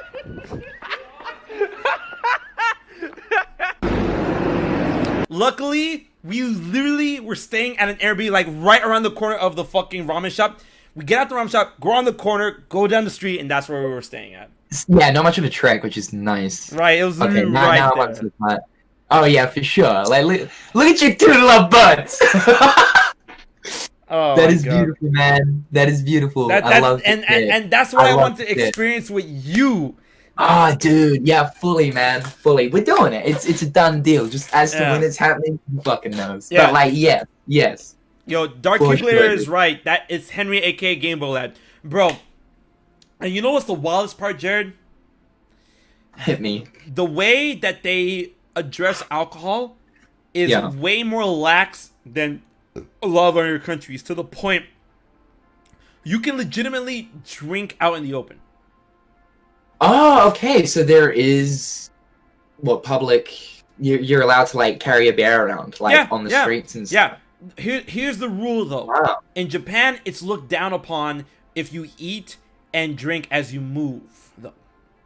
Oh, Right. okay, right. But So- drinking's fine. Right. Drinking's fine. Right. So usually people like they eat, drink, whatever they're eating or drinking, they eat or drink it either by a vending machine or a trash can. Right, and they drink it, down it, and then throw it away because Japan's very clean. But the thing is, and here's the thing, Jared, in Japan, trash cans are very few and in between. So don't expect a trash can every other block because they're not. Oh, is it quite clean? Like It's the very way clean. that they maintain the It's city and stuff? very Yeah. clean, Right? Yeah, sort of like a what is it? Like the Philippines or whatever. Oh, it's Philippines. Yeah, the There's Philippines, a no, you're country- right. The Philippines and Yeah, for Singapore, sure. Singapore. Singapore, that's right. You can't chew gum and all that kind of stuff. Yeah. At what age can you drink there? 18. I believe it's 20. Wait, is it In 20? Japan. Wait, oh, damn. I believe it's 20. I'm gonna make sure real quick, but I think you're right. Japan drinking. It's 20. It's yeah, 20? It's 20. Yeah, it's 20. Yeah. Never mind. No neck. It's 20. But yeah, see, we're all like good. in Zidnos, that's 18. Yeah. You got a good out here, boys. Man, it's No, funny. but 'cause- I understand it though, because like more people and stuff, it makes sense. It Yeah. makes sense. It's funny because when we were in Japan, bro, in Japan they have flavors to products that you never know existed. Like you probably know the Oh, name about like Kit Kats. having like 100 different types of Kit Kats. You know, Yeah, for sure, dude. that's also a thing with various other products. my fiance was able to find a bottle of matcha Kahlua, right? Ooh, She bought it okay, and kept it with okay. her. And then she was like, yo, whenever we stopped moving, she would just like break it out. I was like, yo, I'm on vacation in Japan, matcha Kahlua. Matcha Kahlua? Yeah, right what? there. Dude, that stuff's tasty as is, but like a matcha version? Damn, man, that's tops. That's tops. Bro.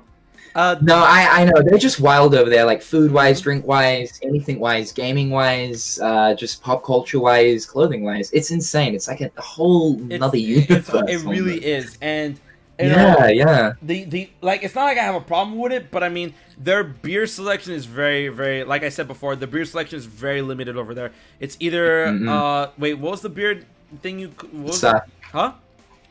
Asahi, yeah, that thing, because because it's only one of two beers, so whenever I order a beer, it's either that or Heineken, right? Because they love Heineken over there, so you would not be able to find anything else there. Oh, for sure. I mean, like, Heine's our national drink, so I'd be shooting more so for Asahi. But then, even still, so like, we get Asahi. Like, surely you guys get Asahi, but like, it's also like a very but we have to popular find it. We have to find it here. Oh, it's in all of our liquor stores, just constantly. It's not because over here in America, everyone's all like, yeah, Bud Light, yeah, Budweiser. Oh, sure, yeah, Budweiser and all that. Yeah. Piss beers and shit. But yeah. In Japan, I'm good with Heineken and I'm good with their national beer. And it's funny because here's another story I was gonna tell you. Me and Sky, we went to this bar, this quote unquote, and that's why I wanted to go, Mexican bar in Shibuya. Ooh. Right? Crazy, right? So I'm like, oh, it's Mexican, I'm Mexican, I want to check it out. Let's go, Sky. We go, and just so you know, we've been drinking already in Shibuya because Shibuya has bars all over the place. We went to right. I think the 114 building. We went to the top. We drank a beer.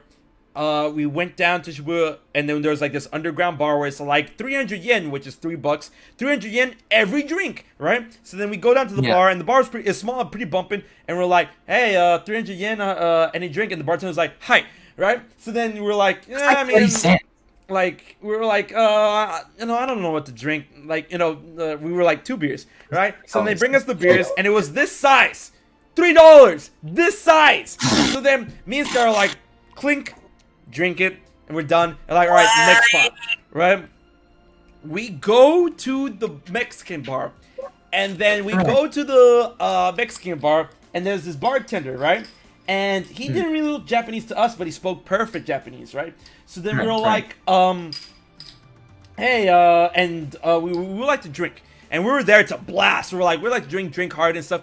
And we were like, you saw, there was a sign outside, it was like, we had a big drink for like about 700 yen or whatever, $7. And then like, all right. So then he brings out this cup, and the cup was like this big. The cup was this big, right? And we're like, nah, we saw like big drink. And the guy's like, he goes into the fridge, right? And he builds a mug that was like this big, like, so this mug this big, right? And he busts it out, and he's like, this, and then me and Sky are like, yeah, that, right? And he's like, it's like this 1 liter, and I'm like, bring it. And then like he's like, and then he said something like crazy Americans, right? So then he fills it up. Me and Sky, we fill it up. And we had 2 liters, like he had a liter, I had a liter of beer, and we just clink, and we just like, man, we finished it. Oh, dude, that's almost like a quarter of like a yard glass. Yeah. We clink, we drink it, we down it, and then our boy Tenchi comes, and he's like, yo, where y'all at? It's like, yo, we're in this Mexican bar in Shibuya, man. Like, I don't know where we're at. You know where the 109 is building? Like, go to the 109 building and turn to the left. You'll find it, right? And then he's like, yeah, man, whatever. So then he finds us, and he's like, hey, man. And then me and Sky were like, yo, we were gone at that point, right? We were gone, right? So then, he's floating, dude. Yeah, that's the best way to say it, Jay. We were floating. Right? It's floating, so, we were like, hey, and then Tenchi's like, he says to the bar, he wants one of those, right? He gets up and gets one of those cups, starts drinking. Yeah. He looks at the dude, starts speaking to him in Spanish, right? Because, like, he looked at me and kind of assumed, right? The guy, and then right. He spoke to him in Spanish. The guy spoke back to him in Spanish, and me and Sky were like, what? And they're speaking together in Spanish, and I'm like, and me and Sky were like, hello, right? And then Tenchi explained to us, like, yeah, so this dude is actually Brazilian. Even though they speak Portuguese, he grew up speaking Spanish. He was a Brazilian who was born in Japan, who is able to speak Japanese, Spanish, Portuguese, and English. And I'm like, that's insane. That's insane. That is insane. And I'm what? like, huh? And then he looks at me. He's like, yeah, man. And I'm like, bro, what the fuck? Like, your brain, dude. Like, how do you store it all? So after that, the dude was really nice to us. And then here's the best part of the story, Jared. People in Japan, when you drink, are really generous and friendly. Oh, so they're the like the cuddly drunks. They're No, not that. Not cuddly drunks. You know, I'm gonna pull up the video again just to make you understand. Not cuddly just like drunks. warm-hearted and like kind of like good vibing all the time sort of thing. Right. So this dude on the other side of the bar with his lady, right?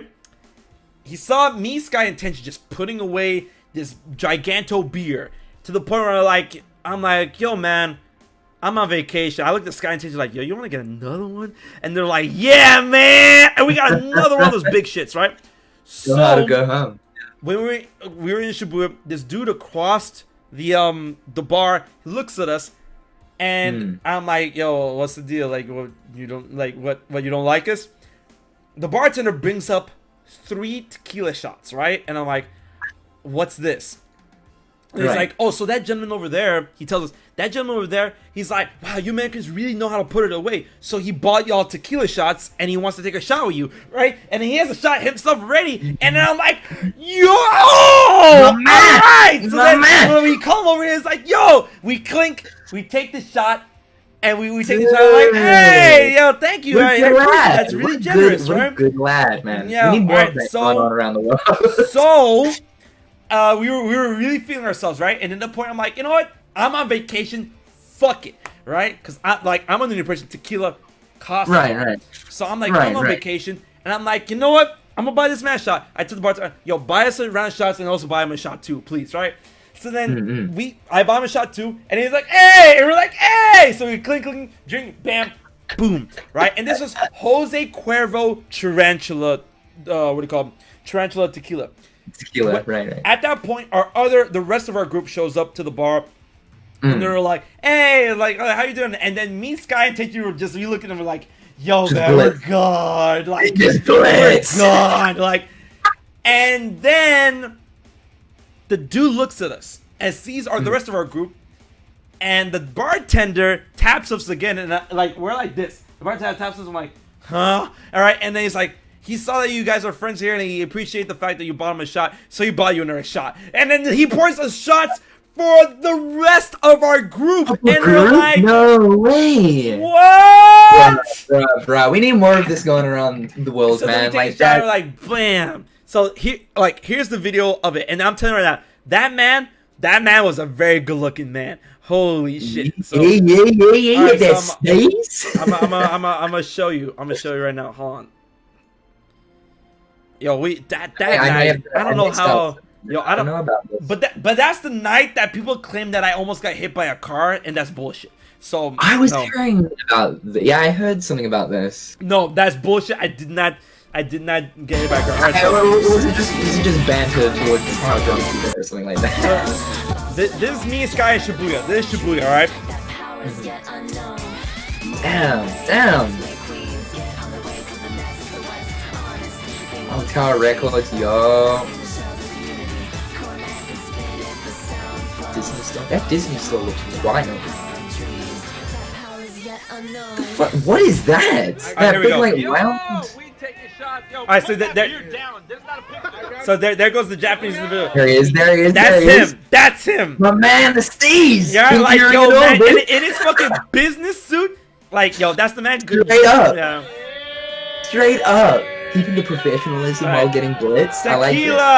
And then like also the way that he's holding his shot, like with he was like holding it like this. Damn, that is stylish as fuck. Yeah. Hello? Really good. That's really good. Oh my god. Oh man, oh man. I'm gonna need this experience, homie. I'm gonna need this experience. And that's the dude. That's the dude. And here's a story in 2 parts of how blasted we really are. All right, Jared, just watch this. This is a story in 2 parts. All right, you guys ready? Of how blasted we truly are. I'll just watch.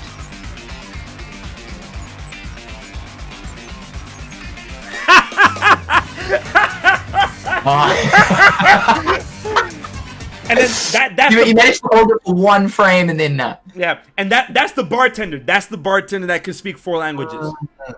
They're all steezing out, eh? I love it. I love it. They're all steezing out. It's insane, bro. Seeing Yakuza. Oh man, now it looks like a wild play. The cars and stuff too. My God, dude. Oh, here comes the picture of how I almost got hit by a car. I don't believe it though. Oh wait, see those are the cars. Here comes like a picture. It's like, oh, you almost got hit by a car. I'm like, no, that's bullshit. It was fine. Yo, look at those cops. Look at those cop cars. Straight up, straight up.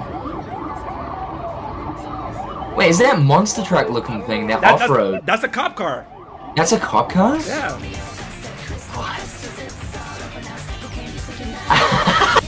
Wait, that's the picture that people claim that I almost got hit by a car.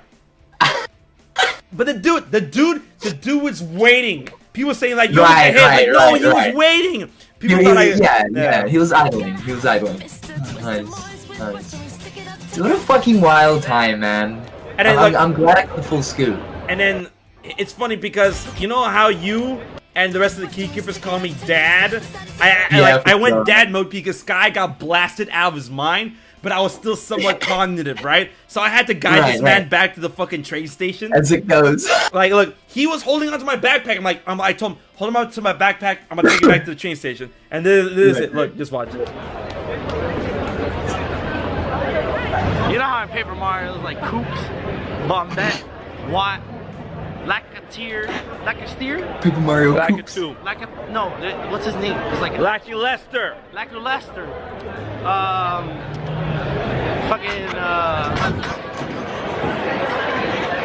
I cannot draw the names on any part. Oh, dude, I love to see it. Bow. Fucking Sushi. Dad, this is Dad in his true form right here, guys. Oh God, do you really? Yeah, bust out your pass, please. And I'm like, bust out your pass, please. Yeah.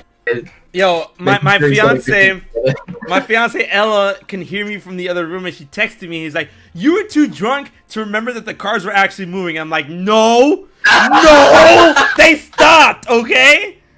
They stopped. I hear that exposure.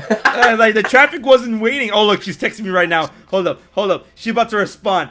Babe, they were stopped. They weren't gonna run us over. It's Shibuya. No one gets run over at Shibuya Crossing. She responds, sure. Whatever it was like for you, bro. Oh, that's great, dude. Bro, but like, honestly, I live for the day that you're able to join us to that shit. Because, it's happening, dude. It's solidified. It is definitely solidified. We just got to make sure that the world's in a obvious good state. Man, I'm just saying, it's just such an, like, I told Sky this and I told everyone this after going to Japan because my fiance actually went to Japan a year before me, and she was telling me it's magical. And I'm telling right now, going to Japan, I'm telling right now, onto every video that you see, every experience that you hear, everything that you see, hear, watch, right? Yeah. It pales in comparison to actually being there. Yeah, of course. Like, it blows everything. You can get hyped up to the moon and back. Actually being there blows it all out of the water. Damn, dude. No, I'm ready because, like, I guess when you look at, like, America or like sort of certain parts of the UK, mostly looking towards like Britain and stuff, like all of that is very westernized, where it's like it's just kind of coming from New Zealand and then going into places like America and all that. It's amazing and it's wild. You guys have like a crazy country and all that, beautiful locations, but it's still just like a sort of like what I'm kind of used to here in my country, just on a grander scale. Whereas if you're actually going to some of these countries, like the Asian countries or you know, like Italy or France. It really is enveloped in its culture, where it is so different. It changes the entire experience. You don't have that westernized thing going on, you know. So Right. that's what gets me ultimately excited to visit a place like that. A truly different experience altogether. Man. But yeah, no, dude, that like it's gonna happen.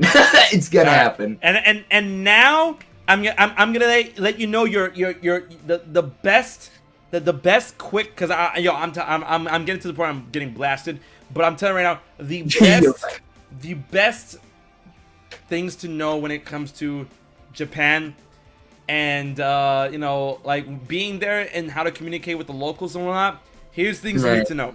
When you count off to them, you don't count off like this. You don't count off 1, 2, 3, 4, 5, 6, 7, 8, 9, 10. When you need to count off to them to let them know a number, you go 1, 2, 3, 4, 5, and then this afterwards. That's how they count off. Oh. Alright, so like, party for 6, party for 7, you do that. Alright, that's the best way to understand. And then like one hand in front of another. And then another great thing is that obviously, you know, hi means yes, ya means no. What else? What do you call them? No. I was thinking something else, but then, like, you know, I think those things don't matter because they're not important. But the word that will save you the most is all right, sumimasen. There you go. Sumimasen will save you so fucking much in Japan. Sumimasen means excuse me, because I'm telling you right now, you're gonna be bumping into people a lot. For sure.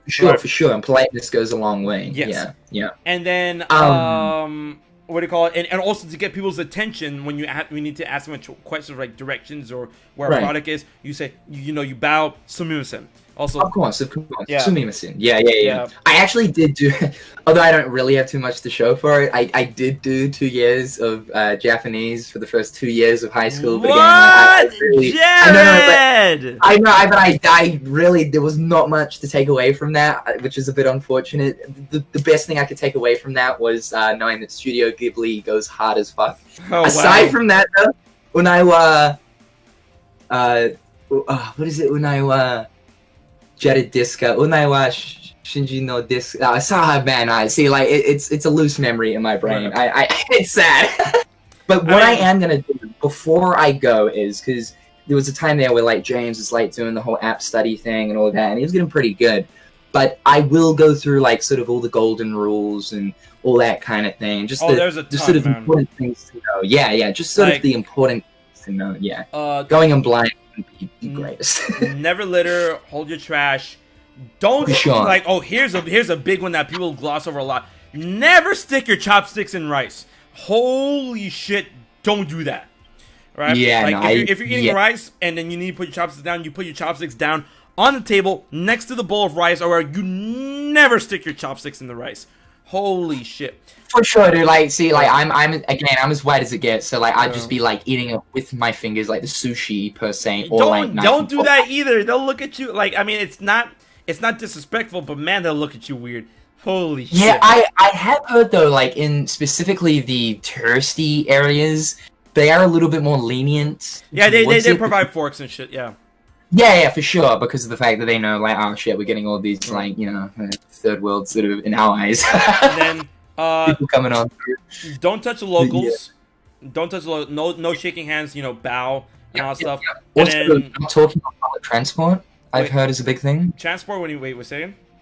So, like, specifically, mostly I think like on buses and whatnot, and like some trains, you're not really meant to have conversations. You stay quiet. Don't get on the phone or anything. Exactly. Exactly. And then you're gonna have to get a J-Rail pass before you come to Japan. And then another thing, what is another thing? Slurping. Yes, slurping. I was about to say it. Yeah, slurping. Make sure you slurp. You slurp. You slurp like your life depended on it. All right. Compliment. It's a huge compliment. It's a huge compliment. Yeah, you slurp. For those who don't know, slurp, if you ever go visit Japan, slurp your soup, slurp your ramen. That means it's scrumptious, and that means you love it, and that means the chef knows they did a job well done. You slurp your soup. Oh my god. Definitely. You slurp that Whereas shit. like anywhere else, you're just kind of like, oh shit, etiquette and whatnot. I ain't gonna do that. But nah, it's completely different in Japan. Slurp that bad boy. Yeah, like Umbra and Jack Donald are like, that's ew, that's weird. No. Slurp. You slurp. That's how they like. The reasoning and the culture behind slurping your soup is that the soup itself is so scrumptious that you disregard all other types of manners in order to consume it. That's how good it is, right? You throw decency out. Exactly. You throw decency out the window in order to consume your meal in terms of a soup. And when you slurp it, that tells the chef that's like, damn, they really liked it. I did a great job. Thank you. So you make sure you slurp. You slurp your ramen, you slurp it, you be as audible as possible. That tells them like, bro, this shit is delicious, right? That's the idea and culture behind it, right? And another thing, don't tip. I mean, you already know because I mean, I'm not used to that at all, bro. That's you already know. But like anyone from America, where tipping is standard, you guys be like, yo, do you want this 20?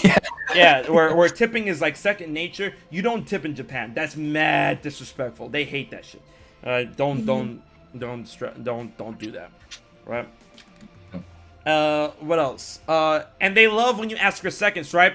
Okay, that's the double-edged sword. They love when you ask for seconds, but they hate when you can't finish it. All right? Only ask for seconds when you're able to finish it. Never order food that you're unable to finish, because there's like in Japan, there's no doggy bags, there's no takeout, there's none of that shit. All right? They will not box up the food to you. If you leave food behind, they throw in the trash and they leer at you. Whereas like, damn, what are you trying to say? That food's not that good enough that you can't finish it? What the fuck? Right. You always make sure you order as much as you can eat. Right? Never ask for seconds unless you can finish it. There's like a big respect thing behind the food culture. Oh yeah, massively, man. Yeah. And then what else? Oh man, McDonald's in Japan is fucking wild. I love that shit. I know. I went through this like wave of just studying all the different menus there for a while for each different country and stuff, and like Japan sticks out the most. Right. And wacky then, stuff they get. What else?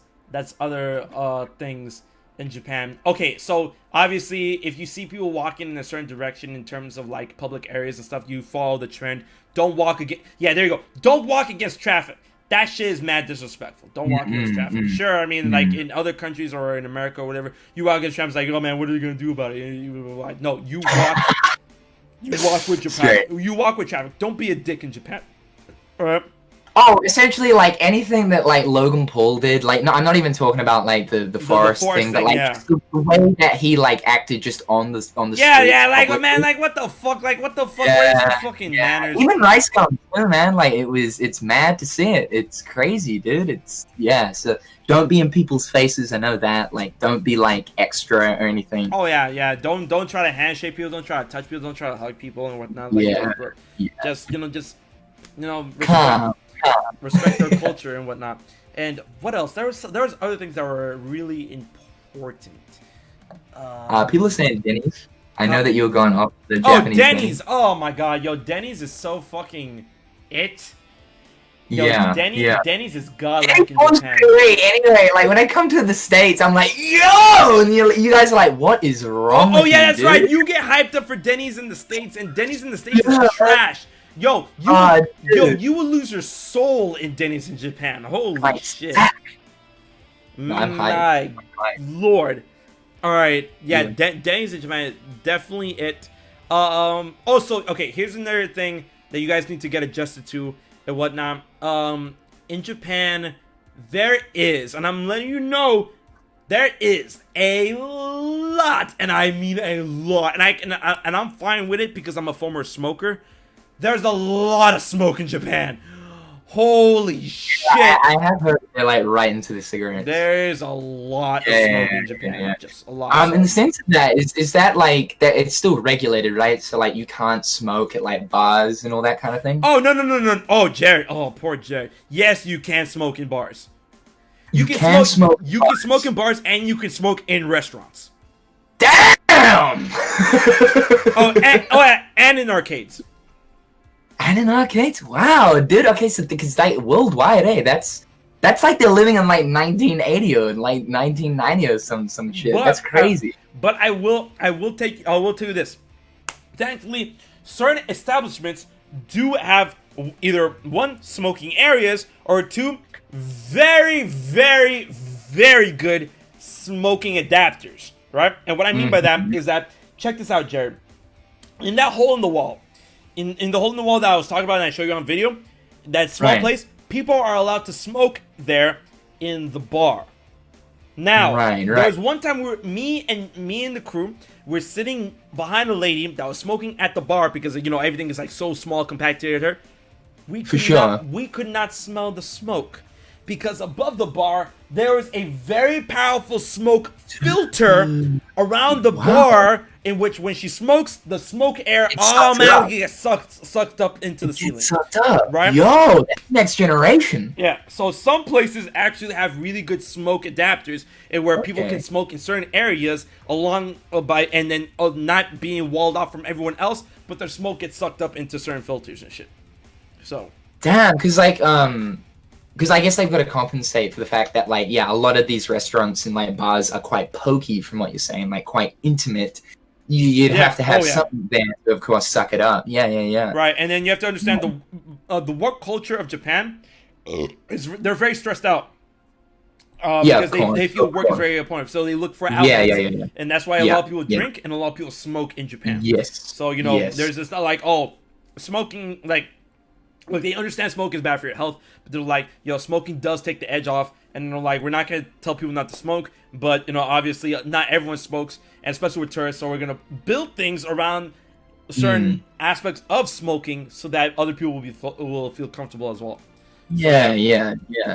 Compensate. Man, that filter slurped up the smoke. Yeah, holy shit. It got sloppy and slurped the smoke. What's another thing in Japan? Oh, here, it's not a thing with culture, but it's a thing that as soon as you get to Japan, we're gonna have to find for you. In Japan, as soon as you get land to Japan, we're gonna have to get our boy Jared a coin purse. Because, man, I got me a fanny pack, but I don't know. No, fanny pack works equally as well. Because, actually rephrase. I don't know if it works, it does not work equally as well. Rephrase. Because a lot of Japanese currency that isn't like bill money, paper money, or plastic money, a lot of their important money denomination is in coin, right? So, when you say a fanny pack, sure, it's a good place to hold the coins, but you're gonna keep your fanny pack on your waist. In Japan, when we're looking to pay for stuff, we go into our pocket, bring out a coin purse, and we're like this. We unzip it, and then we look for the denomination we need. Jared, if you bring a fanny pack, Jared's gonna be like this. I'll be like searching around and shit. You'll be like this. Although I guess like, cause like how many different coins are there? Like a lot. So you need multiple different pockets and stuff for like each coin. Not really. You don't need a lot of multiple pockets. It's just that you'll need something that you can hold in your hand in order to see the different denominations and just take them. Right. So. Damn. Yeah, exactly. Fox Dynasty knows the Naruto frog wallet. Yeah, just like that. Naruto frog. Man. Unfortunately, I'm not cultured in the sense of Naruto. No. So there's 6. We've got 6 here in my country. Oh, 6 different coins? Oh, okay, so let me. I'm gonna count the different amount of coins. Different. We got coins yen in Japan. We got 1, 10, 5, 100, and 500 yen. Yeah, there's. And 50. It's not too bad. Yeah, there's 6 type of coins. Yeah, there's 6 type of coins. Yeah. And they get pretty wild. Like, okay, we got like they look sick too. They look very nice. Oh, they are very nice. Like we got 1, 10, 110, 25, 50, 100, and 500. And 500 is straight to $5. Like that's $5 sure, in a that's coin. $5 in Like, a coin. Yeah, that's strange. That is strange. Oh, did you tell Jared about taking off your shoes? Well, I mean that's it. That's when we're staying at our Airbnb, and I doubt that we're gonna visit anyone else's abode while we're vacationing in Japan. But obviously, Jared. To be honestly, that's just common sense, though. Really. Yeah, you know, 'cause, I mean, like we've seen a million animes, we played a million games in Japan. But like even worldwide, man, like going into someone's house. I don't know about like in the States, but like, in America we walk around everywhere in our shoes.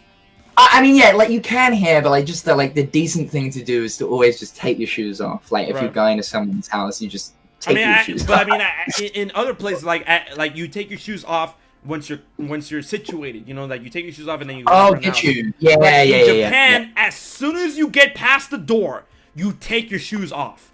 Like because there's a little platform. There's a little platform. Yeah. There's the floor and the little platform that leads into the house, right? As soon as you open the door, you take your shoes off. There is no ifs, ands, or buts about it. You take your shoes off, and you either walk in your socks, which is kind of looked down upon, or you put on the slippers that are afforded to you, right? Oh, nice. Yeah. So as soon as you go into a house, you're gonna see a little platform. You do not step onto that platform with your shoes, ever. Oh, true. Yeah. True. That's frowned upon. Yeah. No, that's that's a spit in their face in their culture. Right. That is one of the biggest no-nos. You enter the house, you see the platform. If your shoes touch that platform, they will kick your ass out. I gotta have that notepad with me when we go over. See, G-Chi says that's the dead zone. That's straight up the dead zone. Yeah. So like you know maybe in like other areas or whatever, you would go home, you go to your room, you take your shoes off, and you put your shoes in your little cubby or whatever. No, in Japan, there's a big ass cubby as soon as you open the door where everyone's shoes is at, and you put your shoes there. You take your shoes off, you put your shoes in the big ass cubby. You either walk in your socks or walk in your slippers, and then you go into the rest of the house. Nice. I mean, yeah, because like that is, I guess, the procedure that you see in animes and whatnot. Not to be a weeaboo, but you know, yeah, exactly. Like, man, bro, like that's one of the most forbidden, disrespectful things ever. If I ever see any of y'all put your shoes on that, if I ever see y'all wear your shoes and step on that platform, we go have problems, man. Because when we stayed in our Airbnb, it was actually an internalized apartment where it was an apartment complex, but when you got past the door, so you're technically inside of an apartment, but then there's multiple doors past that door that lead to other apartments past that. So it was like an internal apartment. But as soon as you pass the first door in the apartment complex, there goes the fucking platform where everyone shares it. Like there were 3 doors. There were 3 apartments past that door, right? Yeah. So there's like this giganto cubby. So as soon as we got past the door and we saw the platform, everyone in our group was like, "All right, guys, time to take your shoes off." You take your shoes off, put it in our specific cubby, close the cubby, lock the cubby, and then we walk up to our actual door that leads into our actual apartment. So that's right. Damn, that's it. I guess that is definitely like golden rule number 1 then from this. Yeah. From the sounds of it. Hey, not to cut you off or anything, man. I have to go get some food. I haven't eaten. It is about time. It's only time. 5 p.m. here. It's nothing crazy, but my stomach is doing bad. You said at the perfect time because it is 1 a.m. Like for real though, it must be late for you. For real though, thank you so much for educating me, bro. And like this needs to be a solidified thing. You know, obviously, once the whole world thing calms down, we will start planning this through and through. Right. And bro, I gotta say thank you so much for being a part of this. Fun. This has been so much fun, and I hope you guys had a fucking amazing time.